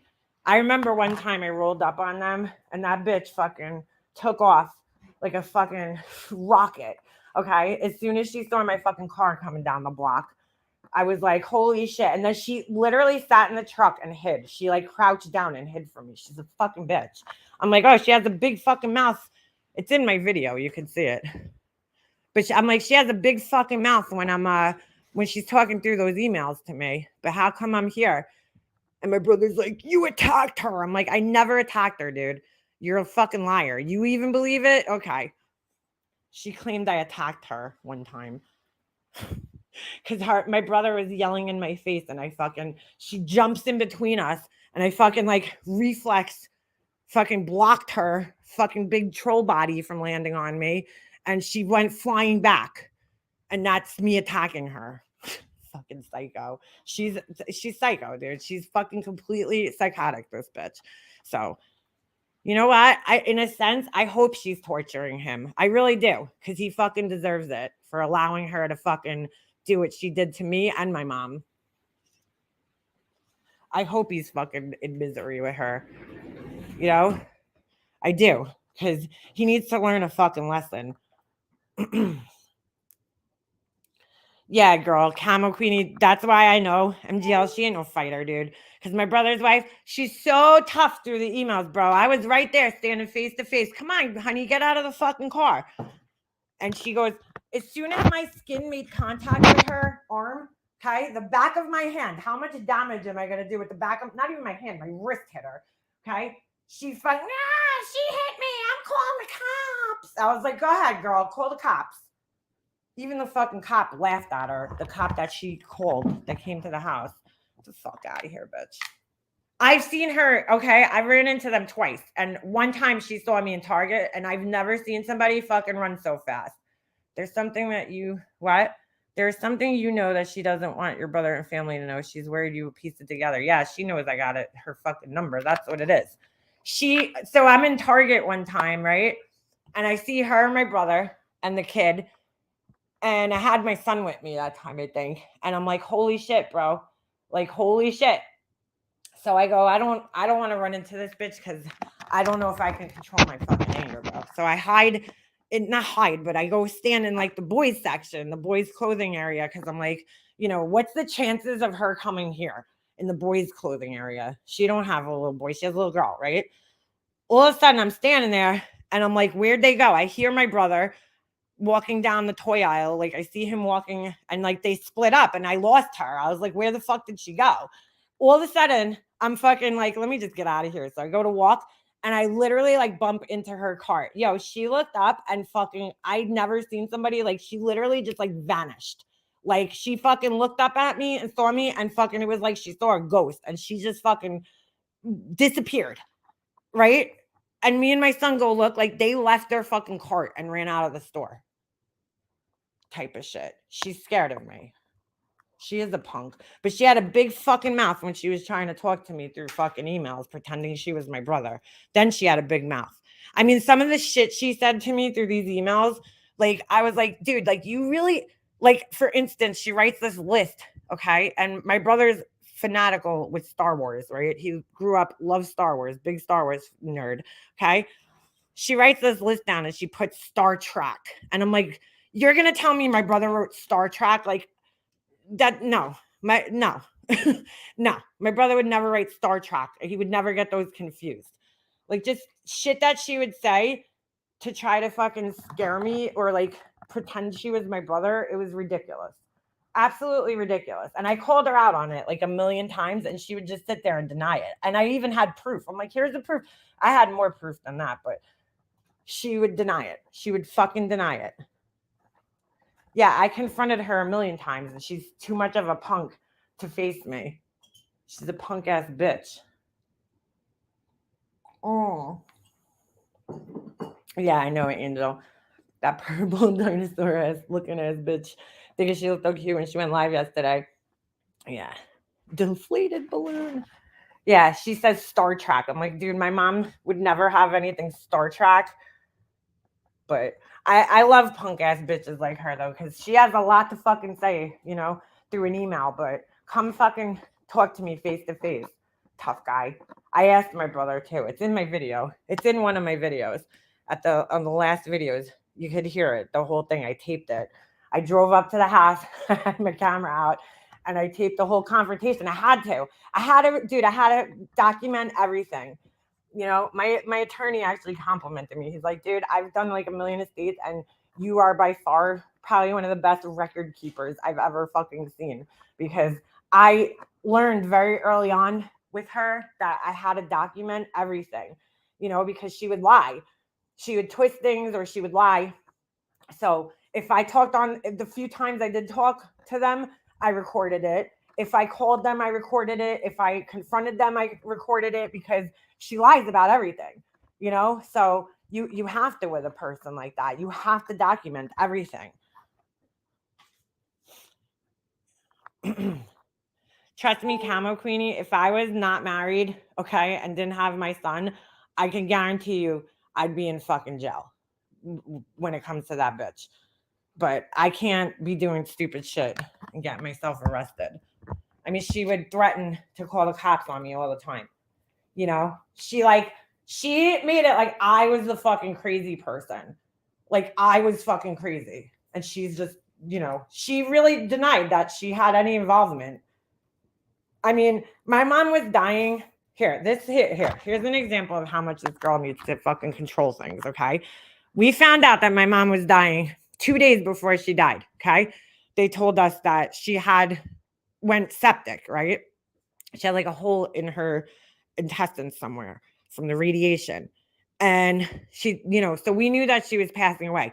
That day that my mom, you know, that we found out, this girl went and had my brother sign power of attorney for himself over to her in the hospital. Okay. They filled out the form. It's like a standard form that you can fill out. And then they had it notarized by some person in the hospital. Okay. So that she could call and take care of my mom's estate on his behalf, because she had no, you know, control. She wouldn't be able to get information. You don't do power of attorney for people unless they're incapacitated. That's really the only time you would typically use power of attorney, is if somebody else is incapacitated and unable to take care of things like going to the bank, paying bills, you know what I'm saying? And those types of things. So you would then, you know, enact your power of attorney over the person. And more often than not, like a husband and wife will have that, but first of all, they really don't need it, especially if they have joint accounts, so like, because then if your name's on the account, you can do whatever you want. But she made my brother sign power of attorney over to her for himself, which he's a fucking idiot, when he's totally fine and able and capable of doing these things himself. She somehow convinced him that he's an idiot and she needs to take care of everything, which is fucking crazy because he's actually very intelligent, my brother. He just completely lacks common sense, But yeah, she made my brother sign power of attorney over to her so that she could settle my mom's estate for him in his place. I mean, if that's not fucking crazy, I don't know what it is. And I hope to God he fucking got that shit. I don't know. What he needs to do is give somebody else power of attorney to render hers useless because, I mean, that is just fucking stupid, especially in a situation like that. Because now she could do whatever the fuck. Even if he has an account that's in his name, she could do whatever the fuck she wants with it. So he's an idiot. I laughed at him when he told me. I thought he was joking when he told me, because I was like, yo, your wife can't be calling up places and canceling things. And, she can't be doing that. And he's like, oh, yes, she can. She gave me power of attorney. I gave her power of attorney over me. And I'm like, what? I'm like, what? And then later on, when I confronted her about it, she's like, yes, we have power of attorney, just like most loving couples do when they're estate planning. And I'm like, oh, really? You just happened to be estate planning the day that we found out my mom was dying in the hospital? Okay, girl. Like she tried to play it off like, they had planned their wills or something. I'm like, girl, you must have forgot that my brother sent me the paperwork. And so I could see the notary stamp and the fucking date that the papers were signed. You must have forgot, you fucking idiot. Oh God. Just thinking about how fucking stupid she is infuriating. My husband's brother did the power of attorney over my father-in-law for the money. And yeah, people do that, but she knew my mom would never. I personally think, because me and my husband came up to the hospital that day to say goodbye to my mom because he had to take care of our son, right? So we brought my son up, let my son say goodbye to my mom. It was his birthday that day too. It was his 40th birthday. It was like fucking horrible. So they come in, right? We walk in and my brother and his wife are sitting at my mom's bedside and she's like closer to my mom, right? When we walk in, she has paper in her hand. And as soon as she sees it's us, she crumples the paper up and shoves it in her bag. So I don't know if she was trying to get my mom to sign power of attorney. And since that didn't work out, she put my brother. I'm not really sure, but I think that they were trying to get my mom to sign something. And that's why she fucking crumpled it up. Do I think she watches my channel? Yeah, I do, because I think she had threatened to sue me several times, as did my brother and my aunt over my videos, but they can't sue me. Sue me for what? I tell the truth, it's not slander, it's not defamation. If it's my opinion, I make it clear that it's my opinion, but everything else I said, I showed proof of. So what are you suing me for? I would have to be lying about you. Then it would have to affect you financially somehow, and it didn't. My aunt was trying to make it like it did. She's so dumb. She wrote to my uncle or something, and she's like, yeah, people from work found Liana's videos. Like, how would people from your job find my videos? Like, she would not even admit that she was watching my videos herself. So she made it like, I didn't go look for myself. Somebody sent them to me. And I was like, okay, girl, that's bullshit. I knew it was bullshit because one of my mom's cousins contacted me about one of my videos way, way, way back in the beginning. So I know my family knew about the videos that I was making. But I have every right to tell my story, dude, So I didn't use their names. I didn't, give up any identifying information about them. So what are you suing me for? I'm still waiting for those fucking papers, but never happened. No, that's totally normal though. Like my parents had it too, but the power of attorney thing, right? My dad had power of attorney over my mom and vice versa, but that was like in case, one of them become incapacitated. That's what power of attorney is, so you enact it if somebody's in the situation like my mom was in, where she was in the hospital for a month and became incapacitated and really couldn't make her own decisions. You don't go have it signed on, like the way they did it. She tried to make it like they did it during like they were estate planning, and that's not what happened. I mean, I my brother sent me the paperwork. So, it is normal for people to have that, when they get older, written in their will somewhere, but not the way she did it. She did it in the hospital that day when she found out my mom was dying. Yeah, I hope she gets crabs too. She probably already has them. Exactly, Joe Madre. My brother was fine, so there was no reason for her to use it. The only reason was because she's a fucking controlling, narcissistic freak, and she had to control everything. She had my brother convinced that, like, I don't know, she was like this savvy, smart businesswoman. Meanwhile, she wasn't very smart. Neither one of them was. Because I was always fucking 10 steps ahead of them. Whatever they thought they were going to do to me, I was always 10 steps ahead of them and knew what was going to happen before it happened all the time. And they still to this day don't know how I knew.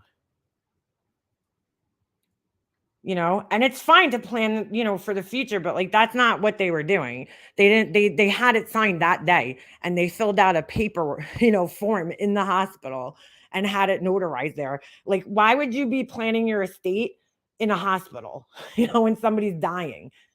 She's just psychotic. And then when I had my attorney make a move that basically made her, they signed a piece of paper, right? My attorney wrote up a fucking agreement between us, a legal document, an agreement that my brother, in his own physical capacity and me in my own physical capacity, had to be the people that were communicating and settling the estate. She still found a loophole to try to go around it. That's why she wouldn't let me talk to my brother. So because like basically we rewrote that up so that her power of attorney was useless, right? So instead of just letting me and my brother talk and settle the estate, which would have made things 10 times easier, what she did was she created a new email account with my brother's name, and then she used that to communicate with me. That's why she wouldn't let me talk on the phone with him or, call him. So I would have to call their house phone, leave a message so she could screen the message. And then if my brother called me back, you could hear her talking in the background, telling him what to say. I have a recording where you could actually hear. I think I played it on here once before. You could actually hear her telling my brother what to say and writing with a Sharpie marker. Fucking crazy, bro. People inside open POW should read a bit. A person that is dying had died, but a medical professional has to assess that person's mental state. Therefore, it could be nullified. Exactly. Yeah, she's totally fucking nuts. If I was, this is where my brother is wrong though, because if that was me, right, I would tell my husband, like, listen, you and my brother, don't get along good. So let me just do what I have to do with my sister to get this done, and it'll just go 10 times easier. She just couldn't, that was his place as a man to tell his wife, step aside. You and my sister don't get along. Let me deal with her. And then let's just get this over with and done. Let me talk to her just so we could do this. I didn't want to have any other conversations with him. And I made that very clear to him. Like, I don't want to talk to you about your life or anything. I just, but we have to talk to one another to make decisions here. Can we just do that, for the time being, and then we could go back to fucking hating each other and not talking? She would not allow it, dude. What kind of fucking psycho does that? I mean, I made it very clear that I did not want to communicate with her. I told him a million times, but she just would not fucking allow us to talk to one another. And even when I confronted him, I could tell he was lying. I have it on my videos. You could hear. I'm like, dude, I know it's not you that I'm talking to. And he's like, it is me. And I'm like, dude, you're the worst liar. I mean, you seem to forget that I've known you fucking 10 times longer than she has, and I know how you write, and I know the things you say, and I know that you could spell things like her fucking, her English is atrocious. She can't spell things like furniture. My brother would never misspell furniture, like, just stupid shit like that. I know I wasn't talking to my brother, but I had 100% proof that it wasn't her. Yeah, she's very intimidated. She should have kept her ass. My husband didn't get involved, I mean, most people, oh, that's awesome, Purple Rain. You'll have fun. When my mother passed away, my brother had no clue. I was executor of her estate, and he had no clue where the will was. I had to change the locks to keep them from going into her house. See, Beth, that's what should have happened. My mom was trying to change her will, but then it just got so she wasn't like changing the will. She was changing that I would be the, executor. But it got so, crazy at that end. She never did it. She talked about doing it for years, even before she got sick, because she was worried about my brother's wife, and she was, she knew that she was very controlling over my brother. And she's like, I don't want her having any say over my stuff and my, money. And she was going to change it. She kept talking about it. And then she never got around to doing it. And so her will had my aunts on it. My aunts were named as her executors, right? And so at first I was like, okay, because for some reason my mom thought she had my brother as the executor on her will. And that's why she wanted to change it. But then my brother was going in her shit while she was in the hospital. They were going to her house and going through her safe and everything. So my mom tells me to take her stuff out of the safe, bring it to my house. So I did that after I caught them. And what do you call it? That's when I found out that my mom had her sisters. And I was like, at first I was like, okay, it's better than them. Then when my relationship fell apart with them, which I think that, she played a big role in, I think she was in my aunt's ears. And, she all of a sudden, she never talked to my aunt. She got all friendly with them when my mom got sick. She one time called up. This shit was fucked up. My mom's sister-in-law and my cousin Nico did all this like research about Sloan Kettering Hospital, right? And they wanted my mom to go get a second opinion. Well, fucking Seton pretends that she's the one who did all the research. And she calls my mom up one day and she's like, yeah, I researched this whole thing and I got the appointment at Sloan Kettering. Okay. But it really wasn't her. So she, she was trying to like fool my mom.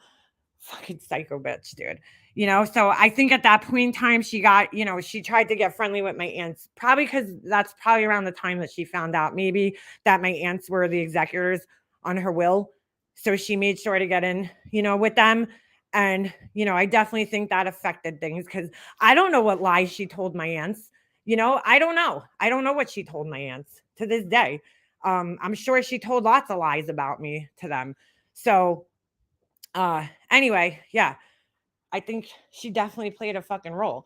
But anyway, yeah, so I at first was like, okay, my aunts are on there. That's better than my brother being on there. But then when my relationship with them fell apart, I had to contest my mom's will. So I had to go to the court and contest my mom's will. But the only way that I could get named as an executor was if I did it with my brother. That was the only way. And then the original plan was for my attorney to get, my brother and me on the will. And then, because my brother's behavior and his refusal to talk to me and everything, eventually, the plan was to get him like knocked off as the executor. And then we could just finish, the estate up. But my attorneys like did a really shitty job of enforcing, the agreement that we signed. And, it was I had to go through a lot of unnecessary shit, shall I say.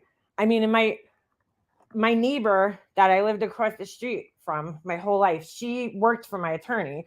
And so like she verified all this shit because she had conversations with my mom about this shit too. So she knew what my mom wanted.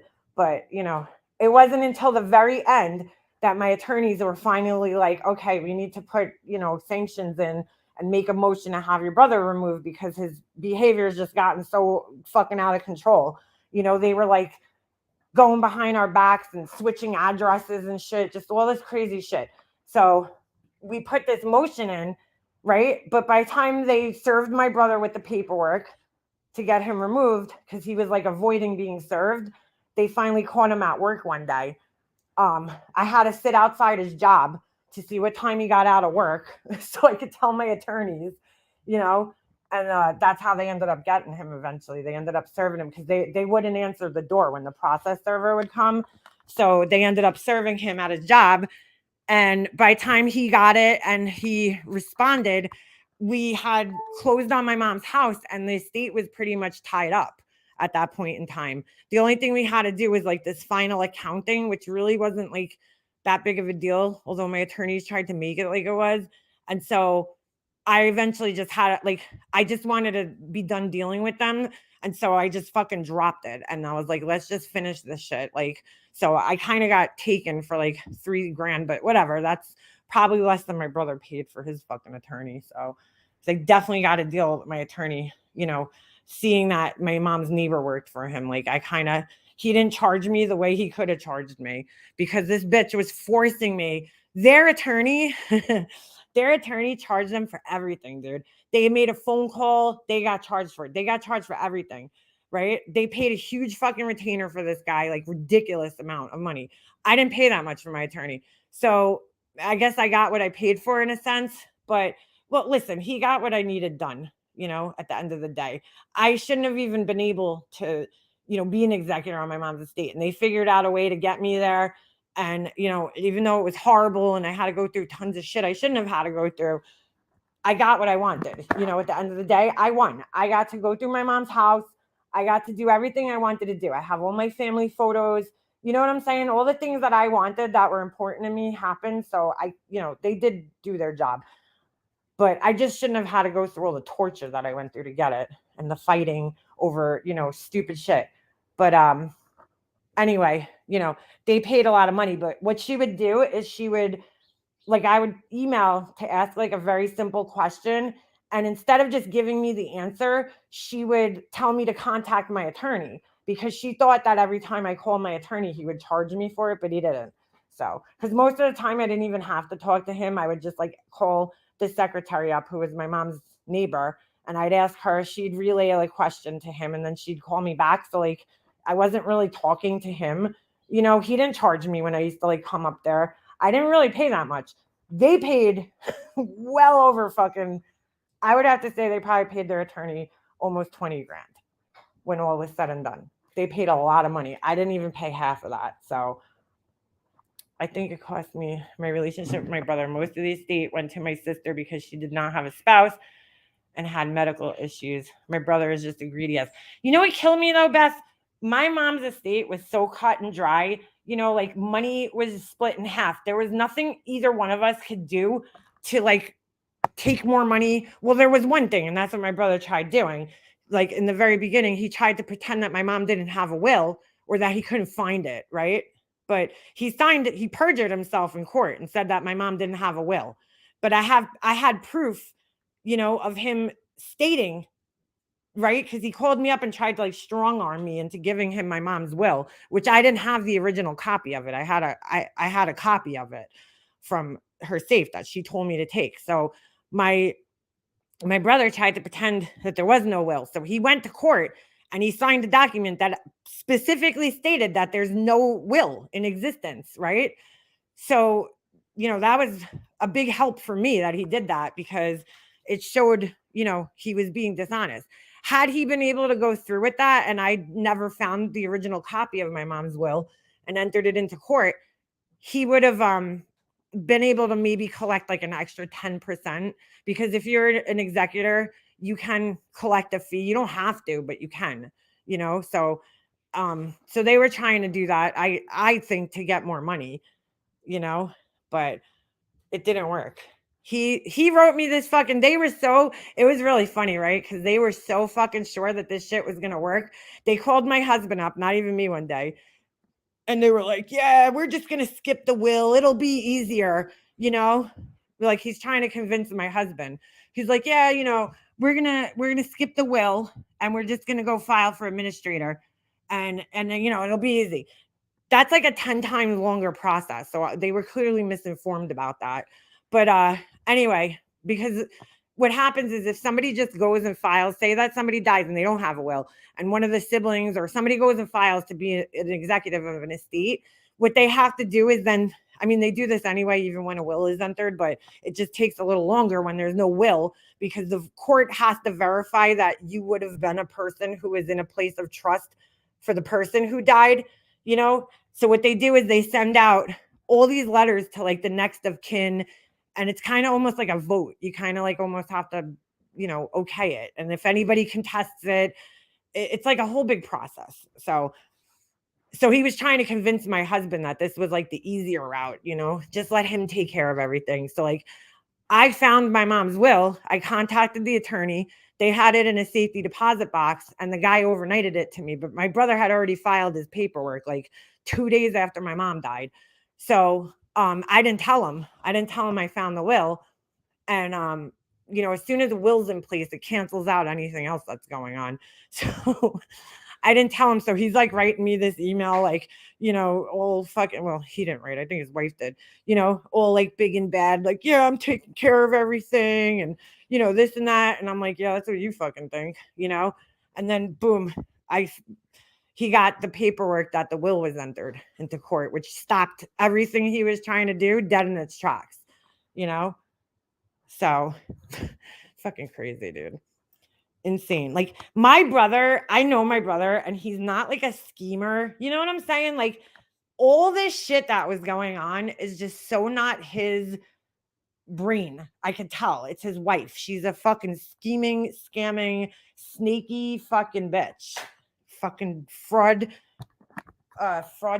fucking nasty bitch. Fucking insurance saleswoman.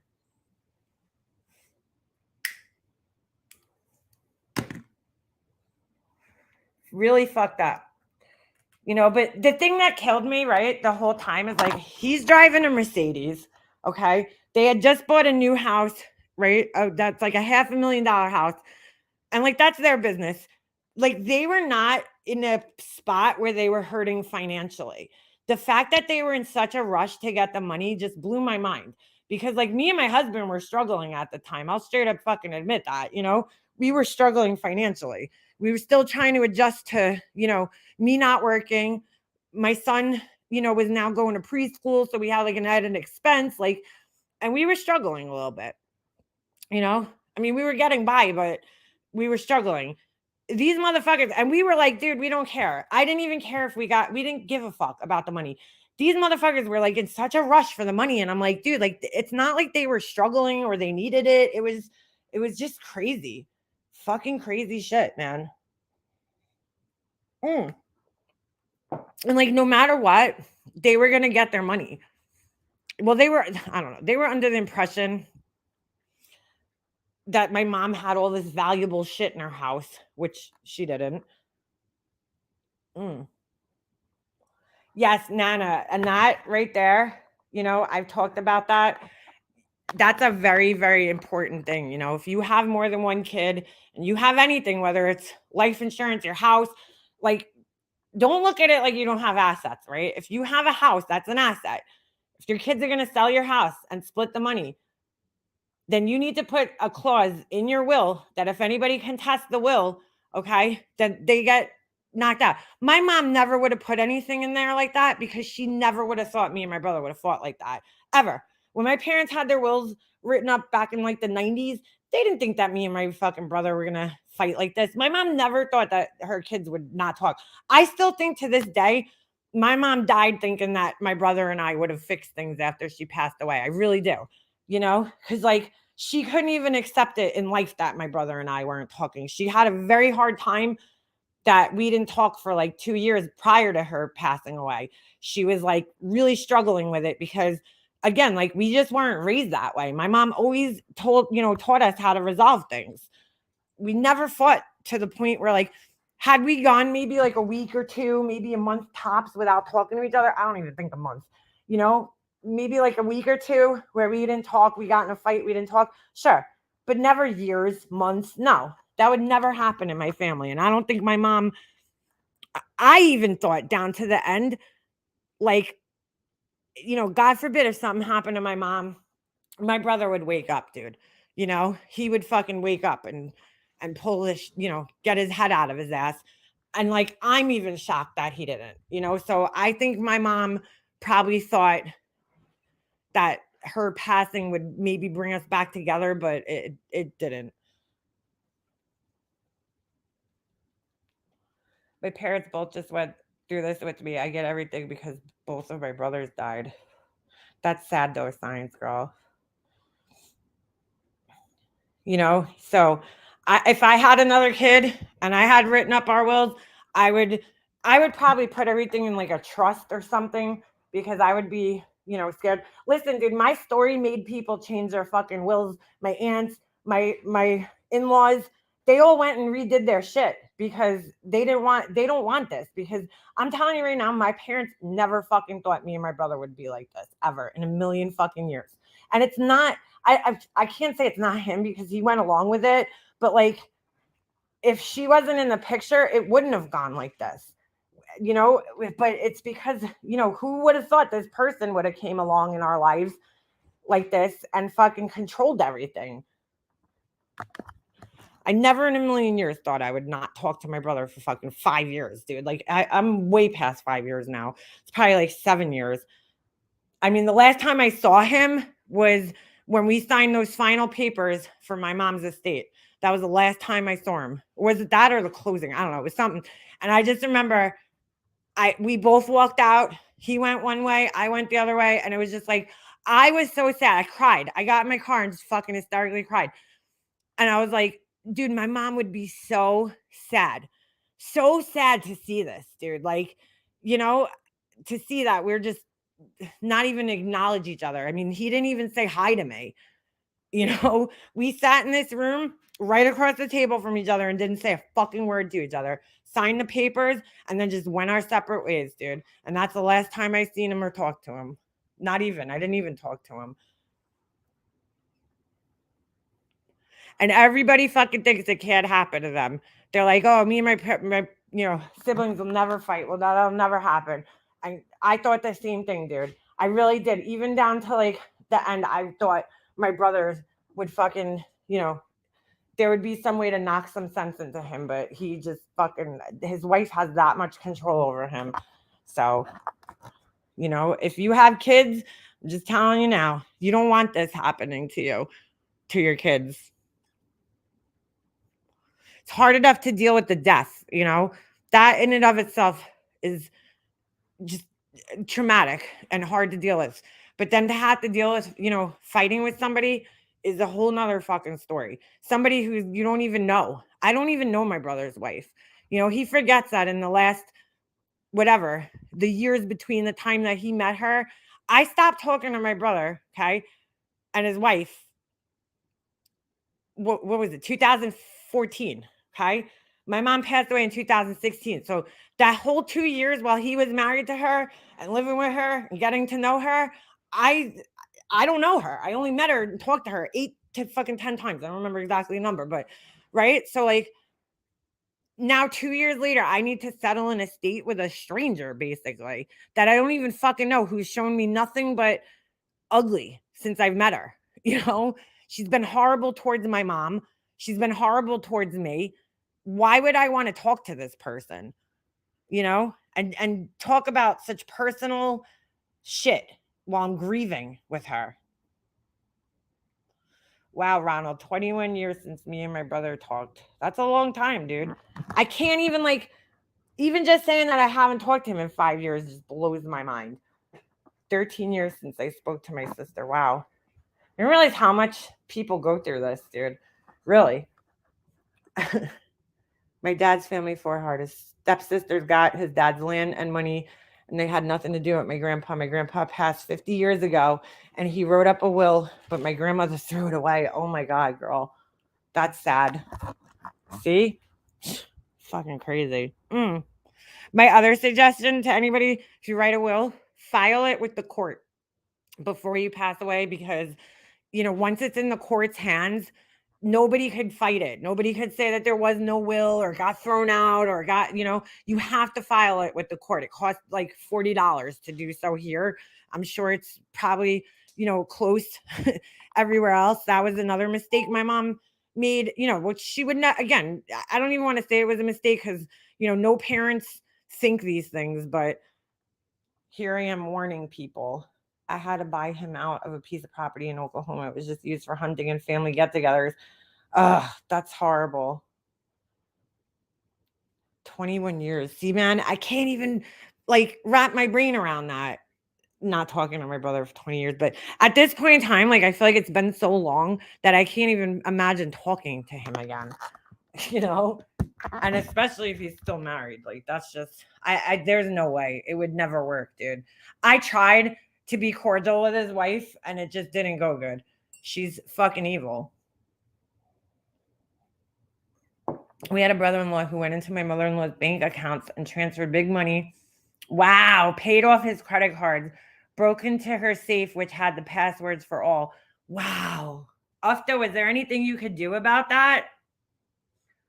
Holy shit. See, that's what my attorney was basically telling me, right? If somebody does something shady or takes the money, which is why we set it up. So, like, if my brother, okay, he wanted to go to a bank where, you know, he could write a check out and I could write a check out separately, right? My attorney made sure that we went to a bank that if a check went out, both of our names had to be on the check. And the reason for that is that if my brother could have went technically, right, and wrote out himself a check for $150,000 and cashed it, and although he would get in trouble for that, it would be extremely hard to recover the money after it's been done. So, like, we took steps to prevent those things from happening, you know, because I completely lost trust in him, which is like another thing that I just never would think would happen between me and my brother, you know, because I would never think my brother would do something like that. But it wasn't him that I was worried about, it was his wife. So we had to take like precautions to make sure that, you know, they couldn't do that. My brother and I went 9 years without talking. AJ and I were fighting when he died. Wow, Alicia, that's sad. But you know what, Alicia, like, I mean, those things happen. Unfortunately, you know, I might that might be my future. And is it gonna make me sad? You know, yeah. Because to me, I know that this is a fucking waste of time and it's all over stupid shit. I mean, our initial fight was over a fucking dress, dude. A dress, you know? Like how petty. His wife was mad about a dress that I picked out for their wedding. And that's why we initially got into a fight. So yeah, in the grand scheme of things, is it worth it? No. But you know, at this point in time, so much shit has happened that I don't know how I'm gonna feel if that happens one day. But you know what? That's life. Like, you know, these are the things in life that happened, and it is what it is. I can't change it. You know, that's what happens in life sometimes. People fight with each other. They don't get along, and you never expect it to end like that, but it does. But you can't beat yourself up. You know what I'm saying? Because that's life, and just sometimes people don't get along. We elected not to press charges. His wife felt he was owed more because of his financial status versus ours. So his life screw ups were to be our problem. Wow, that is really fucked up. Wow. I just, you know. Mobster, did you see Betty yelling at that old man? No. Where's that? There will be one that fights the wills or stirs shit. Yeah. I had no intentions of fighting like the will because, you know, my mom, that's what my mom wanted. She wanted everything to be split. Do I think my brother deserved anything that he got? No. He wasn't there for my mom when she was sick. You know, he came in the fucking 11th inning, you know, but like fucking, I mean, do I feel like he deserved it? No. But my mom's wishes were that, you know, her kids, her money was split down the middle. And that's exactly what happened in the end. So there was no fucking reason to fight. Yeah, but he was fine after she brought him coffee at the protest. Oh my God. I thought they left. I thought they were back home. Happily dreaming. I love my parents so much too, man. You know, it breaks my heart to know that I know this would kill my mom. She would be devastated to know, 5 years have gone by since she passed, 6 years, and we haven't spoken to one another. But, I also think that if she sees everything and knows what happened, and knows that I'm okay, she would be okay with it. She would be okay. He was in the golf cart telling them to get off his lawn. He was old. The neighbor across the street, they kept making fun of how old he was. And he was drunk on, oh my God, dude. Why are these people still fucking out there protesting, dude? Make it make sense. Yeah, they're supposed to go on the 1st. That should be interesting. I mean, these people are just looking, dude, that's why this shit like makes me so irate and triggers me. For those of you who don't know, I went through a person torturing me while I was grieving, okay? And it was like dude, let me tell you something, man. There was times where I really thought I was going to lose my shit and need to be like checked into a fucking mental institution, And that's what it was designed to do. The girl wanted to fucking push me to that, She was trying to push me to that. It, like fucking gaslighting me and playing all these fucking mind games and shit, And there was times where I almost fucking lost my shit. But I kept it together somehow, Thank God to the people that are in my life, my husband, my son, my cousin Nico, my mom's cousin Karen that I talk to all the time, my neighbor, Jeannie, my neighbor's Jeannie, my other neighbor Carol that kept my fucking, kept me grounded. My attorneys, they kept me level-headed, And then one thing that I kept in the back of my mind was fucking, my mom. Like I just want to do what she wants. This is for her. It's not for me. So, but that feeling of somebody fucking with you while you're already, an emotional fucking disaster is like horrible. When I see other people doing it, like these Betty Bullhorns, torturing people, whatever you think about them, okay, whether it's the fucking laundries or whoever, you don't have to like the people, but you do have to have some type of empathy that they're going through a really traumatic, hard situation. And now you have these fucking assholes, these strangers in their faces fighting them. You know what I'm saying? Like, how do you fucking do that to somebody? I don't get it. I don't know how you do that. That's why I call out these fucking assholes, because it's like they're Satan, dude. That Betty Bullhorn is my brother's wife. Fucking Molly Golightly is my brother's wife. They're all the same fucking narcissistic personality disordered assholes who don't care about other people's feelings and just want what they want, And they don't think or take into consideration that people are grieving and that there's emotions and feelings involved. It's families that are hurting, not just the family that's directly involved, but the extended family, neighbors, friends, they don't fucking care. And it makes me sick. Betty wants a meeting with the police commissioner and the mayor. Get the fuck out of here, dude. Nobody owes that fat little fucking psychotic troll anything. She needs to sit the fuck down. Fucking psycho. Wow, dude. I had delayed grief because I had to settle my mother's estate, and it really affected my life in so many ways. Same here, Beth. That's exactly what I had. I tried to push my grief off while I was settling the estate. And then once it was over, it was like a whole nother fucking grief I had to go through, dude. But you're right. You kind of have to in order to just get through.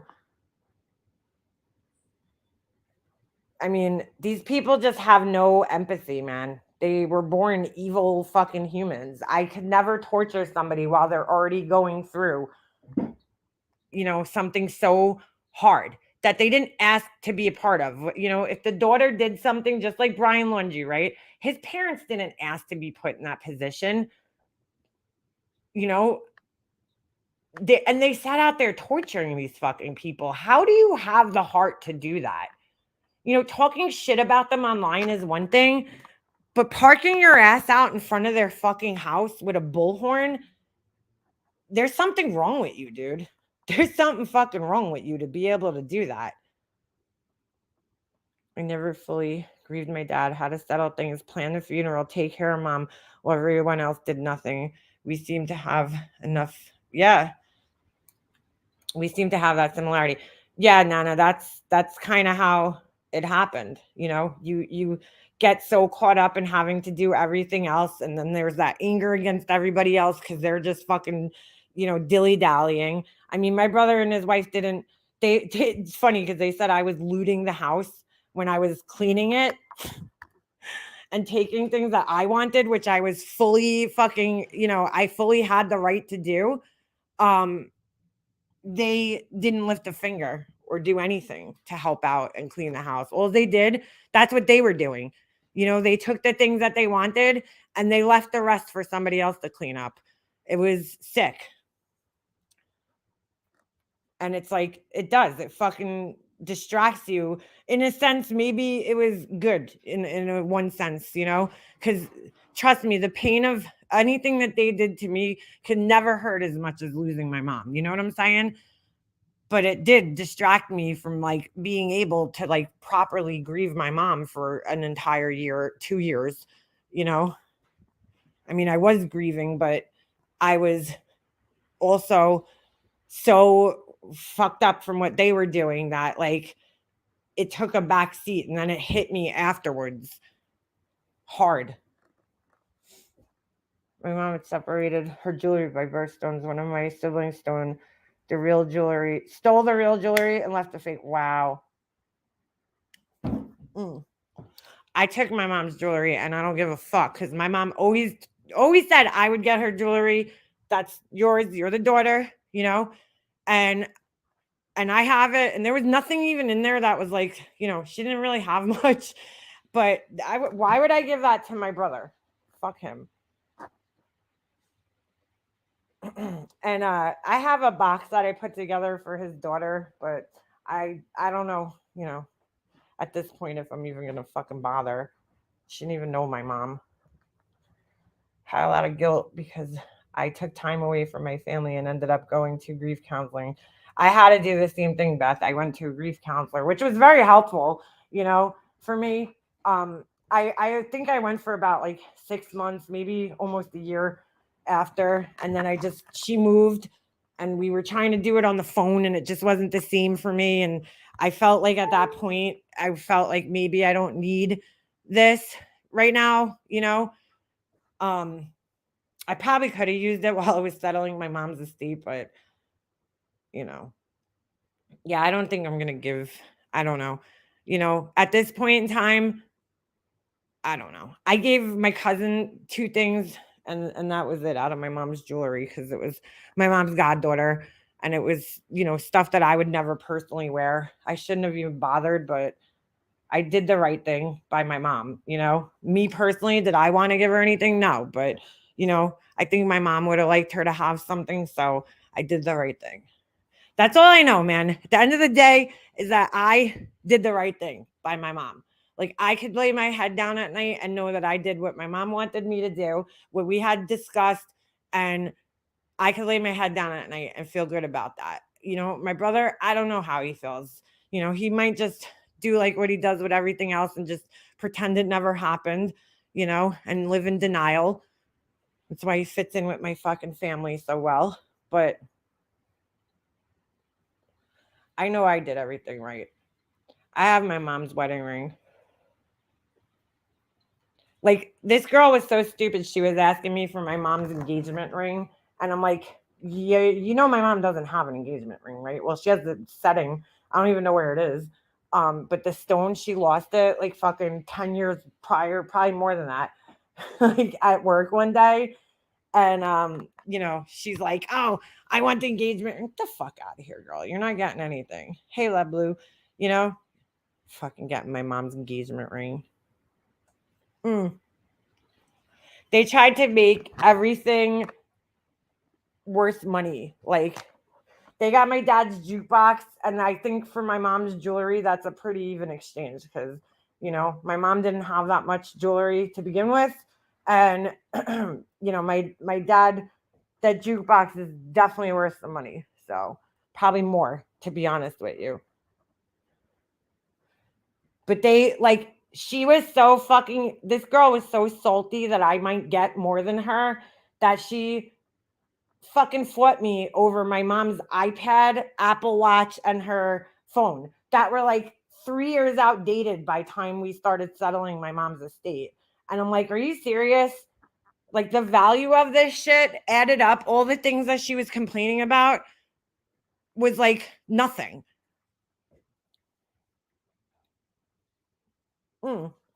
I told you guys this before. The absolute most important thing to me out of anything in my mom's house or jewelry, anything, was the pictures, our family photos. That was the most important thing to me to get. That was all I could think about, dude. I would fucking go to sleep thinking about it. I would wake up thinking about it because I was like, dude, like that's my legacy is in those pictures. My mom and my grandmother took a lot of pictures, dude. A lot of pictures. I mean, they were always walking around with their cameras all the time. And I just fucking, the thought of my brother's wife having that in her possession and being able to destroy it if she wanted to, like literally kept me up at night. I couldn't fucking sleep because I'm like, I have nothing to pass on to my son to show, here's your grandmother, here's your grandfather, here's, me when I was a kid. Like, all those things would have been like the thought of his wife having control over that just fucking scared the shit out of me.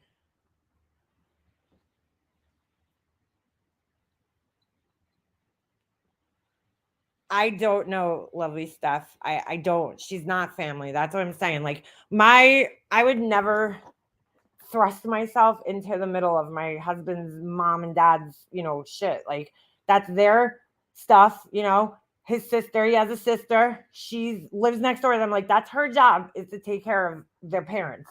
Shit. You know what I'm saying? I would never fucking put myself in the middle. I would offer help if they needed it. You know what I'm saying? But I would never try to like take control over it. I just can't even imagine doing that. I can't. It's fucking like crazy to me.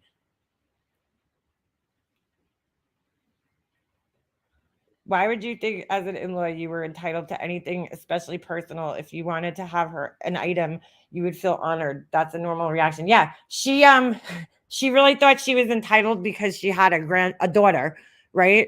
So she would always use the daughter as the excuse. Oh yeah, I took jewelry because I'm gonna give it to my daughter. Really? Your daughter's gonna wear Apple Watch straps? Really? At 1 years old? Okay. She took my mom's socks, bro. That shit still fucking bothers me. And binoculars. She took my mom's socks. I don't know what the fuck. She took yoga socks. I don't even know what yoga socks are. But like, dude, that's fucking weird. That is fucking weird that you took my mom's socks. She took my mom's Apple Watch straps. I don't know if she gave them to my aunt or what, but like, I hope she's not wearing them. She knew, what's like really sick about the whole thing? She knew my mom didn't like her, she knew it. She knew my mom didn't like her. She was well aware of it. So like that makes it even more sick to me. Cause if I knew that my mother-in-law hated me, I certainly wouldn't want any of her stuff. I'd be like, nope, I don't want her stuff. The fact that she felt entitled to it, even knowing that my mom didn't like her, is like even more fucking mind-blowing to me. Like, I just can't even fucking wrap my head around that. Because I would be like, no, thank you. Your mom didn't like me. I don't need her stuff. I would never wear, if my mother-in-law hated me, I wouldn't want anything of hers. I'd be like, you fucking handle this shit. I mean, she took everything that she put on this stupid list that she made for my mom's stuff that she took. It's all shit that a woman would take. Not my brother, I'm like, really, dude? My brother wanted a bird bath? Okay. Yeah, you could convince me. Let me see if I still have her list. I think I still have it somewhere. I'm like, dude, like you come on. Is this it? No. Oh, what's this? Oh, here it is. Listen to this list she wrote. Okay, photo albums. So they were fighting me over photo albums. Meanwhile, the first thing on her list is photo albums. They were fighting me for these, though. Sister's mug. My brother wanted a sister's mug, right? Okay. Carol mug. So they took a mug with my mom's name on it. I'm sure my brother wanted that. Utility wagon. Okay. A post hole digger. A weed puller.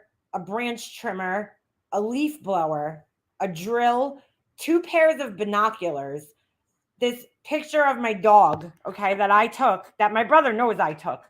When I was a kid, I set my dog up. I put her in front of all the daylilies. and I took a picture of her. My mom had it, framed it. She blew it up. Okay. My brother took the picture of my dog that I took. Why would my brother take that? He knows it has sentimental meaning to me, but whatever. Sister's photo. I'm like, take that. Go ahead. I don't want a picture. 4 serving plates. Did my brother really want serving plates, right? Okay. Toy Story plastic cup. That was my son's. They took that. And this is all worthless shit. I don't even know why they're putting it on here. And they took way more than what they wrote on here. Incense, they write on this list. 2 pairs of yoga socks. 2, oh shit. Yeah, I just realized that it was 2 pairs. I thought it was 1. 2 pairs of yoga socks. Ready? 2 boxes of Pocono candles. All right, so these candles, like, why would my brother want my mom's socks? That doesn't even make sense. 2 boxes of Pocono candles. So these are candles that it's very bizarre. They tried like making it like they didn't, take anything valuable. And then they were trying to make it like I took all this valuable stuff and they thought like I was going to give them money or something. I don't know. So anyway, these candles, right? My mom worked with some girl that used to have, I guess, like a house or something in the Poconos. So she would go there every month. This was back in like the late 90s. Okay. This girl would, buy candles for people at work and she would come back with the candles and deliver them, right? My mom had them sitting in her cabinet for probably like 10 fucking years, dude. Probably more than that. And like she's putting like they were these old fucking candles that like they were so old that they didn't even have like scent anymore. Yeah, a Toy Story plastic cup. My son's cup she took. Fucking weirdo. All right. So this one's funny too. Red apple wreath Yankee candle. Okay. My mom had a fucking Yankee candle, one of the big jars. The thing was burnt down like 75% of the way, and she took it and puts it on this list. Like as if I give a shit. Vase from bathroom. That one's funny because the vase that she's talking about actually was a gift to my mom from my brother's ex fiance. Here's the Star Trek Pez. And like she's trying to convince me that my brother wanted this stuff. First of all, my mom would never have Star Trek anything in the house. It was Star Wars Pez, okay, dispensers, and like who gives a shit? Cross statue, because Satan needs that. A butterfly magnet. She put a fucking this stupid magnet that my mom had on her fridge that she got at like a gift shop or something. It was like the magnet and the wings had these little springs on it. She put that on here. Hanging bird bath. I don't even know what the fuck, whatever. You took a bird bath. Handing planters. I think she meant to write hanging, but she was probably drunk.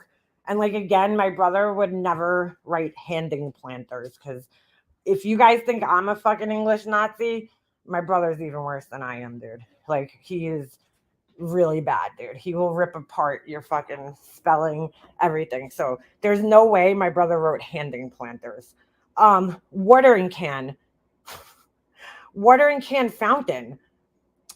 Personal belongings from the attic, personal belongings from the basement, old Polaroid camera. And the old Polaroid camera that they took was not even my mom's camera. But they wouldn't know this because they weren't around for fucking 2 years. My mom's boss had all these old cameras and he knew that my mom sold shit on eBay. So he asked my mom if she would do him a favor and list all these cameras for him. And so she had a bunch of like these old Polaroid cameras that were in the house and they took one of them because they didn't know that it wasn't my mom's camera to begin with. Oh my God. Yeah, that was her list. What else goodies do I have in here? Let's see. Do I have my brother's psychotic fucking... Hold on. Oh my God. Signs of an abusive relationship. I might have his voice message. Hold on a second. Let me listen to this and see if this is it. What is this? I can't hear it. Huh. I want you guys to hear the psychotic message. How come I can't hear it? That's weird. I wonder if it's playing through my headphones.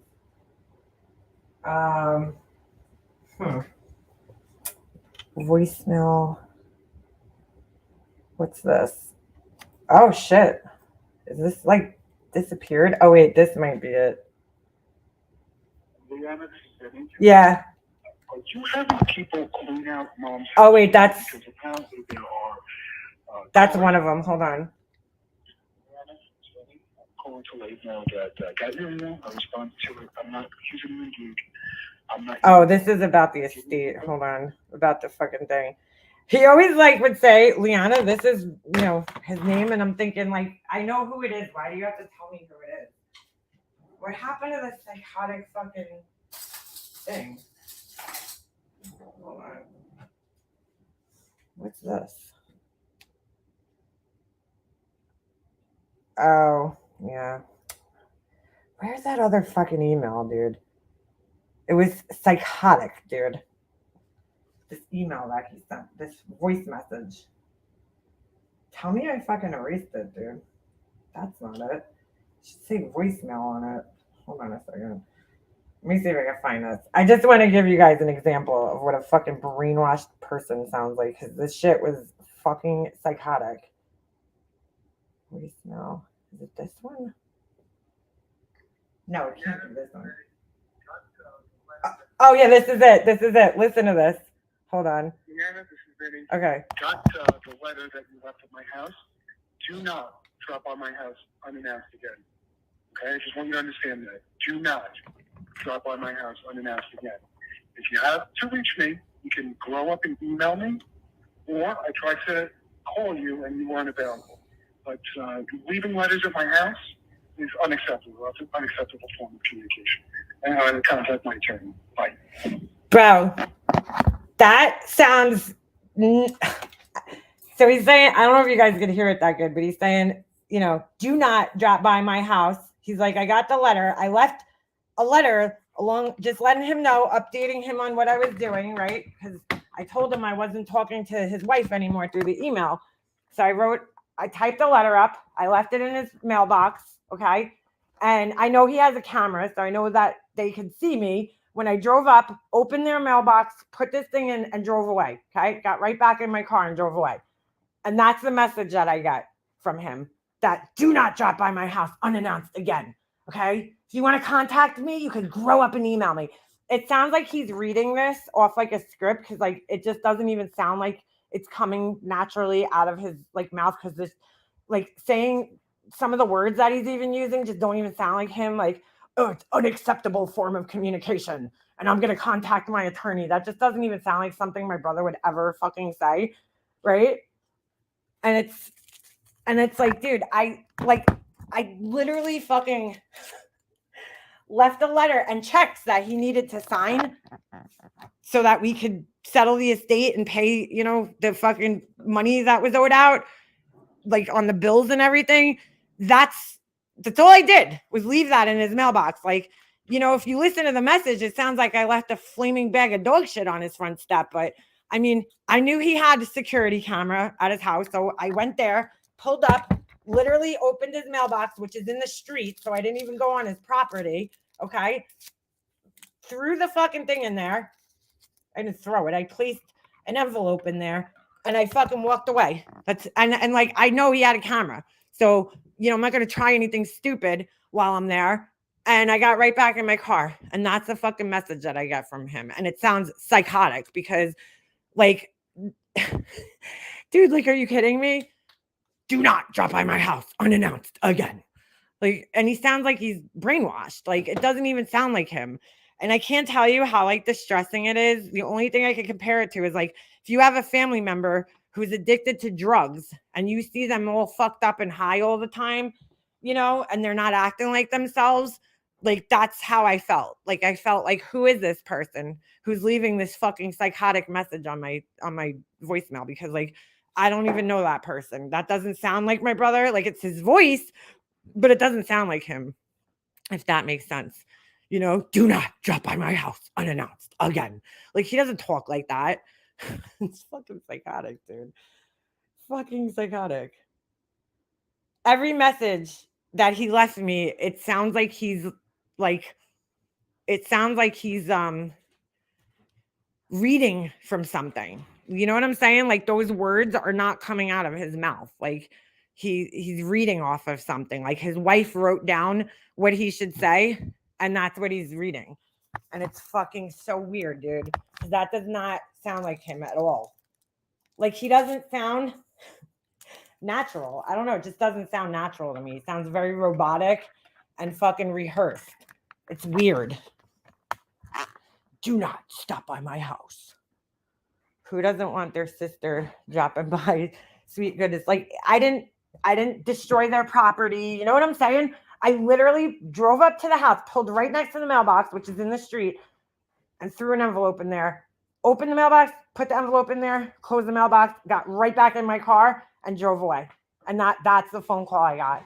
Do not drop by my house. I think the reason that they got so upset that I dropped by the house was because they were having tons of work done on the house. You know, they had the whole house re-sided, and they didn't want me to see that, because then, you know, it would have explained maybe why they were so desperate to get my mom's money.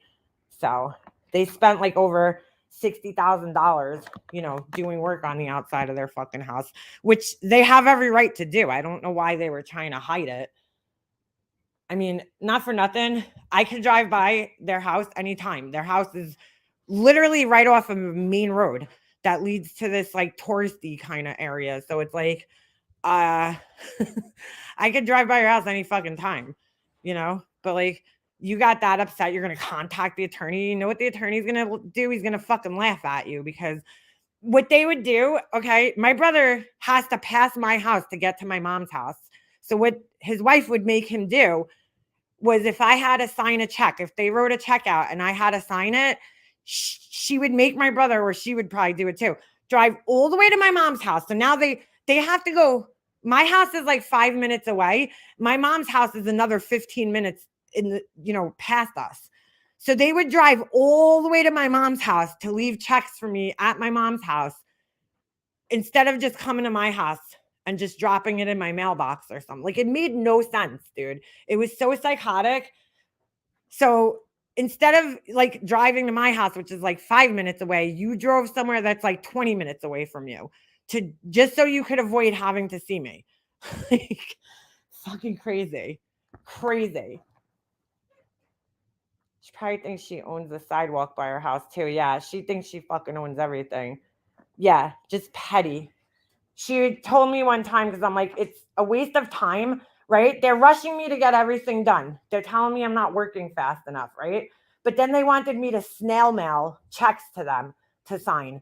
And I'm like, dude, I'm not doing that. You know, that's a waste of time. You're trying to rush me and telling me I'm not working fast enough and doing what I'm supposed to do. But then you want me to fucking go to the post office and mail you something when I could just drive to your house and drop it off to you. Like, how fucking stupid is that? So like, half the time it didn't make sense. So that was why I told my brother, we had this meeting, and I told him, I said, dude, I'm not talking to that email anymore. I know it's not you that I'm talking to, you know? And so I drove to the house, you know, because I was like, well, you won't text me, you won't call me, you won't answer my calls or texts. So I'm not talking to that email. You won't answer on your regular email account. So I drove to your house to get things done quicker, because you're bitching at me that they're not happening fast enough. Okay. If I would have mailed the checks, it would have took an additional couple of days to get to your house. So I drove the checks to your house, and then that's the fucking recording that I got. That's the message I got from him. Do not drop by my house again. It made no sense, bro. It was just pure crazy making. That was the whole thing. Crazy making. Every time I would do something, right, his wife would complain about something. If I would do it, she would move the goalposts. So like, she was like, don't take anything from the house, right? I go to my attorney. My attorney's like, you could go take whatever the fuck you want. Okay. Just keep track of it. So they hand me this bullshit list, and she's telling me I have to send a list to her. And I'm like, well, I'm not done going through the house yet. So I'll send you a list when I'm done going through the house. I'm not going to send the list. You know, you sent me the list. I didn't ask you to send me that bullshit list that I just read to you guys. So I'm not going to send you a list until I'm done. Why am I going to, like make a list before I'm even done going through the house? So I go to the house. I asked my attorneys, like, you could go take what you want, right? Right after the meeting, after telling me that I can't take what I want, they went straight to my mom's house and took everything that they wanted. And then it was like crazy. Like they wanted first dibs, right? And then they tell me I can't take anything. So whatever. I go to the house. I told them that's not how it works, dude. You can't tell me I can't take stuff and then go over there and help yourself to everything. So I go over to the house and I had my mom had 2 TVs, right? That were pretty much the same exact TV, except I think one might have had a DVD player or something in it. So I took the TV that was in her bedroom because that one was older. And I left them the newer TV that was in her living room or her den, as we called it, right? So I took the one TV, left them the better TV, in my opinion, right? I get home and I get an email from his wife. Bring the TV back. That's my TV from my ex-girlfriend. And I'm like, well, no, it's not. This is my mom's TV. If you want, I'll locate the receipt and show you the receipt where she bought it at PC Richards. I said, but the TV you're talking about, that TV is long gone. My mom had my brother's old TV and she gave it away to me, but I didn't tell them that. But she had given it to me like fucking 2 years prior to her passing away. The TV in her bedroom was her TV. She bought it, right? And the TV in her den was her TV and she bought it. But this fucking asshole is trying to tell me that it was his TV. And I'm like, dude, my brother knows that the TV he gave to my mom, the reason he gave it to her is because it had a huge scratch on the fucking like frame, and he gave it to her because he got a new one. So it's like an old TV that he didn't even want anymore. He gave it to her when his ex moved out. He got a new TV. So, but that TV was like hadn't been in my mom's house for 2 years prior to this, right? So, so she's trying to tell me it's my TV. So I'm like, I'll find the receipt. I said, so you know what? I'll bring this TV back and I'll take the one in the den and you can have this TV. And then what does she write back to me? The TV is not the point. So then what is the point? You know what I'm saying? You're complaining about the TV. I just offered you a solution that I'll bring this TV back and I'll take the other TV, right? I left you a perfectly fine TV, a better TV, and you're complaining about it. So now I'm telling you that I'll do this. I'll bring back this TV and I'll take the other TV. And then all of a sudden she writes back to me, the TV is not the point. You took things from the hospital that a value can't be placed on. And I'm like, what would my mom have had in the hospital with her that was valuable? Who brings valuable shit to the hospital with them? So then she started asking about my mom's camera, my mom's iPhone, my mom's iPad, all in which were outdated at that point in time. And they both have Apple Watches.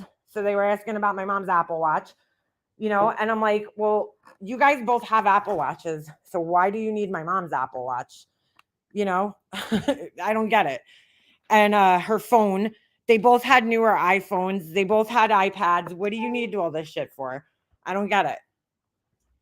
And you guys left it at the hospital because when my mom passed away, they had an empty baby stroller with them that they could have helped me carry some of the shit that was up there with her, but they didn't. And yeah, her camera. They're like, oh, what about her camera? I did take her camera, and guess what?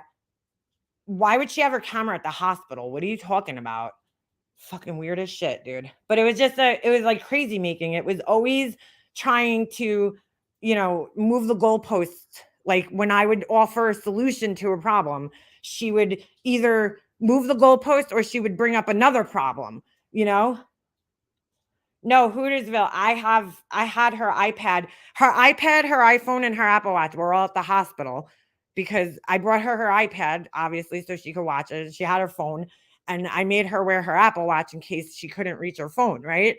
So she could call me. And so all that shit was up at the hospital. Well, they left it there. They had no interest. Just like her necklace. She had this necklace with my dad's ring, right, on it, that she had my dad's wedding band bent into a heart shape and put on a necklace. So we put it on her in her casket because my mom wore it all the time when my dad passed away. So they left the funeral home and didn't take it. So I took it. They left the funeral early that night, right? The last night of her wake services. So the funeral homes like gave me the ring, and then they're complaining about it that I took it. And I'm like, you fucking, if you wanted it, you should have told the funeral home to give it to you. You left it there. You would have fucking left and never even said boo about it. You know, same thing with the phone and the iPad. I took that stuff from the hospital, and dude, I don't care. I was keeping it because my mom, trust me, my brother wouldn't want to see some of the shit my mom talked about his wife on there. So it was to protect my mom's dignity. I took her phone and her her iPad because I don't feel his wife had a right to be reading through my mom's personal fucking messages and shit. And I think I did the right thing. I know my mom would have wanted me to take her phone. And guess what? I still have her phone. I still have her iPad, and I still have her Apple Watch. I can't even bring myself. I won't even use her iPad. It's a perfectly fine iPad, but I can't bring myself to like erase it, and take her account off of there. So it's still sitting here. I didn't like, they think I took it for like the value, but I took it because her dignity. Like, I don't think anybody else had business reading my mom's personal messages and shit. And looking through her emails and like, why would I do such a thing? Crazy. But that's, she just had to argue. I mean, it got to a point where there was nothing left to argue about, and this girl was just trying to find things to argue about. That's what she would do. I want to drop kick her too, lovely stuff. Trust me, girl. I still, to this day, dude, like, if I ever see her and it's just me and it's just her, I can't promise that I won't kick her fucking ass if I see her, Like, every time I've seen her since, which is like, I don't know why I ran into them at Target twice, maybe even 3 times. I don't even think they go to that Target anymore because I think she's scared running into me. I always either had my son with me, but she don't go nowhere by herself. My brother's always with her. So, I did the right thing, man. I protected my mom, her dignity as much as I can, through the whole process. Like, that girl had no right to have my mom's phone, and they were asking for it, and I just kept acting like, what phone? I still have it sitting in my fucking cabinet in my room. Like, I don't have the heart to even, I don't even know if it would turn on. Her Apple Watch won't turn on anymore. But I'm not gonna allow. My mom would have been mortified had my brother, and his wife seen her phone and the messages. You know what I'm saying? Her private messages with people, about them. I wouldn't do that. I wouldn't do that to my mom. She would have been mortified. So, and like my aunt, no, what's funny? The night my mom passed away, my aunt came to the house and she's like, oh, where's your mom's camera? You should take that. Oh, where's her phone? You should take that. And I'm thinking, my mom had the iPhone 6 Plus, right? I had an iPhone 8, I think, at that point in time. Why would I take my mom's older phone? You know what I'm saying? Like, for like when I have a better phone. Same thing with her iPad. I didn't need her iPad. But my aunt's telling me, oh, where's her camera? You should take that. You should take that. And then I found it funny that a couple months later, my brother's wife's like, oh, where's her camera? Because she wouldn't even know that my mom had that camera. I don't even know how my brother and his wife would have known that my mom had that camera because I think she bought it during the time that they weren't talking. So like my aunt obviously told them like, oh, you should ask her where the camera is. You should ask her where this was. Meanwhile, she's the one who was telling me to take all this shit. Could you imagine if someone got a hold of our phones? Oh my God, no. That's what I'm saying. People would be like, I mean, I would never do that to my mom, dude. That's not the right thing to do. I took her phone out of the hospital and they were trying to call it. They were looking for her phone because I remember I looked at her recent call list and I see my uncle, right? My shady ass uncle was calling my mom's phone while he was at the hospital. right? And she's incapacitated at this point in time. This was like the day before she died. I see my uncle's calling her phone. And I'm like, why would my uncle be calling her phone when he's at the hospital and could clearly see that she can't answer it? They were looking for it, but I had already put it in my car at that point in time.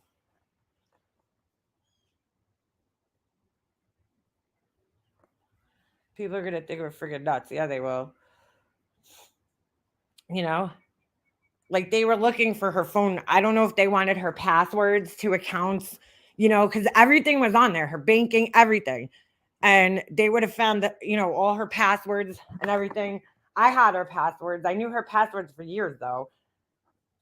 Like this girl, I don't think she realized how close me and my mom were. You could hear it in one of the conversations. She's like, oh, she somehow got your password to your Facebook. And I'm like, my mom gave me the password to her Facebook. That's how I got it. Like, she gave me the password to everything. I had her passwords for everything. She pretty much used the same password for everything. But, like her email, my mom's email was on my account. It was on our cable company gives us emails, and my mom didn't use the cable company anymore. She switched. But she wanted to keep her email. So I had it transferred onto my account. So I had access to her email, Did I tell them that? No, because they were stealing all her mail for months. While she was in the hospital, they were taking her mail. Oh, Lovey Steph, I fully believe that. They were going through her mail and all her shit way before she passed away in August when she had gone to the hospital in August, and that's when they started going through her safe and all her mail and shit. And I caught them because they kept going to the house. My mom, anytime she needed anything from home, like whether it was like clothes or whatever, I was always the one to go to her house, check up on it. Her dogs were still there, so I would check up on the dogs, even though she had somebody taking care of them. I would just go to the house, whatever. They never did that, ever. My mom was in the hospital several times that year, and they never went to her house. My brother didn't even have a key to my mom's house for like 2 years because she had broke the lock off, her key off in the lock at one point. And so she gave him the key like right around that time because he didn't even have it anymore. So she had to give him a new one. She got a new, doorknob after she broke the key. So they had never gone to her house in like 2 years, right? All of a sudden she's in the hospital and they're like going to her house. So there was one day I go up to the hospital. My mom's like, I'm a little weirded out. And I'm like, what's the matter? And she's like, your brother and his wife came up here and like they kept like insisting that they go to my house and get me pajamas. And I told them that you're going to go, like my mom doesn't want my brother and his wife touching her underwear and shit. You know what I'm saying? Like that's fucking weird. So she wanted me to go and get her stuff, right? Like new clothes, because we thought she was coming home, and then she ended up having to stay like another whatever week or so. So she needed more clothes. So they were insisting. My mom's like, it was just weird because like they never went to my house before, and it's like they were insisting on going to the house, right? So they come up to the hospital that night, and they're like, yeah, we went to the house and we washed your pajamas for you. But they said that they washed her pajamas for her, but they left them there. And then they went to Target and bought her new pajamas. And I'm like, what? Like, make that make sense. They bought her one pair of pajamas. I bought home like 3 or 4 pairs of pajamas. And because I thought she was leaving the hospital, so I took some of the stuff home for her.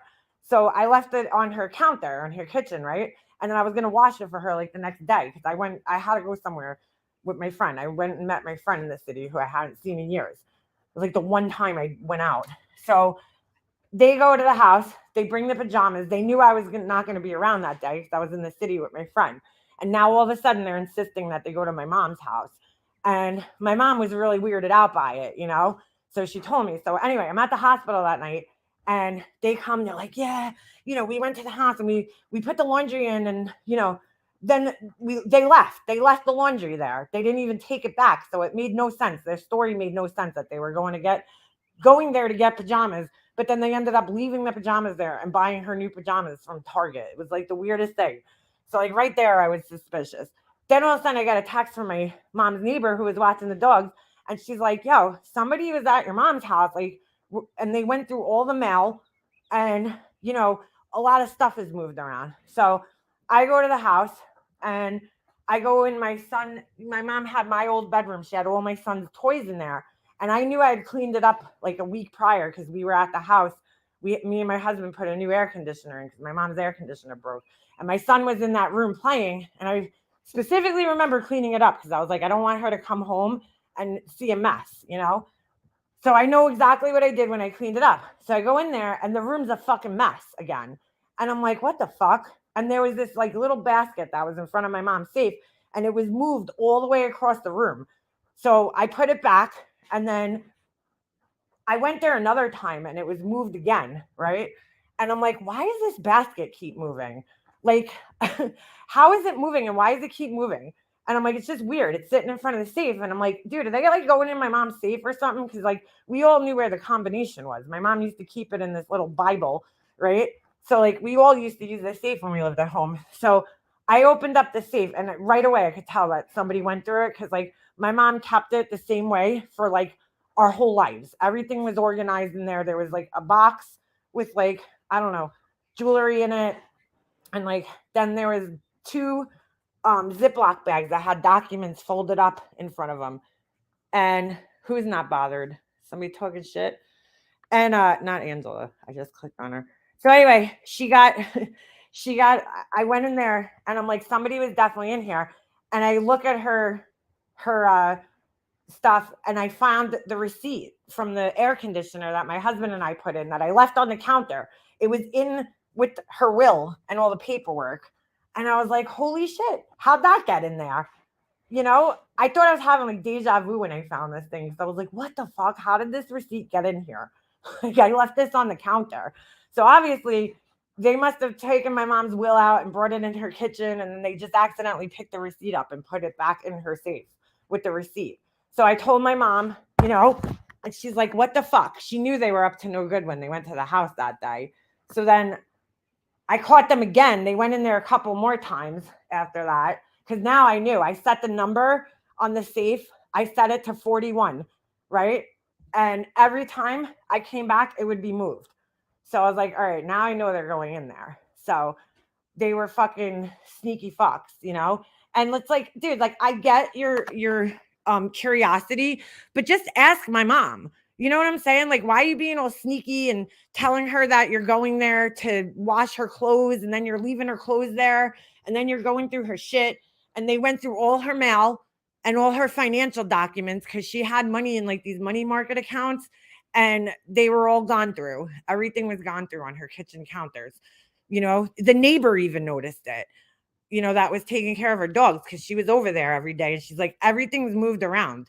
You know, somebody went through all the mail, all the financial documents. I mean, she was in the hospital for a month. So you can imagine how much mail had accumulated over that month. And it was like, there was like 4 envelopes left sitting on the table when I went that night. So like they were trying to add everything up to see how much money they were getting, basically. That's what I think. And so, and again, like, if you have the curiosity, just ask. Don't lie, right? When somebody's in a vulnerable position in a hospital, you know, and they're laying there, and my brother knew that. My mom had actually talked to my brother and told him that she didn't want his wife, you know, involved, and it was causing problems, you know, and the wife said she'll take a step back and then didn't, you know? So it's like, I don't know. They disrespected her majorly. But like, why do you lie to somebody? And then my mom asked my brother, I'll never forget that too. She was really hurt. They were on the phone and she put him on speakerphone and she's like, were you at my house last night? And he's like, no, you know, he totally lied to her. And she's like, well, you know, whoever, I think the neighbor saw your car. And then he's like, oh yeah, that's right. I was there. I went there to get firewood. Like he just lied to her. My mom was so hurt, dude. She's like, why is he lying to me? And I didn't know. I couldn't give her an answer. And then that's when the camera came out. They went and bought a fucking camera, lied to my mom about it, told my mom, this fucking psycho bitch, I forgot about this, told my mom that she won the Nest like thermostat in a contest at work. And she didn't need it. So she was just going to give my mom this like $400 fucking thermostat for no reason. My mom was like, something's up. It's a little weird. Why does she want to give me this thing? You know? Well, then I come back to the hospital. This was the last time she was in the hospital. I come back to the hospital two days later. She's like, Leanna, remember that thing that I told you, your brother's wife said that she was going to give me? She's like, she told me it comes with a camera. My mom's like, I don't want a camera in my house, She's like, I don't want a camera in my house. So I was like, so just tell her, Mom, you don't have to take it. And I'm like, this whole thing sounds weird, Mom. Why is she all of a sudden, you're not even home, and now she wants to give you a camera? Like, it just doesn't even make sense, right? So I'm like, that's fucking bizarre. So I get another call from my neighbor one day while I'm up at the hospital. And she's like, yo, your brother's wife's at the house. I don't know what the fuck they're doing over there. So I'm like, dude, what is going on? Like, why are they constantly at my mom's house? They wouldn't even tell my mom that they were going there. They scared the shit out of my neighbor one time. It was Halloween. My mom was in the hospital. And that was one of the nights they went through all her shit. And I go to the house. My mom's neighbor's hysterically crying because she thought like some kids broke in the house. It was Halloween night. She's hysterical. I mean, she couldn't even fucking breathe, this woman. I felt so bad. She's like, so I got so scared because she had gone and let the dogs out. And then she came back later on and all these lights were on that she didn't leave on and things were moved all over the place. And she's like, what the fuck? And that's when my mom confronted my brother and he lied and said he didn't go. And then he actually did. I think that was the time. So anyway, back to the camera thing. So I'm like, what are they doing at the house? Like, they keep going to the house. They don't tell anybody that they're going. And I told my mom, you have to tell him, because he scared the shit out of Kara. Like, he scared her. She thought somebody broke into the fucking house. I always told the girl if I was coming. I'm like, oh, I'm going to stop by the house. You want me to let the dogs out or whatever. But he didn't do that. So he's at the house again. She saw their car out there. And she's like, I don't know what the fuck they're doing. So I like hightail it over to the house thinking I'm going to catch them there. But of course they left that time. And that's when I walk in the house, I'm looking around and I'm like on the phone with my husband. I'm like, I don't know what the fuck they're doing. Like, why are they at my mom's house constantly? They were at her house more in the last month of her life when she wasn't home than they were in the last 2 years. Like 5 times the amount. So I go in the fucking house. I'm walking around looking to see if they fucked with anything. And that's when I saw the camera. They put a camera in my mom's house, didn't tell her. And it was pointed down the hallway where her safe is, right into my bedroom. And I'm like, you motherfuckers, I don't know what they told my mom, but like, you're not fucking watching me in my house, my mother's house. Like, I'm not the fucking shady one here. That would be you, okay? Because I took care of my mom the whole time she was sick. You are not controlling me through this fucking camera, dude. You're not going to have no camera pointed on me so that you could hear my private conversations and watch me in my mother's house. That ain't fucking happening. And when I smashed the camera, and then when I went to the hospital the next day, I looked on my mom's iPad and they had put the Nest app on the iPad, but it was still in their name. So like, if you were giving it to my mom, why wouldn't you set up her own account for it? They put her house as another room on their account. They fucking pieces of shit.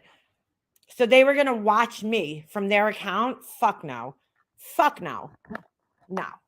If my mom watched, I wouldn't care, but that's not how it went down. They added my mom as another person on their account, and then they put the room in her, like, so it was like an extra room on their account. They have the Nest camera at their house, so they added my mom as another person on their account. Fucking pieces of shit. So shady. So shady. Yeah, dude, I'm like, you're not watching me in my mom's house. Like, listen, I'm not doing anything wrong, right? It's my mom's house. I'll fucking walk in and out of here. It's always going to be my house, where I grew up. I'm not having my brother's wife monitoring my movement in my mother's house. Like, that's not happening. You're not fucking watching me and listening to me. And what does that say to the girl who was trusted, right, for like years, that used to have a key to my mom's house to come in and watch her dogs anytime my mom went away or was in the hospital? Right? She came and went in my mom's house as she pleased. And now all of a sudden she walks in one day and there's a camera pointed at her. Like, what the fuck is wrong with these people? You know what I'm saying? You're not going to watch her. Like, you fucking weirdos. Like, what would that say to this girl? This girl, thank God, helped us out tremendously by taking care of my mom's dogs for us while she was in the hospital. Now you're going to point the camera at her and make her feel uncomfortable? Get the fuck out of here, dude. That's not happening. I wasn't fucking letting that happen. Like, you're going to sit there and watch me, you fucking weirdo? Hell no. That, dude, over my dead body. She's insane. Insane. And then after I got the camera and I smashed it, even though it was fine, it just got some scratches on the back of it. I brought it up to my brother, starts crying that I broke his camera. And I'm like, wait a second. I thought you gave it to my mom. Right. So then he was like, he texts my husband and he's like, if Leanna doesn't give me back my camera, I'm bringing her to small claims court. And I'm like, wait a second, dude. You gave the camera, right, to my mom. So now it's not your camera anymore. Why would you bring me to small claims court for a camera that you gave to somebody that was so worthless to you that you gave it to somebody? Now you're going to tell me that you're bringing me to small claims court. So I had to go out. I bought a new camera just to shut him up. I went out, bought a new camera, gave him the new camera. And then my husband went over there and dropped it off. And he made my brother give him back the damaged camera. And I got my money back for it. And it wasn't even damaged. It worked fine. And then he went to my mom's house and got the box for the old camera. And I'm like, well, if you gave it to her, why did you need the box for it? Why? And if it was damaged, why'd you go get the box for it? Because I think that they wanted me to buy them a new camera and then they were going to sell it and make money off of it. Because, like, why would you need the box? If I broke the camera and it was so damaged, why'd you go to the house afterwards and get the box for it? That doesn't make sense. Fucking sneaky fucks. But, like, that's it. So he didn't come up to the hospital for like 5 days because he was mad about the camera. And fucking, I smashed that shit. I tried to. It didn't smash, though. But, you're a fucking liar. Planting cameras in people's houses while they're in the hospital. This is what you're worried about? A fucking camera while your mom's in the hospital on her deathbed? Okay. Yeah, we were very close growing up, Rachel. My brother and I were like best friends. Like, him and I we would go out to the bar together. We would go to fucking Yankee games together. I mean, we hung out all the time. When we were like in our 20s and 30s, our early 30s, we used to go out to bars, with the same group of people every weekend. Like, we hung out all the time, dude. We were always close with each other. Then he started dating his ex and we all hung out together, and then, everything went to shit when his wife came into the picture. Mm-hmm. Yeah, but small claims court over a camera that they gave away. They gave it to my mom. They made her believe that it was her camera, that they didn't want it. And now you're going to tell me that why do you even care about it if you gave it away? It's my mom's camera. If I owe anybody money, it should have been my mom, right? But no. So that just showed me that they were letting her borrow it until she passed away. And then they had no intentions of actually giving it to her. Your brother has to be living in pure hell with that woman. Yeah, I hope so. After what he put me through and my mom through. See you later, go fugly. Oh shit, I gotta go. I didn't even realize what time it was. Yeah, I hope he is. But yeah, I didn't even realize my son's gonna be off the bus in like 5 minutes. So yeah, they met my son. They never really, my brother did, but I stopped talking to him when he was 6 months old. So he doesn't really know my son. But all right, my son's bus is pulling up. I didn't even realize what time it was. I'm talking so much, but I will see you guys around this week. I might be a little busy this week, but thank you guys for hanging out, and I'll see you all soon.